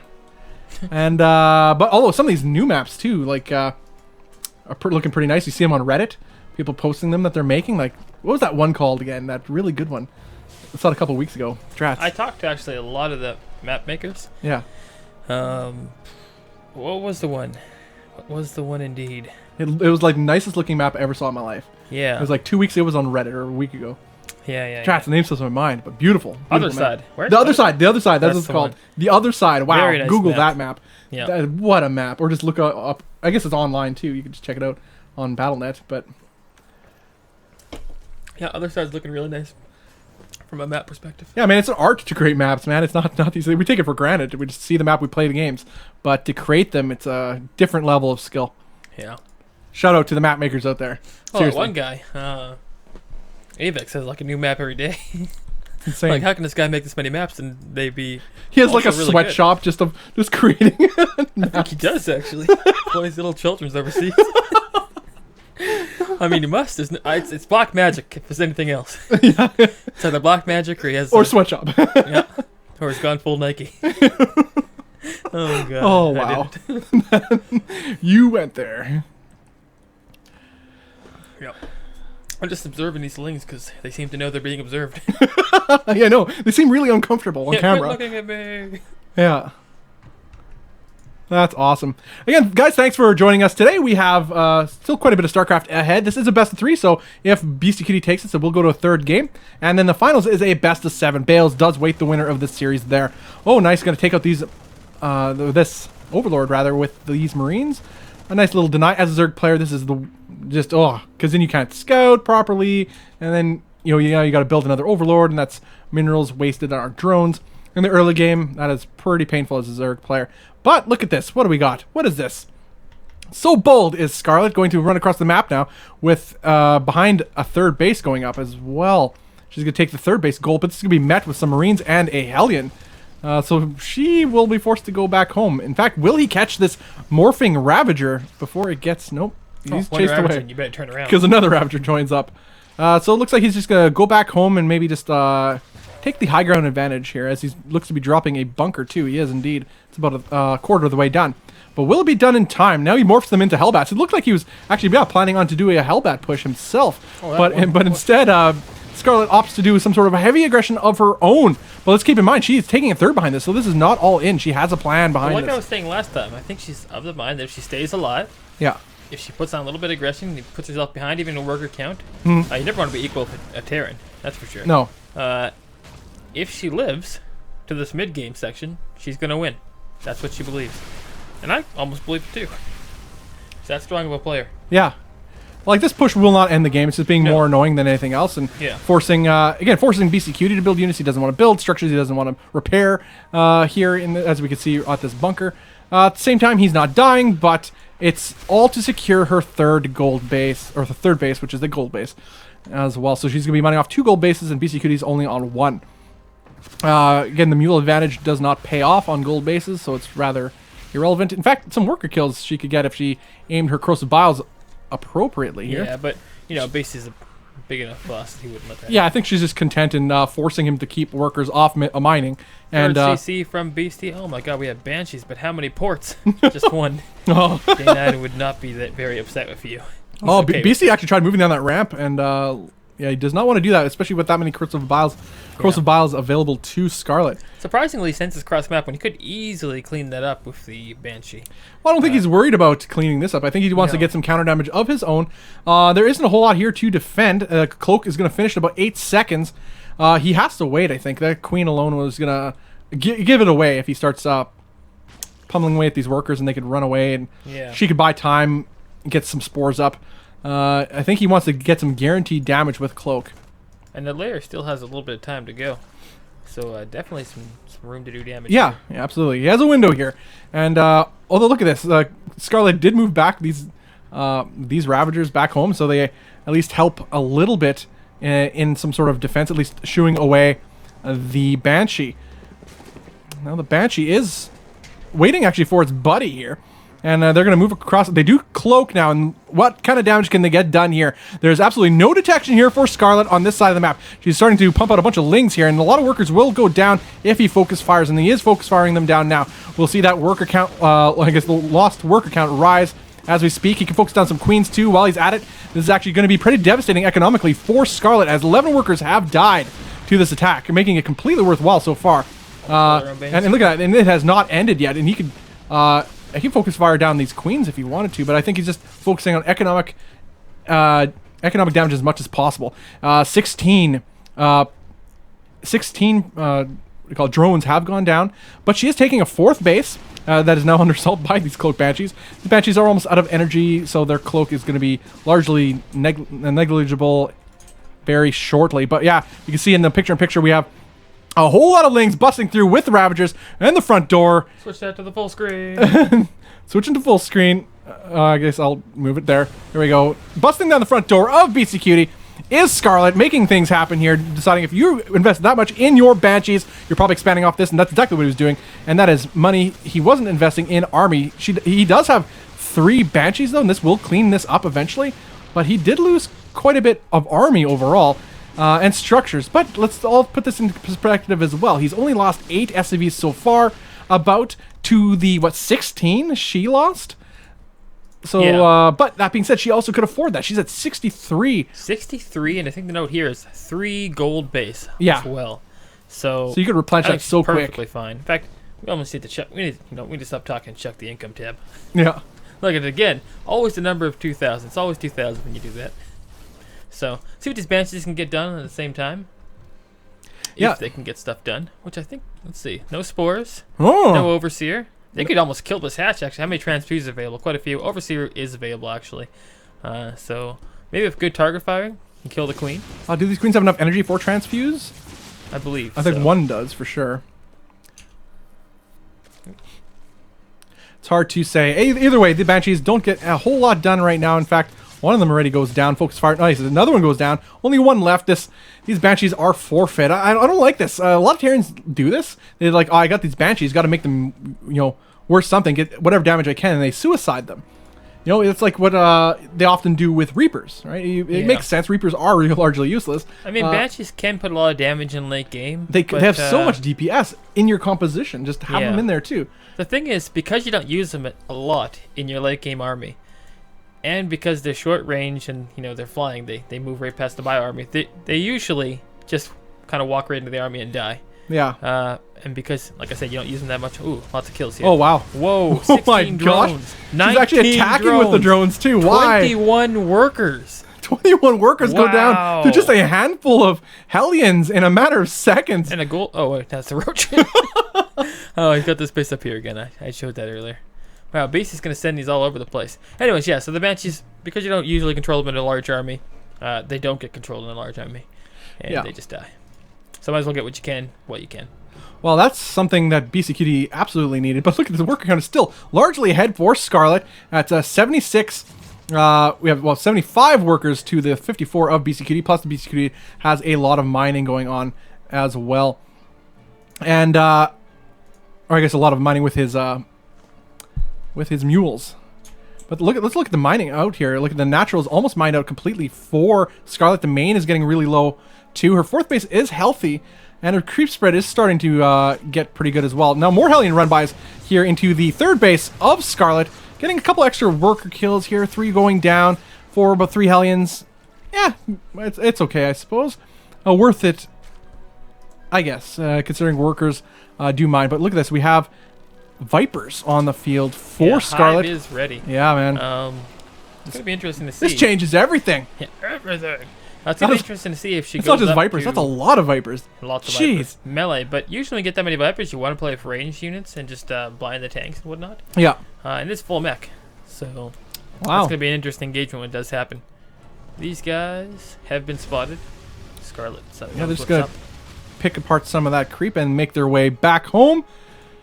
They do not want to engage this army. Now, looks like Scarlet's going to try to make something happen here, actually running in some of her Vipers into the middle turrets there. knows when you have 6 Vipers, you can pull a whole CC.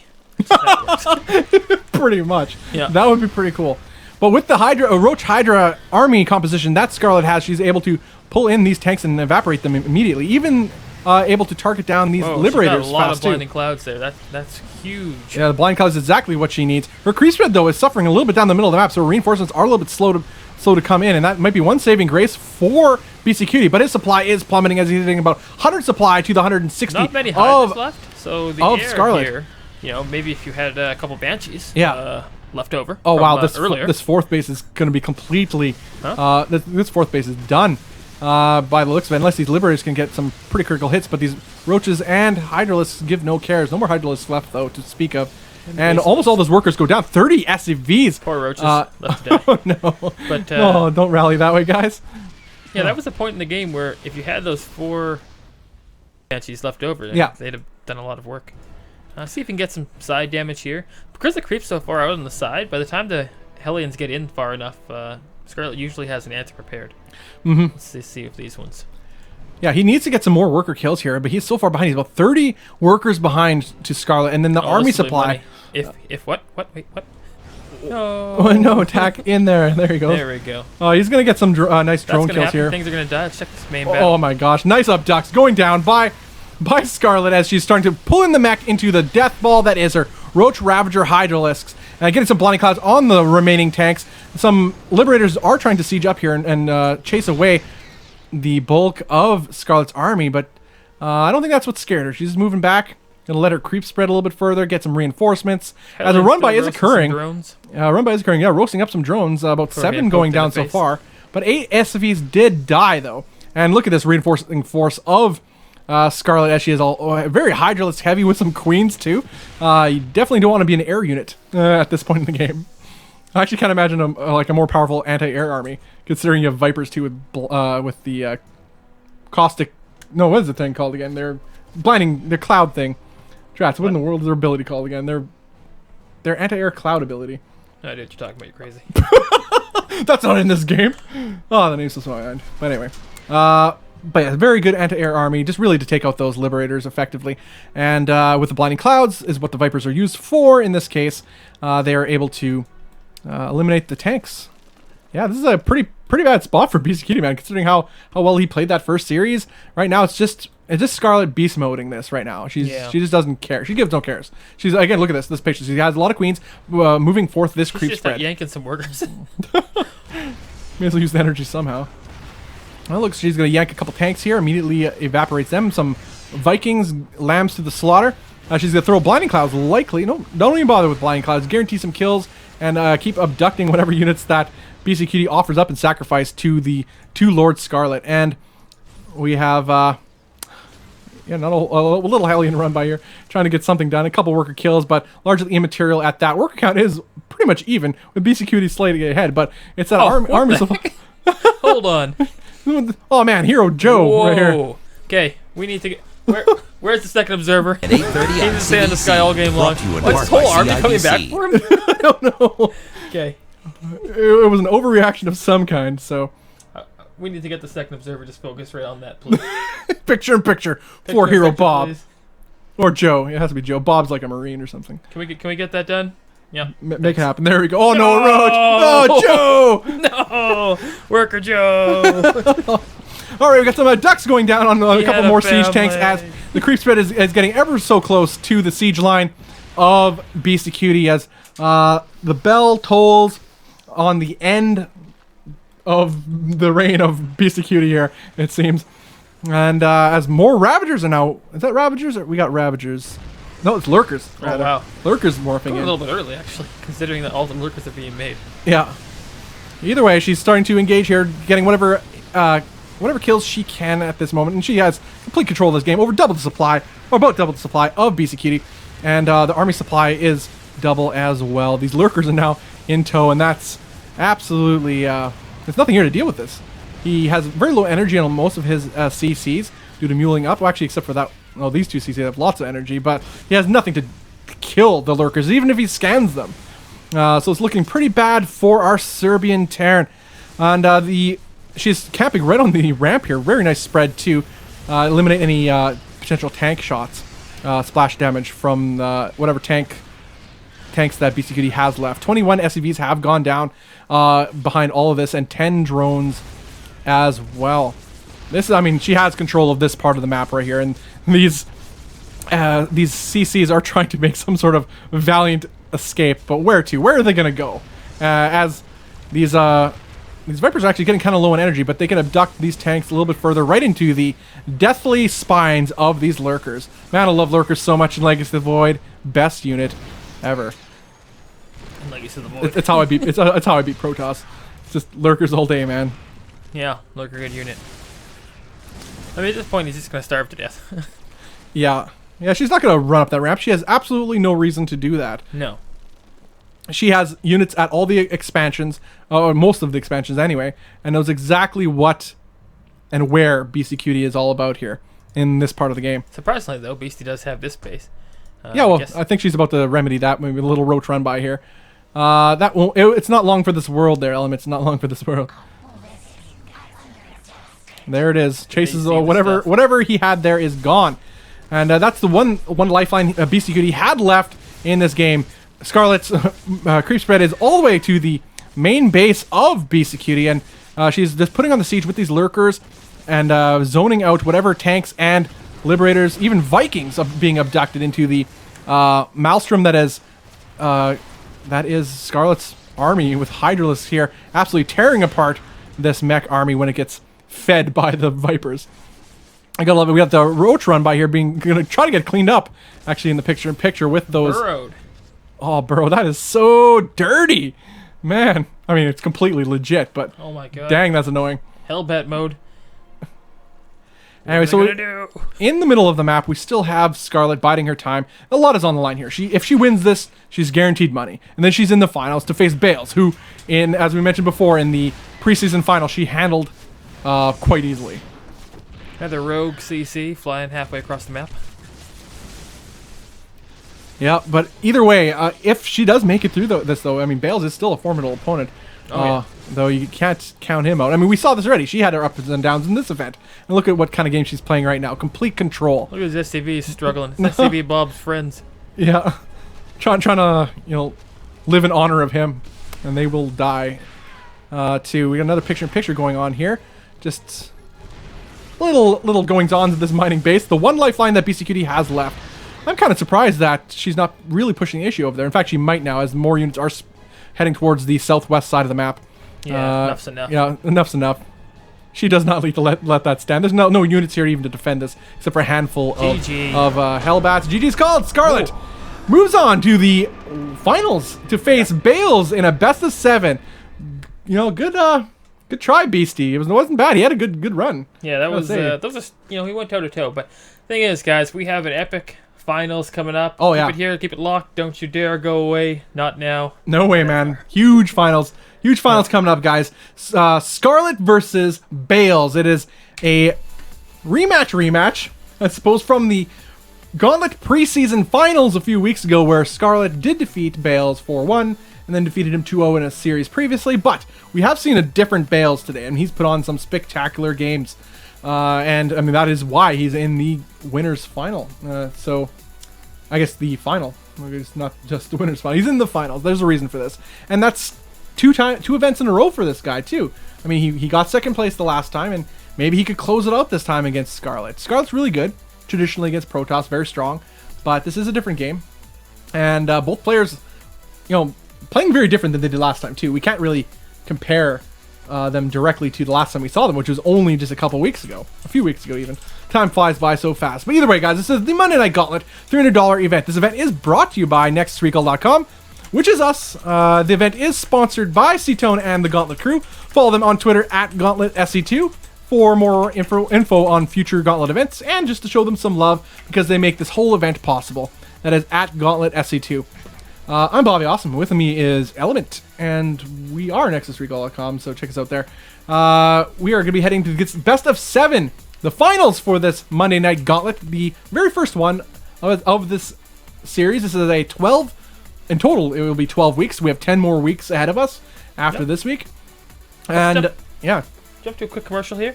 Yeah. This is for the series we run on the side. Yeah. And, just a quick 5-minute break. And we'll head into the finals. Check it out.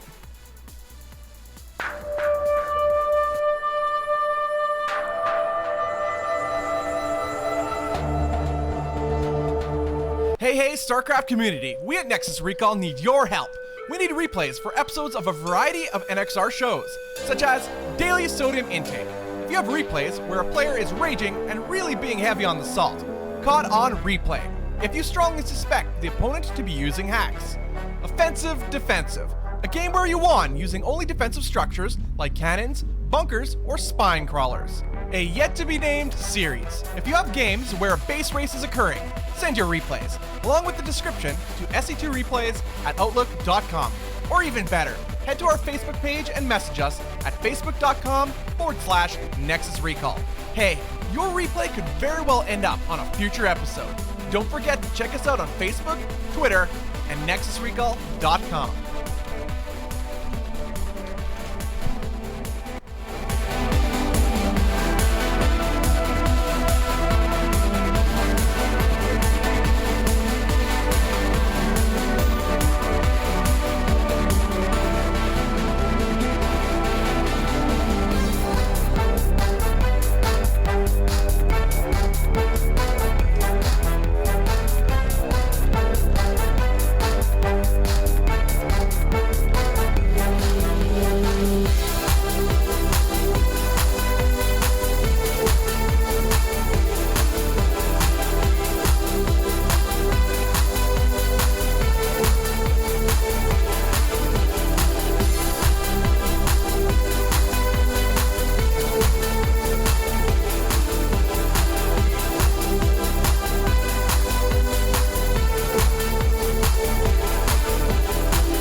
right. Welcome back to the Monday Night Gauntlet, guys. This event is brought to you by us, NexusRegal.com. The event is sponsored by C-Tone and the Gauntlet crew. Follow them on Twitter at GauntletSC2 for more info about future events and to show them some love because they make this whole event possible. I'm Bobby Awesome. With me is Element. And we are back from our short break. We are in the lobby now for the first map, which will be Dusk Towers of the finals of the Monday Night Gauntlet event. A lot of money on the line. Both players, though, are in the money. Second place gets $100. First gets $200. But not only do they get $200, they also get a spot guaranteed in the Season 1 Gauntlet Finals. The Gauntlet Season 1 Finals. $1,000 on the line in that event. And that happens within roughly, give or take, 10 weeks. About 10 weeks' time. It'll culminate. 16 players will face each other.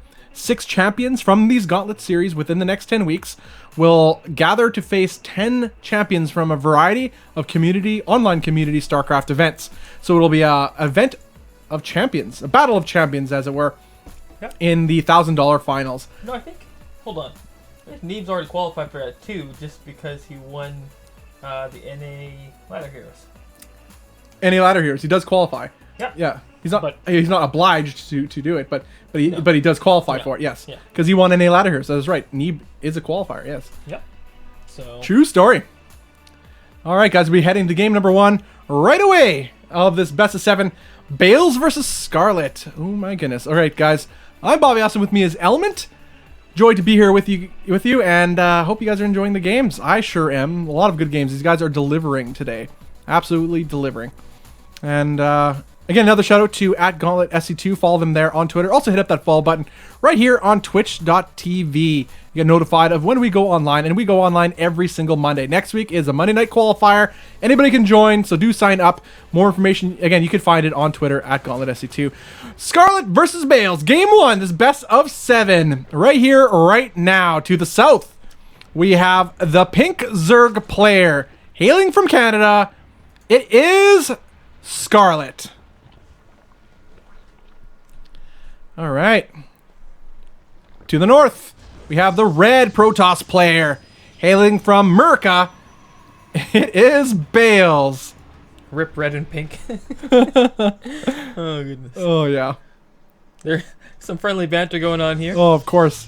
There's a lot of smack talk in those preseason finals, too, from them.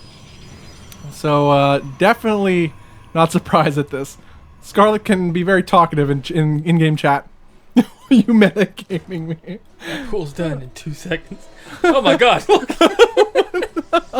There is definitely cheese going on here. Oh, wow. We've seen this. Well, not this, but she cheesed the brains out of... she did this to him last time, didn't she? Well, did she do the proxy? I think this is against Bales. Something. I don't remember. She lifted up the queens. Had a bunch of spines right here. That's exactly what she did. You are 100% correct. Yeah. Yeah, in the Gauntlet preseason finals a few weeks ago, she cheesed the brains out of this guy, poor Bales, in their first series of 3. And played standard games in the finals until the end, where she all-in. And it was amazing. Do you know your pool timing? Sometimes. Is she like scolding him right now? She most definitely is. There's going to be, Rotorn obviously down. I wonder if there's going to be more gas with this, too. Though. And Burrow, too. Wow, nice. Why not, right? It's going to be everything. Burrowed roaches, proxy, hatch. The shenanigans are real. Now, Bales has to be super confused right now. I mean, he has to know something is up. Well, he sees the roach for it. Yeah. So. The jig is up. But how will he deal with it? He's deciding to... Well, he does have 2 gateways, and he's chrono boosting out his adepts. Last I checked, the depths are pretty good. But with the roaches on the way... What's the hatch? Bale's so confused with life right now. He just doesn't understand. Gold base. There's the hatch. Gold. Yeah, one of the gold bases. On this map, a little bit inaccessible, but you know. She could have floated over there with the gas. You never know, I guess.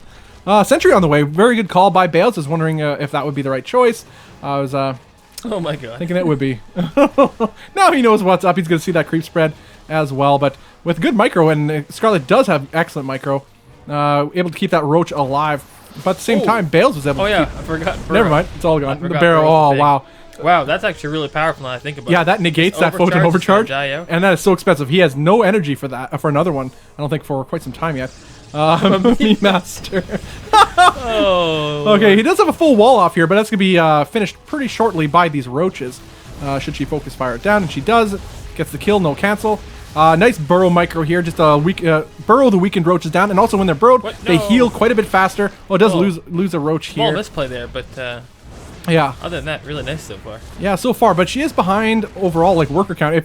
If Bales doesn't take critical damage from this, he's in excellent position. In fact, he can even pull workers to push away this, but he has no detection, so she can yeah, she could burrow infinitely here at this stage of the game. But if she had 3 with one of these hit squads, it'd be pretty powerful. Yeah. Oh, and now just in time, she manages to get that down.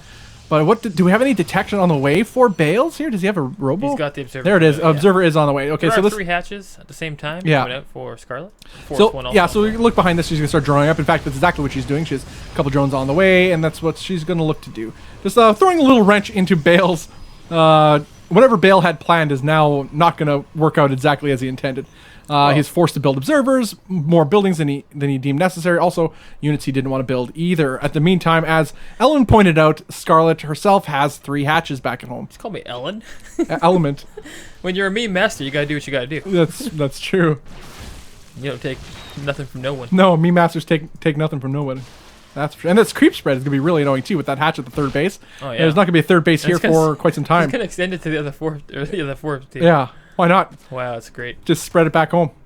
Look at the worker count. Like you said, taking advantage already. Yeah, wow. Wow, a whole bunch of probes are going down right now, too. There's 13 probes going down in total. What in the earth? Wait, what?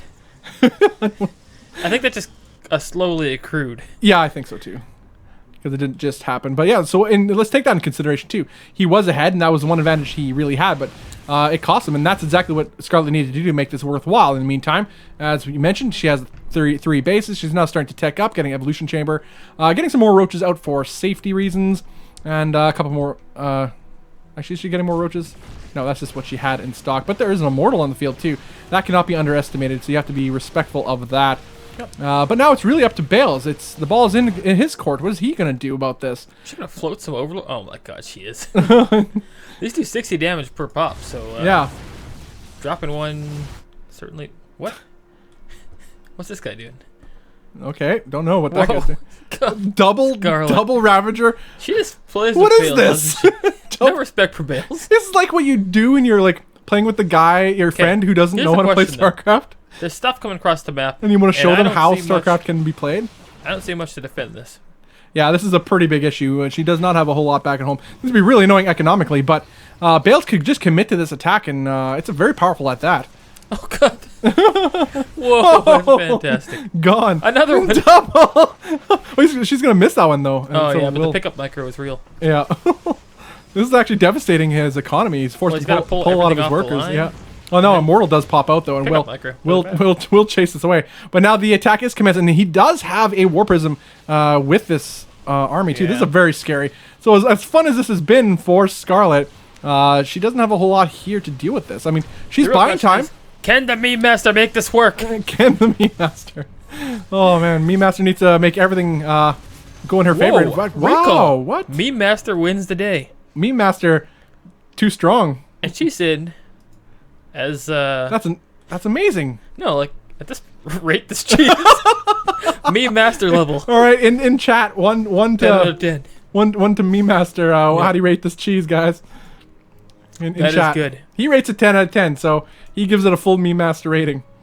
As Bobby Austin's favorite politician would say, Trump. She's in a tremendous position at this point.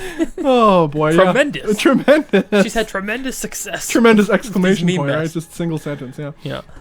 And his hair falls off. Yeah. All right, but he's looking to apply more pressure here with his stalkers. I believe he has blink now, right? He did blink forward there. I'm not delusional. I don't think. He will pick apart these queens if Scarlet is not careful, and yeah, she's going to lose both of these queens.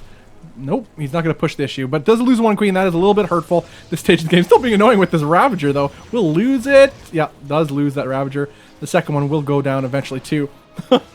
Wow, I wonder what she's referencing this time. Losing her stuff. I guess so, like... Or this. DTs. Oh, that's... Right this cheese. What? Oh, but he lost a lot of stuff on the front line, too. He did, yeah. Well, he tried attacking up that ramp. I mean, wow, that's great. Rate this cheese. Well, let's see what I got. 7 drones going down, 8 and rising. This was going to set the worker count almost even now, which is pretty dang good for Bales. That being said, the DTs do get chased away, as there's a healthy number of Overseers available to Scarlet to defend any further DT warpins. Yeah, she's still up 67 workers. Yeah. Not in a Well, bad she spot just at all. droned up, so yeah. Doing okay is Scarlet. And so a couple, what do we got here? 4 queens here guarding this third base. Protoss out of 10. Oh, Protoss out of 10. That's a new scoring system. I think everybody but Protoss are familiar with. That's one above the meme master. Yeah. It's next level. It includes Oracle builds and proxy Oracle builds and Adept all-ins. All right, so what do we got here for Scarlet? She has obviously has Lair getting her Carapace upgrades. Just gonna bolt her army, getting some creep spread. Gonna put the 4th down actually. We're already 2 is Scarlet, but this is gonna be under pressure as the push is happening right now from Bales. This is a pretty powerful army. We have 4 Immortals with some Sentries, some Blink Stalkers, and Archons. This is gonna be a whole such a meaty army. But a whole lot of Ravagers are being morphed in at the time too. This will buy her enough time to get more reinforcements as they pop out as we speak. Supplies though are even. Shave off some of these Archons. These Lings might be able to get to work, but yeah, as it stands, that's going to be a hard fight. Well, yeah, she can't attack down this ramp. She has to attack with these spines. Yeah, and these queens to transfuse said spines. If they have even energy, they have a little bit of energy left. Ooh, almost sniped it. Not full energy. No. But any kill she could get right now is a win. But let's keep in mind, she's on 3 bases. He's on 3 bases, and he's mining now from his 3rd base too. Most so definitely full energy. He's really he's just really just buying some time. Now the attack is commencing. Gonna pick apart some of these roaches. Are these actually not focus firing on the ramp? He does. Protoss out of 10. Protoss out of 10. Nice. Nice. We got some time warps going down too from the mothership core. Slowing down any reinforcements. That force field is so good. Any reinforcements from the main base and the natural are absolutely useless in this stage of the game. And the supplies starting to plummet for Scarlet. A valiant effort by Scarlet in what was a super creative play, but handled wonderfully by Bales so far in this game. As the Lings are going to finally get released here as the sentries are all dead. But worker count's not the worst. Oh yeah, that's pretty terrible. That worker count's garbage. That's like she's 20 workers down, and he's on three bases. She's not dead, is what I mean to say. Yeah, and she lost 18 drones in that engagement. With this 4th, we've seen her do more than this. Come back for more than this. We've experienced the intense game. Yeah, we've seen the intensity. Yeah, we've seen. At least I'm rich. 2,000 mineral. That's true, actually. Holy cow! You just can't spend that money fast enough. Bales. Oh god. Oh, Bales has no idea what's going on anymore. These drops will be good. I actually feel sorry for this guy. I mean, he's doing really well, but look at his money. That money's being spent. Oh, this hurts my brain how good Scarlet is. Look at her supply at 136. Despite the huge worker deficit, her army is double the supply of Bales. This is absolutely incredible. Yeah, at least she's rich, and now she's using that to her advantage. But now the question is, what can she do with this newfound army supply? He does still have a lot of Blink Stalkers, getting more Archons in.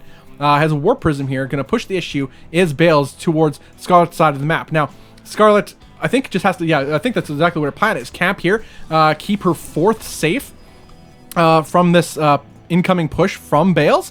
And if she could hold on to this, especially with her Roach Ravager army, she could counter if she wants to, and completely solidify her 5th base. 4th base, rather. I guess it would be a 5th if she took her natural 4th here. But either way, managed to buy time. Bales decided to retreat, decided it's not worth it, and Scarlet's 4th base is safe.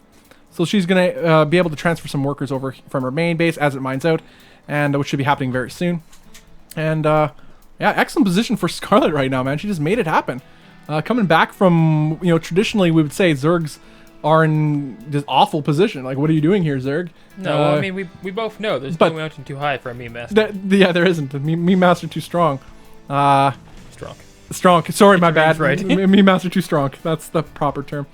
That's just gonna be a thing now. I'm just gonna do it all the time. All right, so we have a drop going on here in the 4th base of Scarlet, but easily fended off. Only 2 drones going down. Scarlet had her army in relatively close position. Mutalisks are actually now in production. What is this, lone Mutalisk here? Does she have any other Mutalisks on the way? Anyway, she's going to send that Mutalisk towards this Warp Prism and going to look to take it out. May indeed do that. As the Hydralisks are actually here to reinforce too. She means business when taking out this War Prism. Definitely doesn't want to get caught off guard. Because one way you could lose a game. She's had enough DT attacks. Yeah. She's seen it. I'll probably throw down another base pretty soon. Actually, the score. Do we have the score up on the map? Or the score? We don't have the score. Lord. Just realized that. We don't have the score. Isn't it? Yeah, it's like... Whatever, we'll fix that later. Okay, so we have the Stalkers and Archons moving across here to... Yeah, try to make something happen. Score is it? What's... It's 0-0. Yeah. It says there. Okay. Anyway. Oh, yeah, I guess it would be... What's game 2? So Bales won game 1. Oh, right. Yeah. Correct. There you go. All right, cool. So Bale's just poking up the 4th base. He's trying to contend his 4th base, but there's so much Zerg here. Just with some lurkers in tow too. It just runs right into it. Oh, 6 shots. Jeez. Are you lagging? Okay, so lag could be an issue, as Scarlet did suffer from some lag earlier on. Game paused. Wait, but Bale did win the first game, right? Which map? Well, wait, because she tried the cheese, right? That wasn't on this map, was it? That was this map. That was this map. Oh my goodness, we're on game 1. This happened to us last time too. This happens it's like so many stages of the game. No, it's 0-0. Holy cow. That's what happens when we cast so much StarCraft and it all blends into one game. That's what happens when you're Bobby Awesome. That's true. Normally I write this stuff down, but... A little bit of a leg spike for Scarlet. She's currently in all the territories. Having leg on EU, having leg on Well, NA. she's in Canada right now, right? And notoriously her internet is pretty poor wherever she lives. So, yeah, I totally forgot. That's the same game, of course. Why is that? It just felt like a whole different game already, but that's all right. Weird, for everybody man. else, we're good now. Here's what happened. I looked over. Bobby Awesome screaming at the top of his lungs. What are you doing? All right, we're going back. Here we go. The engagement. Will it occur here? Will Bales commit to this attack? But there are lurkers on the field too, and he does not want to attack into those lurkers. That's so many lurkers too. Nope. Another pause.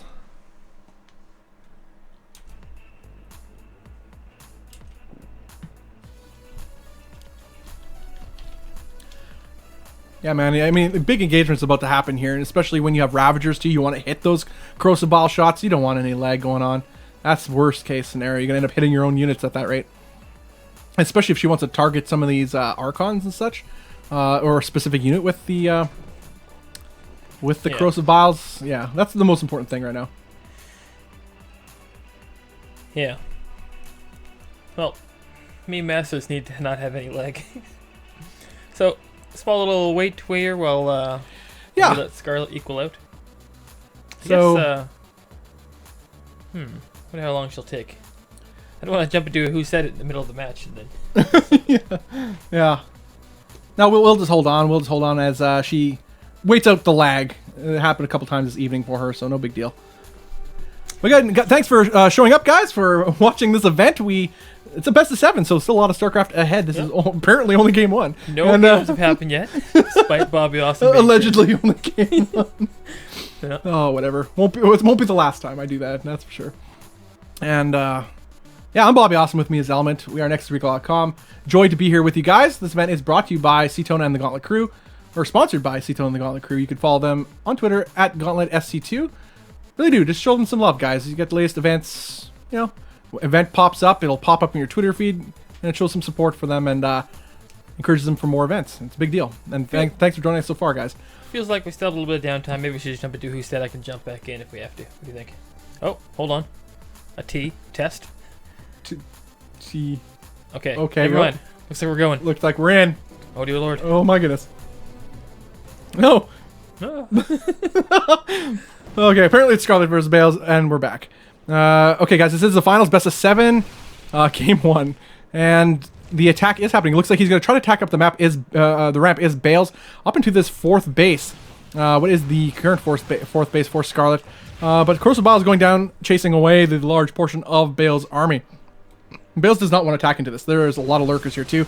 I mentioned this before, but he's dancing with the devil here. Yeah. And he's trying to make something happen. It's possible he can break these lurkers. It'd be much better if he had a couple Disruptors in tow here? Well, I mean, if Bale's style is any prediction, he's not going to commit to this. I don't think. No. I can imagine he would. This is pretty risky. Yeah, we've seen him in many other situations just like this. Take the base and back off. Yeah. Okay. No, there he will actually. Well, he committed enough to take out the base, which is more than we can say from games he's had in the past. But that excellent arc too managed to mitigate a lot of the splash damage from those lurkers. Yeah. In the meantime, he's taking his own 5th base, and that's largely what this was, to buy time, keep Scarlet on her side of the map again, while he himself takes a 5th base. Well, so this is really excellent for Bales. This is classic day 9 here, you know. Push out, take a base behind it. Yeah. Basically. So that's essentially what he did. Only he got a base at the same time with it. Wow, that's a lot of lurkers. Oh, it's beautiful. It's like a sight to behold, I say. Bobby Awesome playing here. That's my style. All right, to eliminate some of the creep is Bales. Again, just keeping the pressure on the front of Scarlet, because you want Scarlet to run rampant around this map. There's the disruptors. There's exactly what he needs to try to close out this deal. Just chilling. Force the issue here. Yeah, Mutila's actually getting a couple kills. 4 probes going down. Work count is largely even, although Bales is slightly ahead, and Zerg wants to be a little bit more ahead traditionally. Although the standard traditions of StarCraft have changed in Legacy of the Void somewhat. Oh, nice. He gets the cancel on this base. Oh, wow. Nice splits by Scarlet, too. The disruptor shots don't hit anything. Colossus on the way. Oddly enough. Why not, I thought man? that game was taken out of Legacy of the Void. Yeah. Oh, man. But, okay, so he's going to try to move down this ramp, but there's so many lurkers here. He's going to try to clean some up. He does manage to kill 1 lurker with that, and get some of the misrallied Vipers, too. A little sloppy there, play by Scarlet, but a little inattentive, but she has so much going on right now. 8 drones going down in total, too, for Scarlet. She's just going to try to hold the line at this 4th base, but really, she's only just buying time that is actually in Bale's favor. Bales is the one purchasing the time. Little does Scarlet know, as he's securing his 5th base, and it is now mining healthily. That aforementioned Colossus is now heading towards the front lines here to join up with Bale's army. Oh, Bale's attacking that choke point. There's like 6,000 spines punching him in the face. That is not the acupuncture you are looking for, Bales. And these Mutalists are still going to try to pick off a worker here and there, utilizing the wonderful APM that Scarlet does employ ever so nicely here. But nice warp-ins. Bale's attentive as usual, just able to mitigate any of the damage that these Mutalisks can provide. But now, will the engagement happen here? Will there be an abduct on any of these Colossus? Oh, Blink Forward managed to focus fire down some of these Vipers. Blinding Cloud immediately goes down. Will chase away the rest of this Protoss army. Abducts do happen on these. Oh, nice hits. Gets some of the roaches. Does Bales, but at the cost of all the Vipers.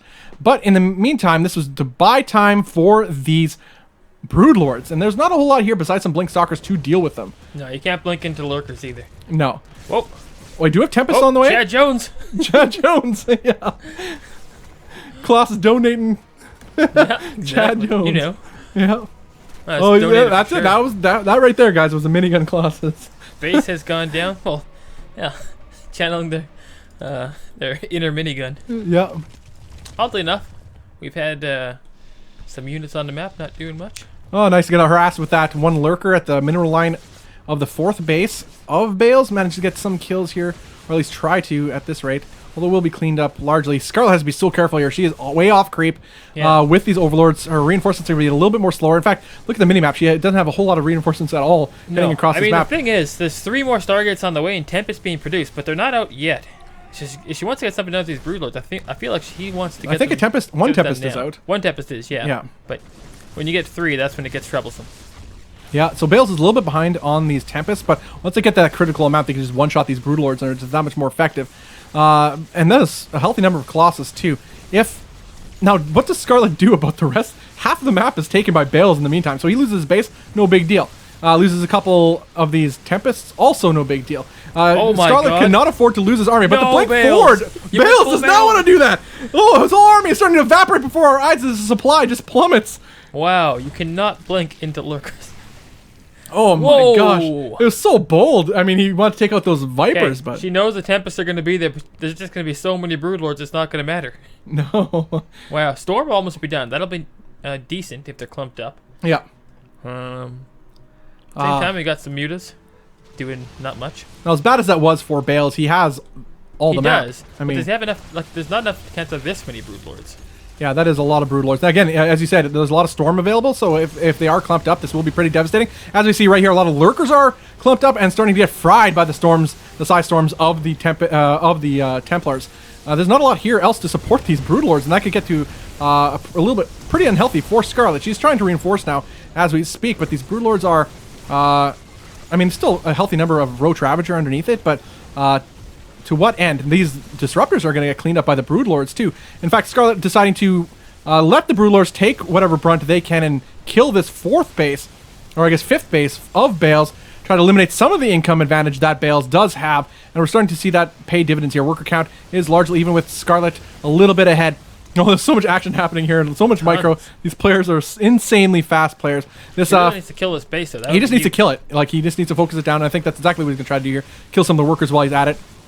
And these Tempests, Bales is trying to force the issue here, but he gets one of his Tempests abducted, and the Lurkers are gonna camp on top of that ramp. God. And Bales' army is collapsing. Yeah, here. it's absolutely collapsing. He attacked right up this ramp. He has no reinforcing army here to guard his very valuable Bales Colossus. has no money. He's at 60 supply. That is unbelievable. Everything is dying. You may have half the map, but Scarlet has his army in an iron fist and crushed it. There's Absolutely no anti-air here. What just happened?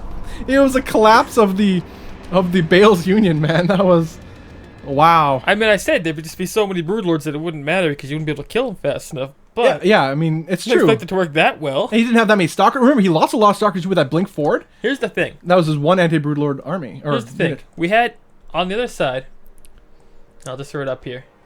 Oh, I can't even, hold on, see if I can pull it up. Oh, no, it's too late. Bales had a Warp Prism on the other side of the map that he never used. And at the point where there's Broodlord, that many Broodlords especially, on your side, one Warpin of Zealots in the other person's base does a huge amount of damage. They'd have to pull back. Yeah.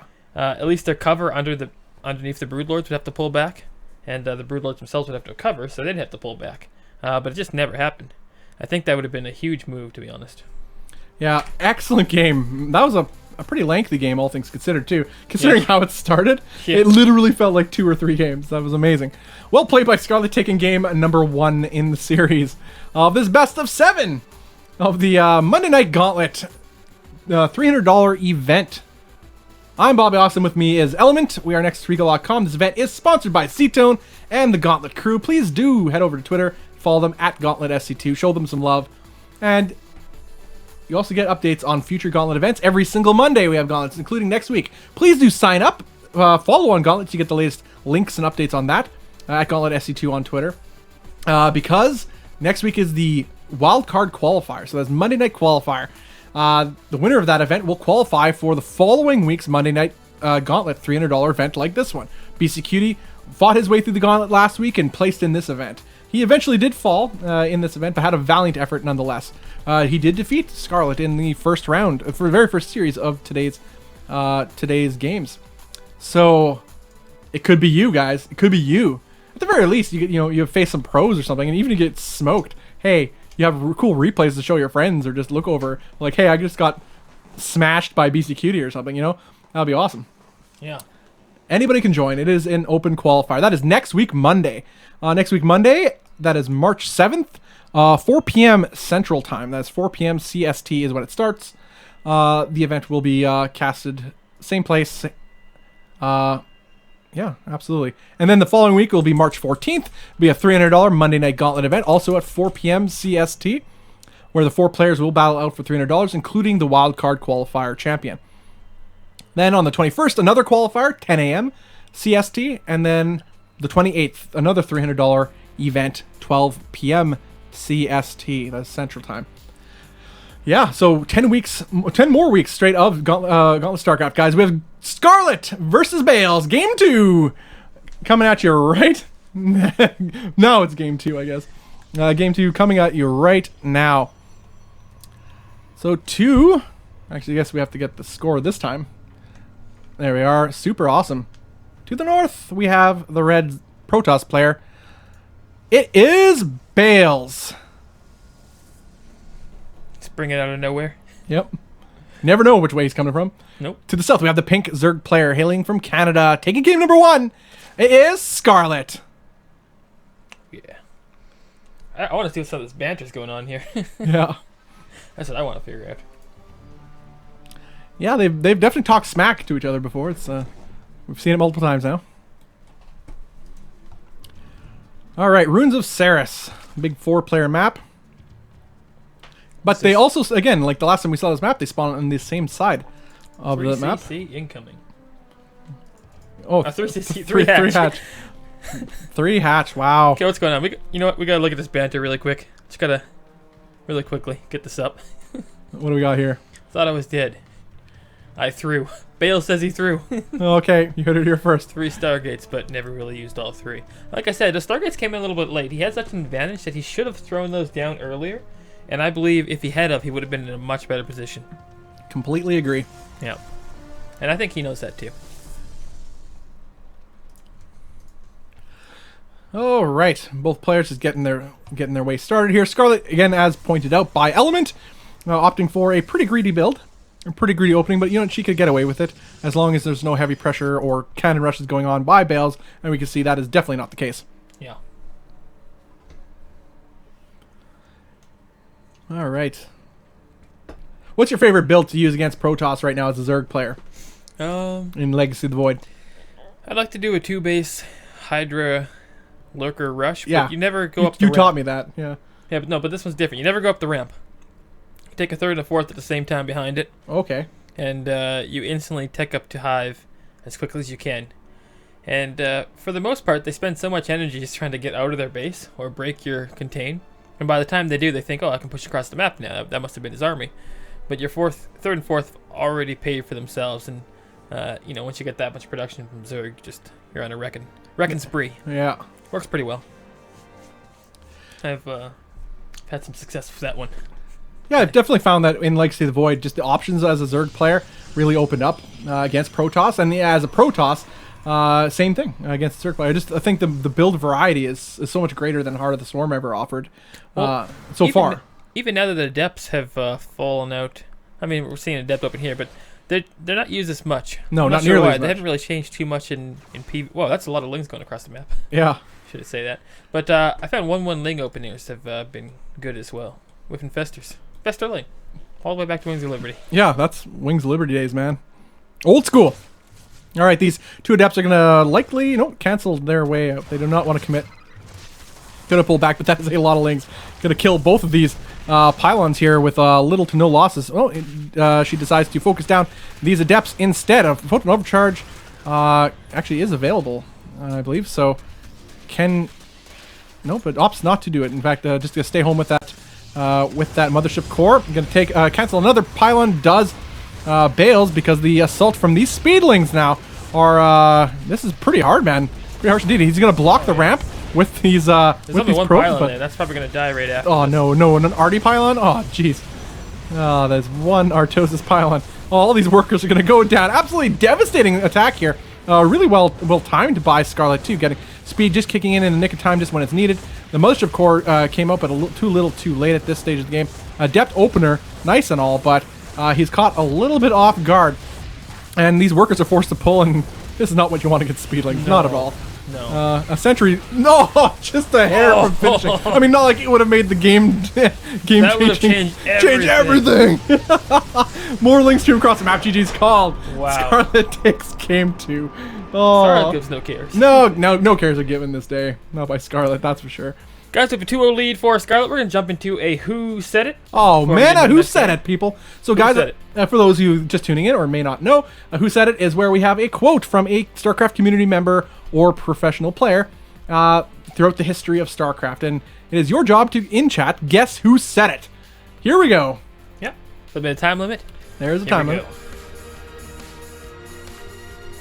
Okay. Made a rule for myself when I practice with Koreans. I wouldn't stop playing until they stop. I like that. Dedication. Yep. Who said it? Who said it, man? Gotta go, guys. Naniwa. 2 seconds. Thorzane. Oh, yeah. That's good. I like that. Oh, man, Yeah, I that's a miss good one. Thorzane. Spoon Terran. Yeah. Poor guy. Gone. Yeah. Spoon Terran. I actually love that picture on Reddit made a resurgence with him Yep. spooning within control. Yep. You want to be the big spoon or the little spoon tonight? Yeah. What do you think? Yeah, what do you think? He controls the little one. That's awesome. I love that. Yeah, it's good stuff. Classic. We're ready to go right away, guys. Yeah, man, just we're too ready fast to here. game 3. All Arena is the map of this best of 7, guys. Game 3 of Scarlet versus Bales. It is 2-0 in Scarlet's favor of the Monday Night Gauntlet $300 event. Yeah, I'm Bobby. Austin, with me is Element. This event is sponsored by @GauntletSC2, and I guess you follow them at GauntletSC2, sponsored by C-Tone and the Gauntlet crew. Yeah. Oh, sometimes words just leave my face before I vet them. So it happens. Scarlet versus Bales, game 3 coming up right now, guys. Thanks for joining us. And what a joy it is to be here today. All right, to the south, the blue Protoss player, down 2 games. It is Bales. Oh man, I love All Arena. Such a good map. So fun. To the north, we have the pink Zerg player, up 2 games. Can she take it all the way? It is Scarlet. Also, keep in mind, she is on Team On Fire, which is, I love it, is like such a troll. It's a troll team in reference to Bly, of course. I didn't know Scarlet was this much of a troll. Oh yeah, She's full troll. totally. Me master. I can't imagine what like games with her versus Huck are like. Like the smack talk with them is unreal already. It's amazing. Yeah. Oh, no regret name drop happening. Oh god. Hey man, no regret. Somewhere on the top of the NA ladder. Often he's a Canadian. That's Zerg actually player. really good. Yeah, man, it's fun to watch. I've watched some of his He's very aggressive though, man. I mean, point like of view. Well, he is because to the point of his fault. lane Bane control is actually really strong.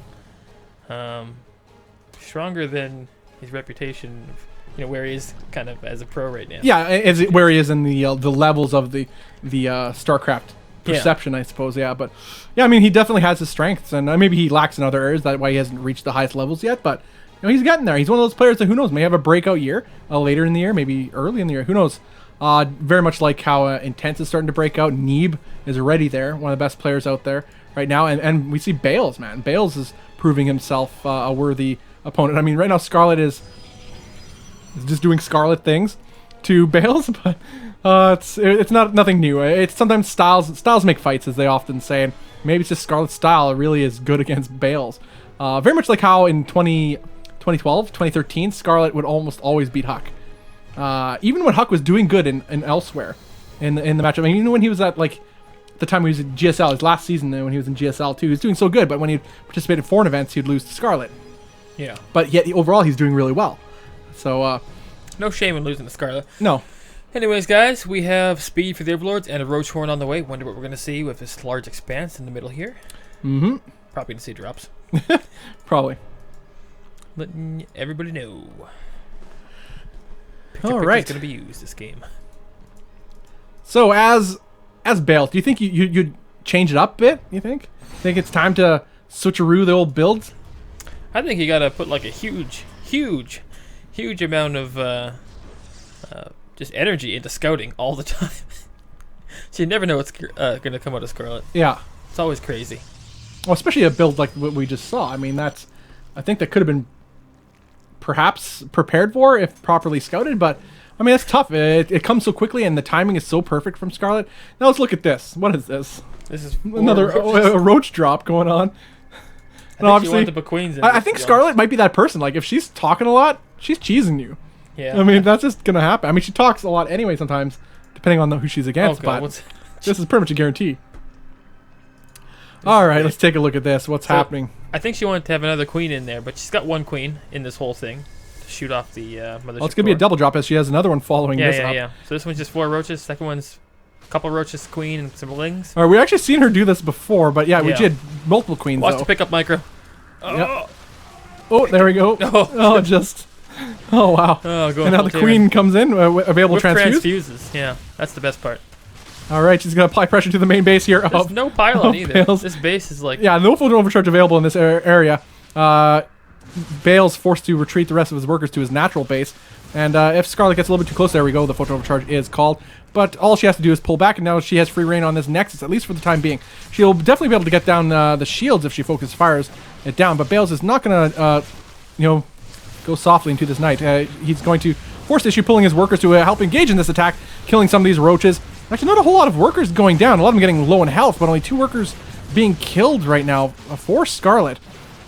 Scarlet behind this is taking third base, as we can see in the picture-in-picture. And, well, three probes going down overall. I don't know. Was it worth it? She threw him off quite a bit. Well, we've seen her do this before. It's about throwing him off. Like, now he warped in a bunch of units he didn't want to warp in. We've said all this before. I mean, this is the same song and dance. Somehow she's applying the old adages we used to use against Zerg player, you know? That's why Protoss would do the early push with the Zealots and a couple sentries and a Mothership Core, right? You force the Zerg to use the larva and resources to build units rather than building drones. Yeah. It works out the same way here, where the Protoss needs to use their mineral to build more, infrastructure for starts and more probes. But I mean, I see this as the exact same thing Bales was trying to do earlier to other people, where he would, push out and keep them in their base. And now he knows this drops right outside. He can see it almost. And so he's got to keep his army in his main base tucked away. Meanwhile, Scarlet's taking a third, going to start droning up, already at 40, already taking the lead. So I think she's in a pretty good spot. Plus, it's really hard to make a huge push down the center of this map. Oh, yeah. Like, especially against Zerg, you just put in a couple of Ravagers and you're... Yeah, Defender's Advantage holds a different meaning on this map. It's just that much stronger on the other side of the choke. You can have a much inferior army and hold off a much larger army for extended periods of time as long as you don't botch it. Yeah. So... And we're going to see that. Look at Scarlet's keeping an eye on the potential third base for Bales, as it is not on the way, and she is well underway with her third base. In fact, just starting to mine from it as we speak. She's ahead in workers by about 10 drones, and that is just going to increase as she's actually just stopped droning up, deciding to get some more units here. Yeah. We'll see if she continues. One thing that seems delayed was the tech. Like, I expect this to have been down a long time ago. Well, this is really late blink. I mean, what does he expect to do? All right, now the timing is everything. And this is a pretty big anti-timing, actually, for Bales. Oh, no, just in time. Managed to get one of the Ravagers before it does any damage and gets it killed. And nice force field, too. We'll get another one for virtually nothing. This is something Scarlet cannot afford at this stage of the game, but she's powering up. And because she did cut back on droning up, she does have a sizable army at this exact moment. In the meantime, continuing on with her Ravager harass. Like, what a punch in the face. Like, this is embarrassing. Oh, God. Oh, man. Oh, another hit on 4 probes going down. Oh, jeez. This is not something you see every day. It's kind of like how the Colossus drop became a thing largely from Puck. It's like, and here's the only thing you need to see right here for the whole game. Oh, wow. Just a little friendly. Look at this. No, it's disciplined, man. It's on hold position. It's I've got a job to do. Well trained lane. But that's all you need to see here to know that Scarlet's in a good position. Yeah. I mean, yeah, you don't even need to see this crazy supply lead. No. But also, let's keep in mind, this is Roaches. Roaches are supply heavy on the average, but now she's starting to bank a lot of money here. A little bit low on the gas department is Scarlet. She's probably going to look to take a 4th base very soon, more so for gas than anything else, if she decides to tech up at all. I mean, she's just pumping out Roaches. I think she's just going for the old Stefano Roach Max here, but whatever Legacy of the Void's version is. And going to try to make something happen from this, because it doesn't look like she's interested in doing anything else, tech-wise. Are they going to go all the way around the map? I couldn't imagine. Okay, DT's in the main. Oh, wow. This is actually pretty devastating. There's no detection at all here in the main base for Scarlet. 7 drones going down already, and the number starts to rise. There is an Overseer here within the vicinity, and Roaches are now here to deal with this Dark Templar. More warpins occurring from the War Prism. In fact, those might have almost been... yeah, it's going to... Gonna pick them up. Yeah, you're not gonna get anything done with that. No spores are on the way in the natural bases of Scarlet, and Scarlet will see that other DT too, and we'll clean it up with those Roaches. Good minimap awareness there for Scarlet, but again, no 4th base yet for Scarlet. I'm really curious about this. Is she just gonna go with the 3 base all the way here? I mean, since she's not tech. Oh, now she's getting upgrades.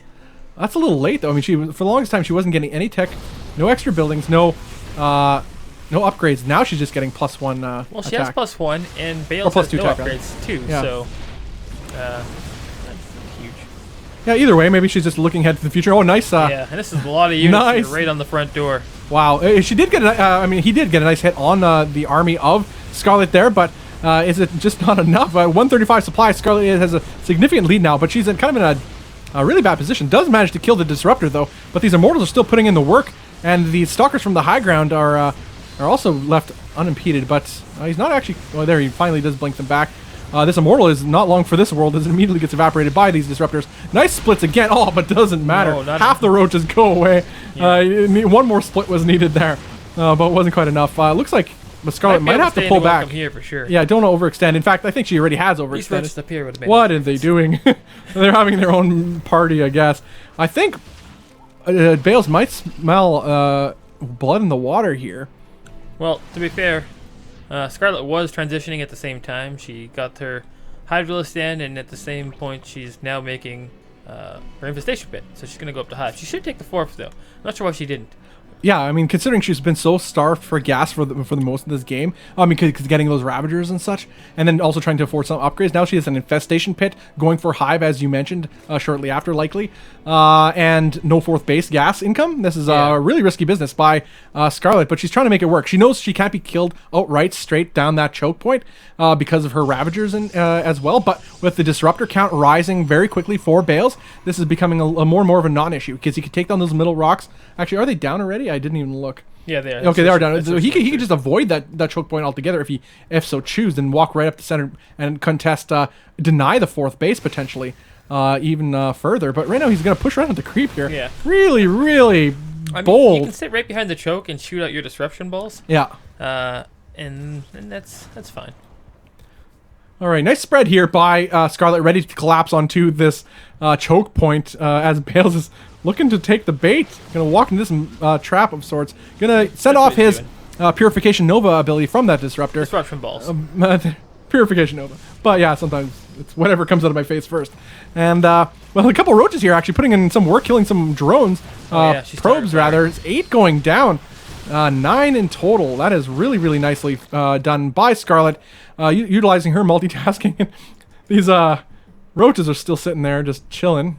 They had a job. I mean, I guess they didn't sign on the up for minimap. any of They may look like overlords, I guess. Yeah. Thing is, this guy's been having a field day. Viper's finally come out, which will actually be pretty large. We've seen her play this style before, where she just yanks as many of these disruptors as she can. And that's worked out well for her before. Still, though, Bales has his 4th base, and she just doesn't want to take one. I guess she doesn't want to spread herself too thin on this map. I mean, that's the only real thing I could think of. I mean, her creep spread is all the way to her 4th. She could take it without getting caught off guard. Yeah.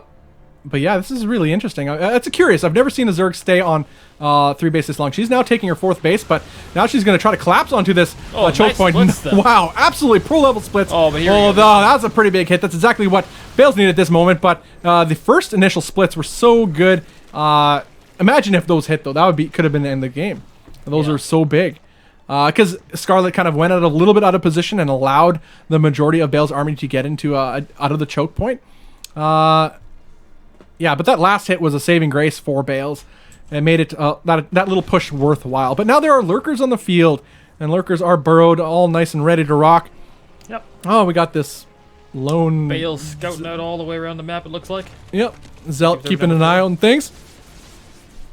Knows what's up, but this 4th base, man, I don't know. This could really hurt Scarlet pretty soon, as the 4th base is going up for... Bales as we speak too. Bales is already up for a long time. Yeah, it's been up. Well, that's what I meant. Scarlet has been mining for quite some time now too, I guess.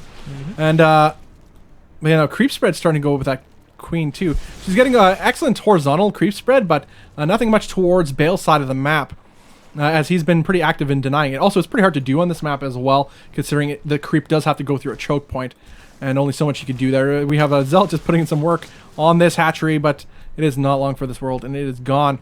Now this 4th base is being secured for Scarlet, as she's just camping it out, man. This is the map to use lurkers on. You just Roche play it is safe. finally removed from that spot. Oh, look at how many disruptors those are. That's just glowing balls of sun, just waiting to evaporate your whole army and your mineral line and your buildings too, since they do building damage too. All right, Purification Novas are shot, but hit just one lurker. Not a whole lot here. But that one miffed. Only hit one queen, but still the army supply is slightly... actually still slightly ahead for Scarlet, but oh my goodness, that will change pretty quickly with these Purification Novas, which seem to be unending. Yeah, I think they've been pretty decent. But this is a pretty risky attack. I'm not a big fan of attacking up this ramp, because there's no way out. You're stuck up there if you get trapped, because there's only one ramp in, one ramp out. And now the blink right on top of these lurkers. Actually, could Bales do it right here? He's ahead in supply. His army supply is starting to rise as Scarlet well. has a whole piece of army, I think, in her Yeah, main Scarlet's base. just losing a ton of workers here as she's pulling the drones, trying to make something happen. But these Colossus here, that's insult to injury, really adding to the death of these Lings. And these Hydralisks are largely useless versus this Colossus 2. Actually, Colossus make it full focus roast down. around. What's happening What? here? All the valuable units just got evaporated by a little bit of inattentiveness by Bales, but still, he holds a pretty good I supply think if these lead. Blink Stalkers and that one Disruptor might be enough. Didn't kill the base, though. Took that ramp. I don't know. Well, there's a lot of Hydralisks on the field, though, and they're pretty good against Blink Stalkers, last I checked. Yeah. And let's think about... oh, look at the money that Scarlet has. But other than that, and how does she do how many bases? But the work account fell quite heavily for Scarlet. We got the picture still up. Oh, there we go. It's really showing us the same thing. There we go. Okay, cool. Another cell just seeing that the 5th base is going down for Scarlet. Another Colossus is in the field. 2 Disruptors, 2. 4 Bales. He's just keeping I guess he's owning this part of the land here, forcing Scarlet to split up her army. I guess cutting off reinforcements from half of her bases here, or whatever is left on this side of the map. And just a couple Purification Novas can change the whole tide of this match, especially at supplies that are so even. There's a nice abduct here going down on the Mothership Core, and Scarlet is in a pretty tight space right now as she's trying to buy some time to get a large enough army supply to engage this scary Protoss army with all these Blink Stalkers. This is just Blink Colossus with a handful of Disruptors to add to the DPS. And just scariness of this army, the instant damage that the Purification Nova provides this Protoss army, this burst damage, really has to have Scarlet on her toes and on her micro, able to do those splits, such as this. She's runs on creep, able to escape Purification Nova, but he has more where that came from, as he has 5 Disruptors here in his army.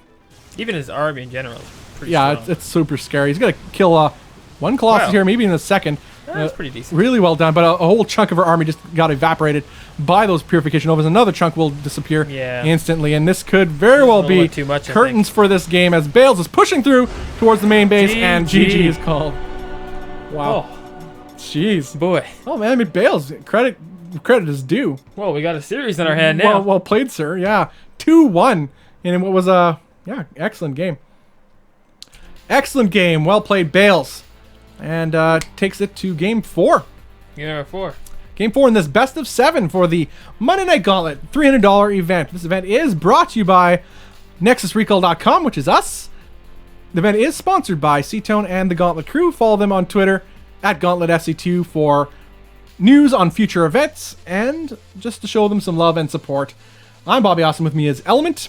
And a pleasure to be here with you guys today. Thanks for tuning in, guys. It's an absolute joy seeing the chat flying by. It's always interesting to see. Oh, when I get the chance to look at it. Yes, indeed. We'll be heading to the next game. Yep. I mean, all these series have been really good. Jump into the next game. Before we do that, we'll jump into one more. Another Who Said It, guys. Another Who Said It. Who said it? Who done Spam it in chat. Who do you think said this line? Coming right up. Right away. Oh. Any second. There we go. Press the button. There we go. That helps. That might help. Okay. Who said it? Spam your answer in chat. I'm the kind of guy who stutter steps Zerglings versus destructible rocks and gets supply blocked while doing it. Who said it? Spam man, it right I actually now, know guys. this quote. Drats. Or a variation of it. Spam away.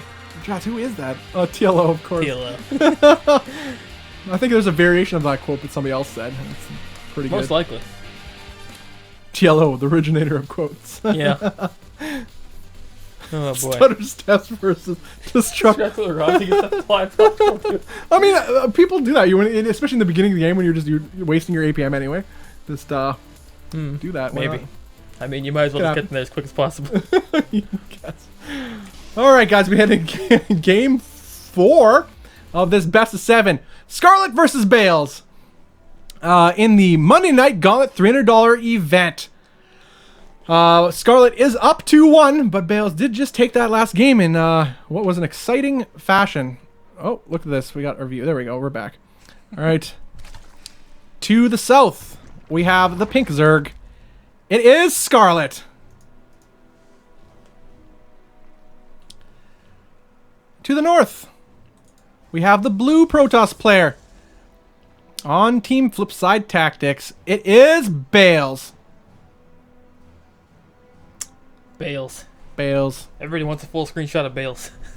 Good guy, Bales. Good guy, Bales. I mean, he's been appeared in a bunch of our events like short notice too, like Yeah. like hour before the event, short notice. This guy, he's a team player, that is for sure. Yeah. Love it. I love when people are gung ho to appear in events. I mean, it's awesome. It means they take it seriously and they just want to, practice, learn, have fun, and have a chance at money. He's in the money. He earned it. That is for sure. Oh yeah, for sure. Pretty cool indeed. What do we got here? We got a Nexus first going down for Bales. I like this. It's kind of risky against, somebody of Scarlet's caliber, but it's not something I guess he's too afraid of. We got the forward hatch being taken by Scarlet, which I favor because it allows the creep spread to spread across the map a lot faster. Do you feel like there are going to be some queens flying across the map? Do I feel queens are going to fly across the map? Yes. This is what we need to wager Every on. Scarlet game, I anticipate this. This is what we need to know. Okay. Will there be queens in an Overlord flying, hurtling across the galaxy? Okay. I hope so. I mean, you're already wrong. We've seen it multiple times, though. Both the Overlords across the map already. Okay. So it's not going to happen. It could still happen. There's another one. Yeah, you never know. Never know with Scarlet. Nope. And that's awesome. Yep. All right. As Bales just scouted, there's no third base yet. As we've seen, Scarlet varies her expansion options greatly. Sometimes she sticks on 2 base for quite a long time. And if you saw the previous game, she's stuck on 3 base for a ridiculously long time. Perhaps that is what cost her the game eventually, but it could have definitely been a factor in it. Hard to say. Yeah. This is true. Depth's on the way. Double gateway, Stargate fall off. I don't know what that's going to be. Going to be a big adept push with a bunch of Phoenix. That'd be nice. Phoenix Adept, pretty powerful build. Yep. Definitely see that as part of the evolving meta in Legacy of the Void. I mean, it's really... Legacy of the Void has been out since November. The beta since, May? June? I don't even remember when the beta came out. All I know is I got into it early. Yeah, you did. I enjoyed myself. And I hate you because you always get to the betas like the moment it's out. Unbelievable. Yep. Anyway, but so the meta has evolved, but it's still evolving because the game itself changed all the way up until launch. And even to this day, it's still changing. Overlord speed's being created. It is being researched. Tons of queens are on their way. Okay. No way. Are you Come serious? Is your Do dream it. coming true right now? Do it. Make it happen. Do it. Convert your Overlord. I can't get any closer. You're making that Overlord uncomfortable. Quit doing that. As close as I could go. I guess this can be a lane drop probably. Maybe this guy over here. Yeah. And this guy probably. More than likely. What a letdown. I guess she lost one game. Oh, there's the Phoenix. Oh, wow. like I said. Phoenix. Shut down. Who called this one? No drop happening this day. I called this one. Yeah, Lings are heading across the map, but they're not going to get anything done. So this is a really good opener from Bales. Oh. He has some Lots of adepts at home. adepts. Nothing's going to attack up this ramp. That's 4 adepts. Lots of adepts and lots of Phoenix. Adept Phoenix, eh? Yeah. Good times. He's still on 2 base. Scarlet has taken her 3rd base. I don't know. What can Scarlet do? She's getting a Roach Warren behind this, and her lair is going up too. All she needs to do is survive. Survive. As long as this 3rd doesn't go down. I don't know if it will. This guy looks like he's got plans. And this pylon up here looks like a cannon will be placed somewhere in there. Is there even a forge on the way, actually? No, there isn't. Nope. There's a robo. And a robo changes everything. So, I predict bunch of gateways. Okay. Robo puts out a warp prism. And then just Phoenix Adept all day. All right. Until the Zerg is dead. All right. Well, she did invest a lot in those links. She wanted to get some damage done, but is immediately shut down by these Phoenix. I mean, then again, she didn't commit any further to those links, but she doesn't often do that. She just relies on getting some damage, taking a 3rd base, usually doing that aggression off the back of... usually taking those expansions off the back of those that early aggression that she's known for doing. But this opener by Bales has shut that down pretty hardcore. Now there's a lot of queens on the field, and this will actually help deal with these Phoenix quite well. And a bunch of roaches are being produced too. Mass roaches. With Burrow as well. Oh, wait, no, with Roach Speed. Roach Speed, yep.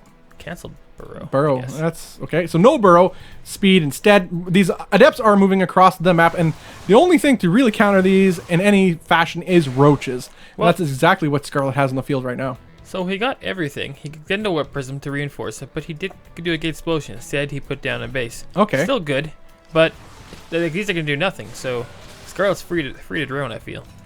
As heavily as she wants. Yeah, these Phoenix are going to be a little bit annoying, but nothing too critical. A few drones going down.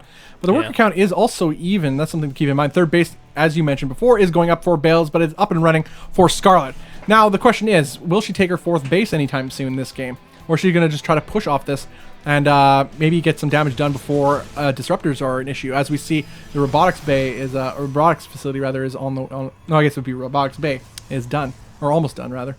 Yep. And Mortal's on being built too, so wasting no time producing units out of his robo. These queens are having none of it. No. Prism coming in, right over top of the queens. They don't care either. But yeah, as we know, her creep spread is good, and that's not because of her lack of building plenty of queens. Now we have Roaches here pushing at the front of the third base for Bales up this ramp. He's not going to, be able to hold this. No, he actually has lots to hold this, but any Scarlet won't be able to get any attacks done any further than this. This is pretty much the end of the line for this attack. I mean, you can't attack up this ramp. There's no attack happening in the back. There's no Mutalisks. So this is really just, again, to keep an eye on Bales by the looks of it. No Ravagers either. So you know Scarlet is not committing to this hard.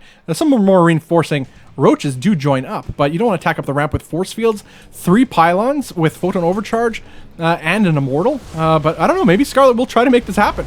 And as bold as Scarlet is, she is going to try to make this happen. As the double Photon Overcharge, triple Photon Overcharge rather, goes down. 2 Immortals are here too, but the Burrow, the Burrow did end up happening. Taking that is huge, actually. Risk that there is no observer. That is massive. Didn't think she would do it, but with Burrow, that does change everything. And she's actually going to eliminate this army. All these Immortals are going to go down. Focus fire down by Scarlet. No more Photon Overcharges available to the Mothership Core. So these Roaches have free reign on these Stalkers, and these Stalkers do not have Blink. No Blink was researched. He's getting... Yeah, he's no Blink, eh? He's just opted for Charge instead, by the looks of it. A little bit unfortunate, and GG is called. Scarlet takes the 3-1 lead. Wow, I didn't there's no way you're attacking up this ramp with triple Photon Overcharge. Oh, 1 Immortal, another one on the way, Force Fields, no. But Burrow. You just gotta outweight that Photon Overcharge. Well, I mean, if there was an observer, that would have been a lot of dead Roaches. Yeah, that would have been crushed, I think, because you Burrow, those Photon Overcharge would have free reign over your army. Well, plus the Immortals and all that other stuff would still keep just be killing you, yeah. But, so well played by Scarlet, taking that risk, and it paid off clearly. Yep. Caught Bales hugely off guard. Yeah, 3-1 for Scarlet. Observer would have changed everything. Yeah, 3-1. So could we see another 4-1 here? She did 4-1 Bales a few weeks ago in the Gauntlet preseason finals. In a very different series, though. It was very different. But I mean, they weren't cheesy games except for the last one, which was a Ling Bane bust, because she believed I quote, walls are cheating. That's Scarlet's words. I'm not sure what we'll see in the next game, but I know what we're gonna see right now. Oh, what? We're gonna see. Who said it? Who said it? We gotta play them. Yep. All right, guys, spam in chat. Who do you think said this line? I always say, better late than never, but never late is better. I know who this is. Oh. Who said it? Who said it, chat? Spam it in chat. To go. It's one of my favorite quotes. Yeah, Roddy. It's a pretty good one. Yeah, definitely. It's one of the... When I first found that StarCraft quote site, that was like one of the first quotes I ever found on it. It's so good. I mean, you could take that, with you to life, guys. Just apply that to your everyday life, and you'll be going places. So words to live by. Most certainly. All right, guys. Thanks for joining us so far today. Monday Night Gauntlet $300 event. Monday Night Gauntlet will continue on every single Monday. Next week is a Monday Night Qualifier, wildcard qualifier. Winner of that event will place into the following Monday's Monday Night Gauntlet $300 event, like BC Cutie did last week. He won last week's wildcard qualifier, placed into this $300 event where they'll face off against 3 invites. Even if you're not the highest level player, it doesn't matter. A noob, pro, scrub, doesn't matter. Join up into these open qualifiers. Tell your friends. Just have some fun. I mean, hey, it'd be awesome to have a chance to play against a pro. But anyway, guys, here we have Scarlet versus Bales. Game 5 coming up right here in this best of 7 of Bales versus Scarlet. What can Bales do to change things up? I'm curious to see. To the south, the Red Protoss. It is Bales. to the north. On Prior and Terraces, it is the Canadian Zerg hero, Scarlet. Awesome, man. Awesome. All the sauces. I mean, she's in a position she could just cheese, like, if she wanted to. Like, she's fully capable of doing it. We've seen her do it many times before. Well, when you're the meme master, sometimes you just gotta do it. The meme master does what the meme master does, but it looks like she wants to take this gold base really quickly. But being denied nicely by Bale's probe. Nice knowing probe. Actually, a little bit of inattentiveness by Bales on this probe. Gets a couple extra shots, does Scarlet on it, and will get her expansion in a timely manner. I feel like the chat loves zoom outs. So for you guys, zoom all the way out. Yeah, all the zoom outs. Oh boy. Let's get that production tab up, Bob. Do that work for you. Mm-hmm. Alright, so double gold base for Scarlet, because that's how she rolls. Love it. That's pretty good. Economic cheese, why not? Yeah. Of course, 2 gateway opener. Lots of gas at the same time. Maybe this is going to be... I think it's going to be double stalker? Motion core follow-up? Did you get some work done at the front? Or do you think it's going to be 2 adepts? 2 adepts. I think it's going to be 2 adepts, man. Well, you got some time to think on that, because the... I mean, I literally have a 50-50 chance of being right here. I'm just going to go with the depth thing. You going with the stalkers? I'm going with stalkers. Okay, you think double stalkers, I think double adepts. Alright. Especially on this map, considering it was your words that said adepts are really, good in this map. Adepts are always good, especially if you're taking 3 bases. But yeah, stalkers really, like in this zone here, until you have link speed, you can just walk back between these bases and get tons of damage done. Yeah. So, we'll see. Either way is a good choice, I think. Yeah. That's a lot of gas. Well, this is match point, guys. If Scarlet takes this game, she takes the series. And not only does she get $200, adepts. Oh, man, who's the smartest? No, I'm not. Okay, I'm just going to stop there. Cancel the next stalkers. And I'm done. Oh, boy. Oh, man, I'm too honest for my own good. Okay, but yes, it's a lot more is on the line than just money. I mean, she gets $200. Bales is, the loser is guaranteed $100. But it's the winner that gets placed in the 16 champions season final in 10-ish weeks from now, which is a $1,000 event. 16 champions, 6 Gauntlet champions, plus 10 champions from a variety of online StarCraft 2 events, community events. Neeb is one who already qualified for that event as well. Yeah, sure. Having won Ladder Heroes, I believe, just the other day. In fact, he just played like a boss in that. I mean, come on, he beat Polt. Beat Polt? Who does that? Neeb, apparently. Nobody but Polt people. Nobody but, like, I thought only Hydra can beat Polt. I thought that was the deal. Yeah. I guess not. That's the only person Captain America loses to. Yeah. These depths are going to be a little bit annoying here. Oh, it does warp in, but into us surround of these lings. It'll be a little bit annoying here, and this guy right here thought he had a chance. He definitely had a family at home, that's for sure. yeah. Whoa, lots of lings coming out. Okay. Walls are cheese. This is a good wall, though. I don't see this one getting broken. Oh, Baneling Nest is on the way. This is going to be a Baneling Oh my bust. god, never mind. Baneling This bust on the wall's way, going guys. down. Oh, is she going to say it? If she says it again, I'm So just many gonna... gateways, though. What do you think? Well, Warp Gate's not yet finished. If he sniffs this out, though... Well, look at the worker count. This is all in. This is going for it. No drop scout. Oh, boy. But if he has any sense of this happening, all he needs to do is get 1 sentry, pretty much, and he's good to go. Yeah. And once his Warp Gate finishes, and the Warp Gate did just finish. Oh, god. He's gonna... This drop. It's a big drop. Oh, is she like psyching him out with just words? No drop scout. Oh, anyway, the pulled Baneling away. the Baneling bust is happening. Bust right through. That is so BM. Oh no. Oh, the force field does manage to go down, and he does have another force field available to him. He pulled away the photon overcharge. But either way, all the workers in the natural are dying to these Banelings. 6 workers go down. Nice photon overcharge, though. Eventually, getting a lot of these lings in such an awkward position is that pylon. Losing a lot of these lings is Scarlet, though. Wow. But he did lose a lot of his workers. He lost a lot, but he still got the worker supply lead. However, it's 2 gold bases for Scarlet. I think if she wanted to switch back into drones, she's not, though. She's going all in on this. Yeah. Oh, no. Never mind. Drones. Oh, there it is. I think she just thought the anything. better of it. I don't know. Evo chamber going up, too.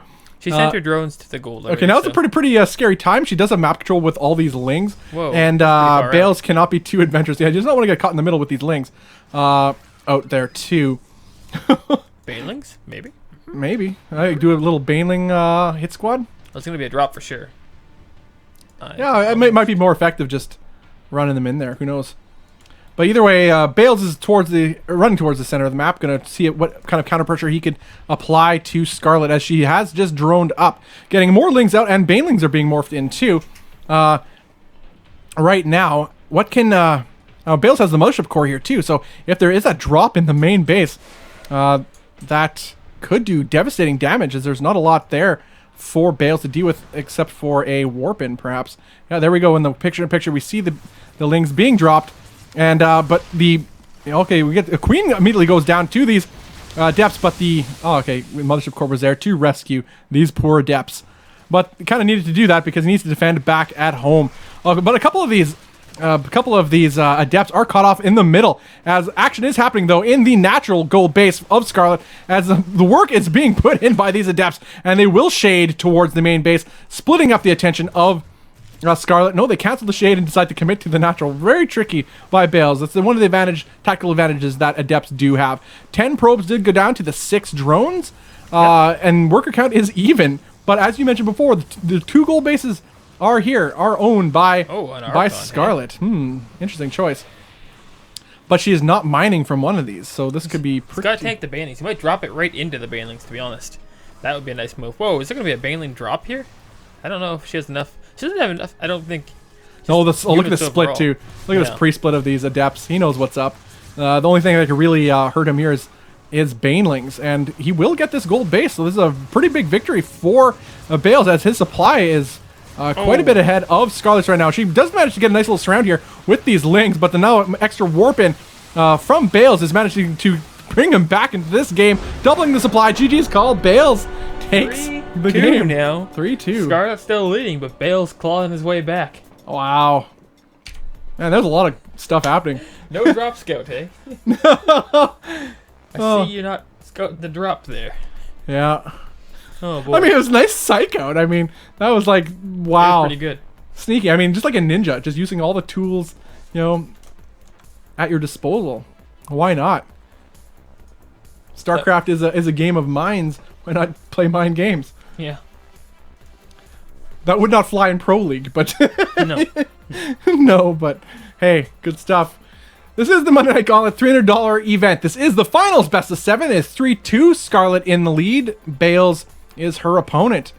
I'm Bobby Awesome. With me is Element. We are NexusRecall.com. This event is sponsored by C-Tone and the Gauntlet crew. You can follow them on Twitter at GauntletSC2. Just hit up that follow button, get latest news and about the Gauntlet event series, and every single Monday you'll see us here. What do we got here? We got another Who Said It? Yep. Another Who Said It coming up, guys. Spam your answers in chat. Here we go. I don't think we did this one. Pretty sure we did. So... I don't know. We'll see. Oh, we'll see. I'll have to see it. We'll see who said it. All right. I like everyone, so everyone likes me back. When I am alone, I hate Zergs. I've not seen that quote before. Oh, man. Oh. Who said it, guys? Who said it? Mana, of course. Oh, boy. Why not? Yeah. Why not? I guess he doesn't like Zergs then. This is what I get from that. That's what he's saying. In public, he might be okay with them. All right, he doesn't like them. Game 6 will be held on Laralac Crest. We actually are loading into the game right now, one game after the other, as we like to do here. Oh, what a day this has been, Element. What a day. Been a pretty good day so far. Awesome StarCraft. Hopefully you guys have been having fun. We've been truly having a blast. Just good games, man. These players are delivering, and and they're clearly having fun. I mean, they like these events. That's why they participate them in all the time. And we have Bly as a regular often in these events too. Beastie, Bales now, Scarlet. Good times. Scarlet versus Bales. Game 6 coming at you right now. Yep. All right, to the southwest, we have the Red Protoss player. It is Bales. Whoa.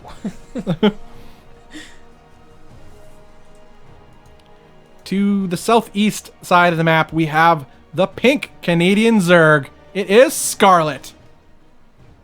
Just a little thing for you, Bob, you observer over there. Chat's asking you to stop zooming out so much. I never zoom. This guy zooms all day. I'm not even the observer. What are you? It's all good though. I'll take the blame though because I'm not the real observer. All right, good times though. Observer number 3. I'm actually observing right now. No, you just took it from me. Yeah. And sorry.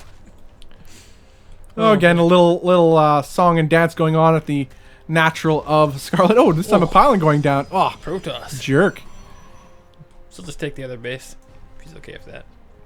Yeah, the change on this map too was the rocks are now down. You don't have to destroy debris or something for them to collapse there.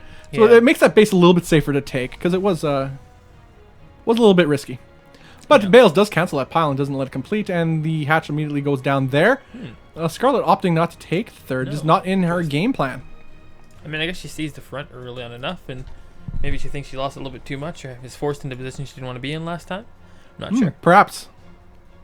Might opt for a more aggressive 2-base build. Yeah, I mean, it's such a wide open area on this. I guess if she thinks he's being greedy, maybe 2 gates is greedy nowadays, or non-2 gates is greedy nowadays.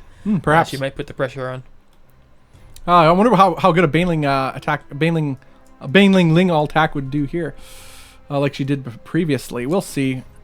What is this? Is she looking? Oh, maybe she's just scouting around for any proxies here. Yeah, I think she wants to take the base. I think maybe the safer bet was she didn't want to have the close base to the to Bales. So she waited a little bit, took the faraway base. All right, so 3 bases is in Scarlet's plan. As we see, she's going to macro up, getting Zergling speed. Some more drones are on the way. And pretty standard stuff here from Scarlet so far. But standard is not her go-to plan, as she can do the craziest things off of 3 base. And as far as Bales is concerned, he's just getting off one gate, as Element previously mentioned, getting an Adept, actually, a couple Adepts, just to play it safe. Adepts are an all-around good unit, especially early game. Getting Stalkers, you used to be in like Heart of the Swarm and Wings of Liberty, the go-to early unit to get. But I think the Adept has replaced it in that regard. This is a very vulnerable part of the base, I'd say. Just Ravagers right here probably kill that very easily. It is, but it's really to create a full wall off. Yeah. I mean, he's got to do it. It's absolutely necessary. Still unfortunate. Maybe back here is a better spot.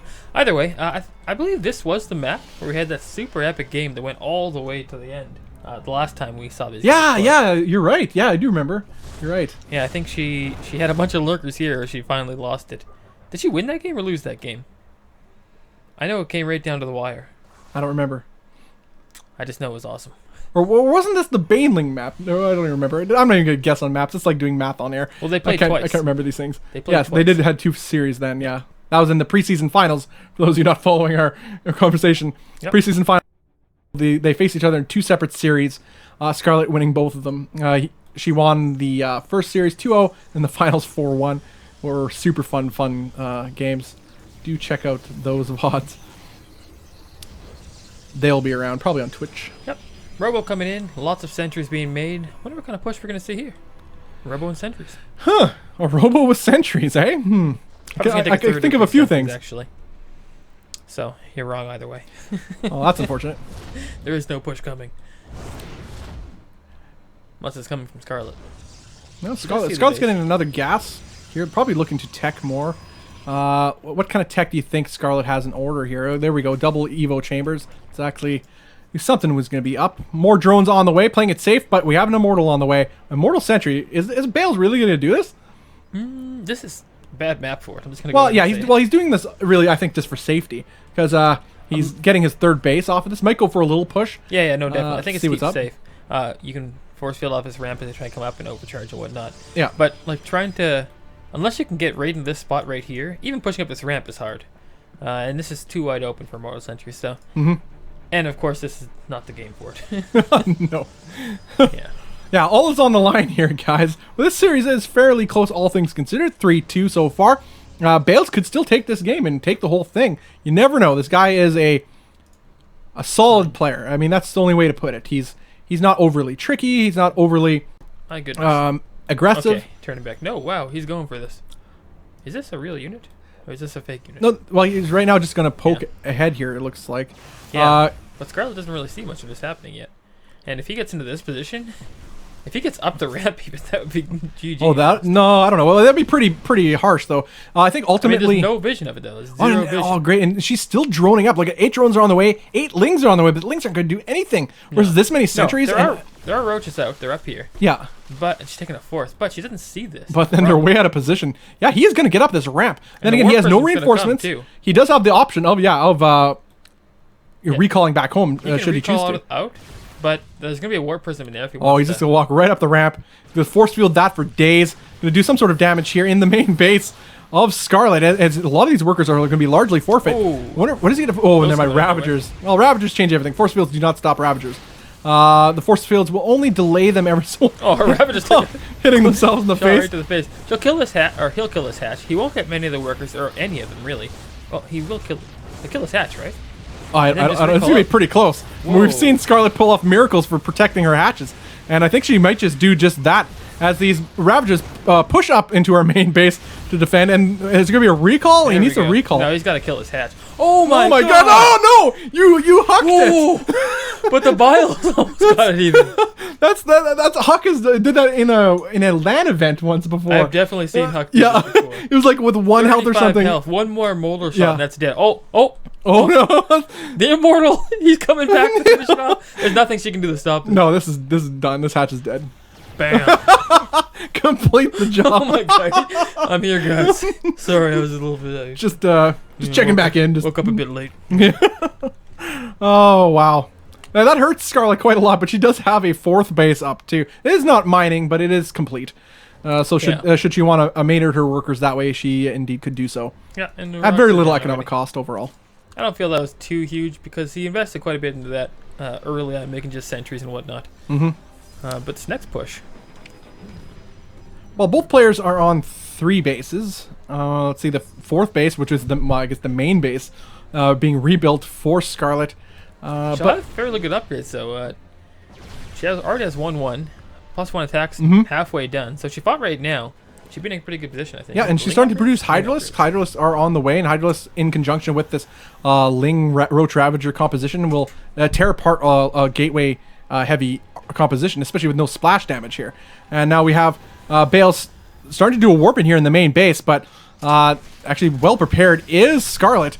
And while he's starting to push towards the nice force fields, but the Ravagers can kill those force fields. If you have been following the changes in Legacy of the Void, that is one of the things that has changed. But nice surround on recall, though, forced to happen. One lone poor Immortal caught out in the casualty of war, as it were. But nice warp in attempt, but didn't ultimately get a whole lot done. It was dealt. One of the Zealots just stood there and didn't do anything. Yeah, exactly. Maybe he can drop. What's going on here? I don't know. I don't know, man. I think a little inattentiveness from Bales. I think he panicked and just wanted to get the heck out of Dodge, you know? Yeah. But look at those Immortals. What is he? It looks like his army's preparing for lurkers. Rightly so, I guess, because that's naturally what Scarlet will end up aiming to do. I mean, she is going for that too, I feel. And we saw this before on the last time they played on this map. Remember? A bunch of lurkers? Yeah. All the goods. All right, but he's pushing towards Scarlet's side of the map, looking to put in some more damage. Going to get some warp-ins here. He has about 3 Archons. No other splash damage against to speak of besides the Archon splash damage, which isn't that significant. So he has to make something happen with this high HP army. That is the one advantage this army has. The HP is ridiculous. And this is just before the Lurkers are on the field, too. Lurkers actually just popped now, but that is only a handful. There's no observer. Oh, no, that is actually really a big oversight from Bales as he has. Oh, and she gets the warp prism goes down. That is not what he needs. He has no reinforcements, no observer. He is now trapping himself here. He might be able to get He used a time warp, too. He's stuck in here. Why did you use a time warp? Oh, the mothership core is almost dead. There's just a little bit of health left. One more hit of anything. There it goes. His whole army here is absolutely committed. Here's the Bales is saying, you know what? I'm going to give my whole army, but this base shall not live. Well, he's getting the high ground advantage here, which is really nice. It's right here. They're not doing anything, but they're here. Yeah, this army is forfeit. But the question is, how much damage can Bales deal to Scarlet here to make this sacrifice worthwhile? Now he's on hold position, and they're getting picked apart by the Lurker spines. Oh man, Zerg acupunctures. No. I mean, it's not soothing. We've seen Bales do this before, donate large parts of his army just to get a base up, and he is indeed getting a 4th base up. Yeah. And he takes out a base here, loses a lot of his army, tons of his army. He's got to remake this very quickly to be able to even withstand the counterattack. Yeah. But, Now this is assuming that she does a counterattack. Yeah. Now, from our point of view, a counterattack would be extraordinarily, wise. But at the same time, this wasn't for free. She did lose units too. I mean, those immortals are still pretty good, and the supplies are still pretty even. Army supply is largely even too. So even if she wants to push across the map, well, she doesn't have the larva. She has so much money. She could. I mean, if these are all roaches, she could end the game right now. Yeah. Oh yeah, look at that. She's floating quite a lot of gas, but the mineral over 2,000. Her macro is starting to slip pretty big time here, and there's a warp prism skirting the outskirts. I guess floating around the outskirts of Scarlet's 4th base. Yeah, I think the time has passed almost at this point, even so. Yeah, no counter can occur here. So overall, that was well played by Bales. I suppose it did not look good at first, but he knew what he was doing. I mean, when she got up there and killed that base, even though there's not many minerals left here, it at least kind of, it was something. Certainly not nothing. Yeah, certainly not nothing. All right, we got the Spire just finishing too for Scarlet, but the warp in going inside the main base for Bales, but as the push is going towards the north, I guess that'll be the 3rd base of Scarlet pushing the issue. Scarlet has most of her army here, morphing in some lurkers to deal with this very gateway heavy force, and they will actually push away this Archon Immortal Zealot composition quite handily. As look at the spread of these. You don't want to attack into this. That is a kill box if I've ever seen one. Some zealots come in and try to kill some drones. They get about 3, as we see in the picture-in-picture. A big warp in happening in the main base, and that is pretty dangerous. But there are some Hydras to deal with it. But in the meantime, engagement is happening towards the 3rd base of Scarlet as this Immortals Zealot Archon composition is starting to ravage the 3rd base. A lot of workers going down. That number is skyrocketing, 11 and rising. Does have detection, does Bales, and has managed to clean up a lot of these lurkers too. In fact, most of the lurkers are down, and the rest, whatever else she has, is largely out of position. The 3rd base is forfeit. Yeah, that's lurkers fallen, like you said. Lurkers gone. All there is mutas left, really, and they don't fare too well against that many Archons. No. If they can group together, that is. Maybe they can pick them off one at a time, and they are doing just that, actually, with Magic Box. Is he going to warp out, or is he going to stay and try and pick off his base like he's done in the past? Yeah, this base is gone too. Wow. Whoa. Well, that's of course kill, but that would have been the wrong decision. Well, either way, that's another mining base that she is down, and that was a critical one. So this might have been too much damage, to be honest. Yeah. No base up top. Bales may be running around with this, running away with this. This might be going to game number 7, guys. I can't believe it, to be honest. Although, to be fair, we've seen Scarlet pull off a lot of miracles. Yeah. These immortals are all just dead. Today we saw her pull off miracles. Yeah. Check out the Intense series. In the loser bracket, you won't regret it. It was crazy. Yeah. Not intense. These Hydras just going off to their own thing. But yeah, again, if she comes back from this, down half the supply and workers, just down overall, and he's going into, I think he's going into full air upgrades here. Fleet beacon done. Wow. Yeah. Why Pick not? up some lurkers, I guess. Also, something to consider, as you mentioned earlier, she did not have enough larvae to spend her money. She had so much money. If there were roaches, all those attacks would have just been done. GG's called. She knew she could not handle We're going to game number 7 here, Game guys. 7. As crazy and overpowered as you looked at the beginning, it's just come all the way back. Man, Bale's showing how it's done, I guess, He's showing it. I mean, I want to give Bales all the credit is due, because he deserves it. He played a solid game, made the right decisions, but it also relied on the macro slipping of Scarlet there. But also, maybe it was slipping because of what Bale was doing, right? Bases, yeah. Didn't have enough larvae. Yeah. And she lost queens up there, too. Yeah, so ultimately, it was we could attribute that to Bale's good play. Yeah. And that's what it comes down to, guys. This is the Monday Night Gauntlet $300 event. We are in the final game of the night, Game 7 of Bales versus Scarlet. Bales bringing it back from a pretty big deficit in this series and bringing it to match point. I'm Bobby Austin. With me is Element. We are NexusRecall.com. You can check us out there for all the cool doodads that we do, a bunch of video series and whatnot. Also, remember, send your replays for if you have a salty game with a player that is BM and you defeat them preferably. Send us those replays. A game you suspect the opponent is hacking, or a game you won via using defensive structures such as Cannon Rush, Spine Crawler Rush, or Bunker Rush.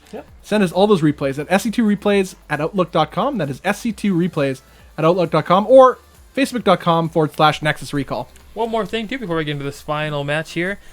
Big shout out, huge shout out to the admin today, who is Dimitri Sinistro, as he goes by in chat. He's been holding it down and getting his games quicker than we can even get in. Yeah, Dimitri, big shout out to him. Just running things smoothly behind the scenes, adminning it up. Oh yeah, doing his thing. absolutely. Yeah, huge shout out to him, like massive. Give him a big shout out in chat, guys. And yeah, also this event is sponsored by C-Tone and the Gauntlet crew. You can follow them at Gauntlet SC2. Follow them for the latest information on future Gauntlet events. Every single Monday, we will be here for either a Monday Night Qualifier or a $300 event every second week like this one. One more Who Said It. The game I played is called StarCraft 2. The game itself is pretty much, I guess, kind of like a real-time real-time chess game. Who said it? Both all true. Oh boy. Who said it? Moonglade. Man, I miss that guy. Love Moonglade. Oh boy. The Australian Zerg. Yep. Alright guys, we're going to get into the last game here. It has begun already. Yep. Scarlet versus Bales. Game 7. In this best of 7. A lot of money on the line. $200 for first place and $100 for second place. To the south, we have the pink Zerg player. It is Scarlet. To the north, we have the red Protoss player, hailing from America. It is Bales. Awesome. Good times. Oh, what a series this has been. What a bunch of games this has been, man. I cannot wait to watch the VODs. And yes, replays are released shortly after. Again, just follow up on Gauntlet SC2. Oh, my bad, I clicked that. Follow up on at Gauntlet SC2 on Twitter. You'll get all the update information on that on the replays. Because, I mean, there's a lot to take from this series, man. A lot to take from this whole event. I cannot wait to see to analyze how in the world did Scarlet come back in that intense series. I don't get it. Good times. That's the wonders of StarCraft, though, you know? Alright, what do we got here from our buddy Bales? Looking to be a pretty standard build on this map. Nice wide ramp, though, something to consider for a Baneling bust-loving Canuck in Scarlet. Yep, this was the one where she Baneling busted... Bales. That was in the... That was the preseason yes, and we finals, showed that in our video as well. That was the final game, too, and that was the game 5. But she had a considerable lead in that one. I don't know if she could do it in this one without that lead. Yeah. That would be pretty crazy. It would be risky. Anyway, we got just more droning up going on from Scarlet. Drone count, or I guess worker count, is about even for both players, as expected this stage of the game. Nothing too special, but a third base will go down for Scarlet. No third base. That was actually... It looked purple on the mini-map on my angle. She wanted to go for Never mind. I guess she was looking to do it, but this little sneaky probe by Bales is being a little bit annoying, at least threatening to be annoying. But a couple lings pop out just to chase away that probe, and run away it does. Yeah, she'll grab that pretty soon. Yeah, I'll get the third base now. Quite sure. Awesome. Again, thanks guys for joining us for this event. Yeah, man, would not be possible without you guys. Thank you so much. Yep. Real joy to be here casting this event. And let's watch some StarCraft, man. Yeah, I mean, this has been an epic series so far. If you guys enjoyed it, if you guys enjoyed the cast, if you enjoyed the channel, if you enjoyed the tournament all together, make sure to follow the channel. Yeah, hit up that follow button. Every Monday. Every Monday. Yep. All Mondays. All Mondays, man. Yep. We'll be here. It's true.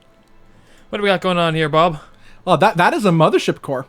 And it's patrolling the front of Bale's base. I mean, in general, in this game, not in the specific location on the map. Sorry, guys. My friend Bob here. We have a robotics facility on the way here for our red Protoss. Yep. Which we've seen from him. He favors this in this matchup. He's going to get a handful of adepts, and this is what he does. This is the map where he drops a whole bunch of gates. Pilot in the main. Huh. This seems a little bit early to me. Fighting the other tech behind it. Get the immortal. Oh, he's not instead going to go for the warp prism first. That's just actually, I'm not surprised. Why not? You know what? Actually, we saw this. This is Myunsik's build. Remember a long time ago? I'm pretty sure he'd go around with the 4 depths first, then he'd get the double. Yeah. Double disruptor right after that. Follow up with it. Well, the Myunksik PVZ build is one of the slickest PVZ builds I've seen in my life in Legacy of the Void. which, I mean, that's not a long history to talk about, but it's, yeah, he would do that. He'd open with the Adepts, then he would get the Warp Prism, get the Robotics Bay to get the Disruptors. He'd get Warp Prism speed, and then this is that drop exact with build, them. actually. It's going to push out. We've already got Robo Facility on the way. And by doing so, by doing this drops, it forced the Zerg player to get Spire Tech, so Mutalisk, to deal with the consistent Disruptor drops. But by doing so, Young Chick would already preempt that by going double Stargate Phoenix. Ready for it. Yeah, well in advance. He'd already be pulling up Phoenix before the Mutalisks are even a threat. And hard counter, then follow up with Mass Blink Stalkers after that. Like, he'd stop building the Phoenix to a certain point and just Mass Blink Stalkers and just win. Like, it's such a powerful build. We'll like, he never lost while doing it. We'll see if Bales can channel the Intermansic here. Yeah. Lots of units already from Scarlet out early. Those aren't drones. Now she's getting 9 drones on the way. Let's try to make up for that, I suppose. There we go. Warp Prism speed on the way, too, and Disruptors being built as we speak. Yep, there's the Spire to counteract this. Will we see... See, he took a third at the same time. This is not a probe. He would take a third and drop the 4 more gate spot, if you remember that, too. Mm-hmm. Don't see that happening. Maybe it's just a slight variation, of course. Yeah, it's going to be hard to get all the things without those extra gases, but we'll see. Lots of gateways already down. I mean, he could just forego the Phoenix. I mean, the double Stargate, he could just not bother with it. Yeah. Especially with the lack of gas sitting on 2 base. Well, there's the 2 Disruptors, so we'll see shortly. If he tries to take a base at the same time... And, oh yeah, he is. There it is. Okay. Nice. So this is basically... Well, Lings have spotted this Warp Prism moving across the map, but what can Scarlet do to stop this? How many queens does she have on the field now to deter this? She has a couple roaches, not going to do a whole lot. Yeah, the mutas aren't out yet, and that's what you really need. All right, Disruptor shot. Whoa. Whoa, a little bit close, but manages to get the hits. Wow. Evaporating most of She didn't shoot. She didn't focus fire down those Disruptors. She could have done it, at least. I think she thought he would pick up just for how close she was. Yeah. But that was huge damage. Massive damage done by Bales right here. I mean, he's making this work. He knows what he needs to do, and he's trying to execute it at the best of his ability. There's the Twilight Cancel, and actually we did see... I forgot, that was one part of it. Blink was also researched at the same time. And because he mass Blink Stalkers, but after his Phoenix, though. Yeah, I think that's true, because there's going to be a lot of mutas out. 10 already. And if this dies early... Without getting the damage... I mean, it's already got damage done, but if it dies... A lot more damage than it should have. Well, either way, it looks like he's just going to skip the Phoenix stage of it. It's a fake third. I think he's just going to rely on Blink Stalkers alone to deal with the Mutalisk follow-up. There's no units here for Scarlet. It's not enough. No, but Scarlet does have a pretty healthy supply right now. About 10 supply ahead in army supply. But is it enough as far as composition-wise? She's going to try and get this warp prism. We'll get the Mothership Core. Getting the Warp Prism would be huge, but Bales is on top of it, moving it towards the safety of the bulk of his army. 47 workers. He's not planning on making any more, it doesn't seem like. But Scarlet is powering up them and going to start pushing forward. Is Bales towards the natural base of Scarlet. Can he do it? This is pretty all in right here. Actually, he's taking third base, but he loses his army. That's a game. And focusing down the Disruptors is... She has no units. Everything's dying here, Bob. Everything is dying. Well, she still has a lot of units queued up, though, so any reinforcements could, in fact, shut this down, as he has no reinforcements on the way himself. This is true. Having the Warp Prism getting picked off. Seem like. So she managed to kill 21, or he managed to kill 21 drones, though. Yeah. That's a big deal and something we must consider, army supply or not. She is quite a bit ahead in army supply, but look at this. Oh, a couple roaches. Oh, nice dodge, though, by Scarlet, paying attention to it. To her army. There's just not enough stuff here. These Stalkers are forced to run across the map, though, for reinforcements. Not exactly ideal for the Protoss player, but Immortal is still alive currently, imagining to... She's forced to fight directly with her mutas. There's a couple of roaches. Yeah, you don't want to be doing that against these Stalkers. Blink is still not finished, though. It's just over halfway done, so there's still quite some time. Imagine if Blink was... In a little bit sooner, this would be so much more powerful, especially a follow-up. More Ravagers on the way. All the workers are being pulled. Oh, Ravagers have just warped in. This will actually push this back, especially with the workers being pulled as well. Although some more Stalkers are being sent here for reinforcements. A large swell of roaches from the back. Blink's no Blink. Oh, this is actually could be pretty hurtful for Bales. What was a pretty good attack. It's going to start losing steam, especially with his reinforcements so far away. In fact, this attack is over. Bales was droning up that whole time, though, after the initial attack. Yeah, he did take a third base. Yep. I mean... Third was already down, but I didn't think he was going to... He wanted to end it there. Didn't end there. But no. He's been But he had a contingency. Risky, though. Yeah. Like, he was walking a fine line there. That is for sure. Well, that was very close to over, Scarlet, so she should be happy enough that it didn't end. All right, Blink is done. So now this group of stalkers is going to be so much more powerful. These Mutalisks are completely useless other than spotting. Nice focus fire. Yeah, not bad at all. But this is a scary army from Scarlet too, and we're seeing her supply starting to skyrocket. She's almost double the army supply of Bales too. Yeah. She means business. I mean, she's powering off of her bases like nobody's business. Errant Chad. Chad Jones, Mothership Corps. Chad Jones. But, yeah, she's going to have to make something Mothership Corps happen. donating Jones. As a Zerg being behind in workers. Yeah, she might have 4 bases, but... I mean, these Lings alone are going to be a huge problem for these Blink Stalkers, as they're going to be shooting those instead of the Roaches and Ravagers, and he's forced to warp out, or recall out. And the push is on. Moving across the map is Scarlet, as she's looking to try to end this game, possibly right here, as she's nearing... What? I can't even read that. Is that 180 supply? Yes. Well, no, it's actually not. No, I know definitely this not. bar is covering the bottom of his... That's true. Alright, anyway, so... Supply is actually a little bit closer than I thought it was, but it's because the worker count of Bales is superior to that of Scarlet. Is making 15 in a row and 10 in a row, so she's back up there now already. What are the upgrades looking like? Upgrades only for Scarlet, nothing for Bales at all yet. And if that gets to 2-2, that might be a serious problem, to be honest. Yeah, no question about that. What is Scarlet's game plan here? The creep spread has been severely limited. I mean, also the pressure has been so heavy on her, I don't blame her at all for this. 5 workers go down for Scarlet. Muta should push that away. At the same time, Blink Stalker push coming up in the middle. Oh god, unit's a little bit too early there for Scarlet. Yeah, Scarlet has 4 bases. The 4th base is hardly mining at all. And this pressure with these Immortals in tow against these... As long as he's using the Immortals, not attacking the Lings. I mean, we've seen that a variety of times from Protoss players. I actually have already seen it from Bales. He's got to have those guys on a separate hotkey, or at least double-click them and focus down the Roaches, not the Lings, because the Lings will end up attacking first if controlled properly. And we see it here, but actually killing some of her own Lings with her Corrosive Bile. She wants to get those fungals out first, but... his army is so clumped up. Any Corrosive Biles on this Protoss force will be devastating, but nice Blinks will manage to get a nice spread for Bales, as he's managed to get a pretty cost-effective engagement here and an excellent arc. The Mortals all do go down, but the Stalkers are left largely unhindered. The pressure is on this 3rd base of Scarlet. Can she hold? That is the question. She needs a lot more Lings, though, to help buy her time to get more Roaches out onto the field here to push away this Protoss force. But the reinforcements are coming in from such a long distance for Bales, too. As he doesn't have a War Prism with his army, if I'm not mistaken. Well, look at this Infestor is going to get sacrificed to the gods of Protoss, and immediately shot down. This 4th base, rather. The layer goes down. Yeah. Oh wow. There's a nice warping in the main base of Scarlet. Nice recall for 2 bases at the same time. That is genius. Wow. Well played by Bales. Managed to get an excellent 2-pronged attack, and paid dividends. Well, right now she's got to go for Infestus, go for Living Upgrades, get hope for the money fungal, and kill as many... Oh, this army is getting so scary. Now Archons are in the mix? Oh my god. Oh, As many of these jeez. Blink Stalkers she can at the same time. Who needs Splash when you have all this? Yeah. You know, if she can get the perfect fungal biles, this is doable. Well, okay, yeah, she needs Fungal Bile, like Nurchio style Fungal Bile.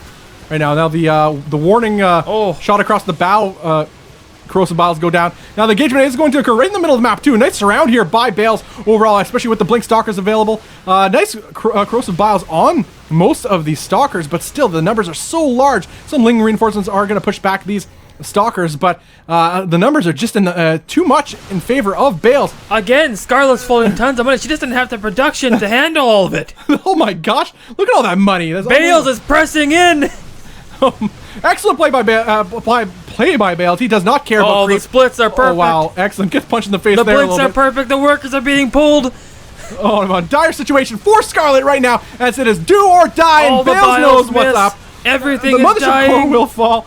Doesn't matter. Doesn't matter. Doesn't matter. GG! Oh, nicely done by Whoa. Bales. Bales is your Monday Night Gauntlet #1 champion, and he gets the $200 prize as well as a spot in the $1,000 Gauntlet Season 1 Finals. That was the Meme Master. Meme Master. Meme Master got Whoa. squished. Yes. Oh, she was like on the cusp of winning. She looked unbeatable. I know. But then Bales decided to play normal games. Well, and no, you know what it was? like, On the scale of 1 to did you run Protoss, a- Meme Master is not a Protoss. No, one to Protoss. Protoss wins against Me Master. Wow. Yeah. Wow, beautiful game. Congratulations to Bales. Flipside Tactics Bales for taking the championship. He's now a Gauntlet champion, and his spot is guaranteed in the top 16 players for the $1,000 Gauntlet Season 1 Finals, which will happen in about 10 weeks' time, approximately, at the end of the season. We still have 5 more of these $300 Gauntlet Monday Night Gauntlet events, including 5 more qualifiers. That is starting next Monday. Also, big congrats to Scarlet for putting up such a huge fight. Entertaining games as always. You can always trust Scarlet to do, entertaining games. It's just what she does. And she doesn't leave empty-handed. I mean, she takes home $100 in this too. So that's a pretty big deal. That's a lot of money. And so congrats to her. Thanks for all the participants in today's event. BC Cutie, who qualified through last week's Monday Night Qualifier. He worked his way through the gauntlet, beating the likes of Night End and Teffel to make it his to guarantee his spot in the wildcard spot for this event. And also big thanks to Bales and Intense. Intense, the first to fall out of this event, but he put up valiant games. And again, I recommend check out the Scarlet versus Intense series. Just do it. I just don't get it. If you figure it out, let me know. And I don't know how Scarlet came out of those games. So guys, thanks so much for watching. This event is made possible and sponsored by C-Tone and the Gauntlet crew. You can just head over to Twitter. We all know you got it. Head over to Twitter and follow @GauntletSC2 for news on future Gauntlet events, which will be every Monday, and updates on replays and VODs and all that sort of thing. Yep. All the latest news on Gauntlet we've series. got some great players coming up too. I think we've got, it's like Hydra, next week's Polt, and next week's Violet for the next. Yeah. Ones, It's like, so we got like those are big players games. after players coming up. Yeah. Yeah, great ones. And I mean, if you like this, if you like the tournaments every week and all that kind of stuff, make sure to give the channel a follow and hit up that ball button. be updated every time we go live. Yeah, so guys, thanks for joining us. We are Nexus Recall. You can follow us at nexusrecall.com, facebook.com, and twitter.com, all /Nexus Recall. I'm Bobby Awesome. With me is Element. It has been an absolute joy. Thank you guys so much for tuning in. You guys in chat are pretty crazy. Really wish I could reply more, but I'll get sometime I'll get used to it, be able to multitask better. But it's good times nonetheless. Thank you so much for joining us, guys. It's been an absolute blast. And anything else to say, Element? Nope, I think we covered pretty much everything. All right, cool. Thanks again, guys. And till next time. Till next Monday. Till next Monday, qualifier. Oh, yes. Before I say goodbye for sure. Next Monday is the qualifier. Keep in mind of that. It starts 4 p.m. Central Time. If you want to join, it's an open qualifier. You're a noob, you're a scrub, you're a pro, doesn't matter. Join up. Follow the Gauntlet Twitter. That's Gauntlet SC2 Twitter for more updates on that. But that's next Monday. Just try your hand. You may face a pro. You got something to tell your friends. Good times. Just come together, play StarCraft, have fun on a Monday.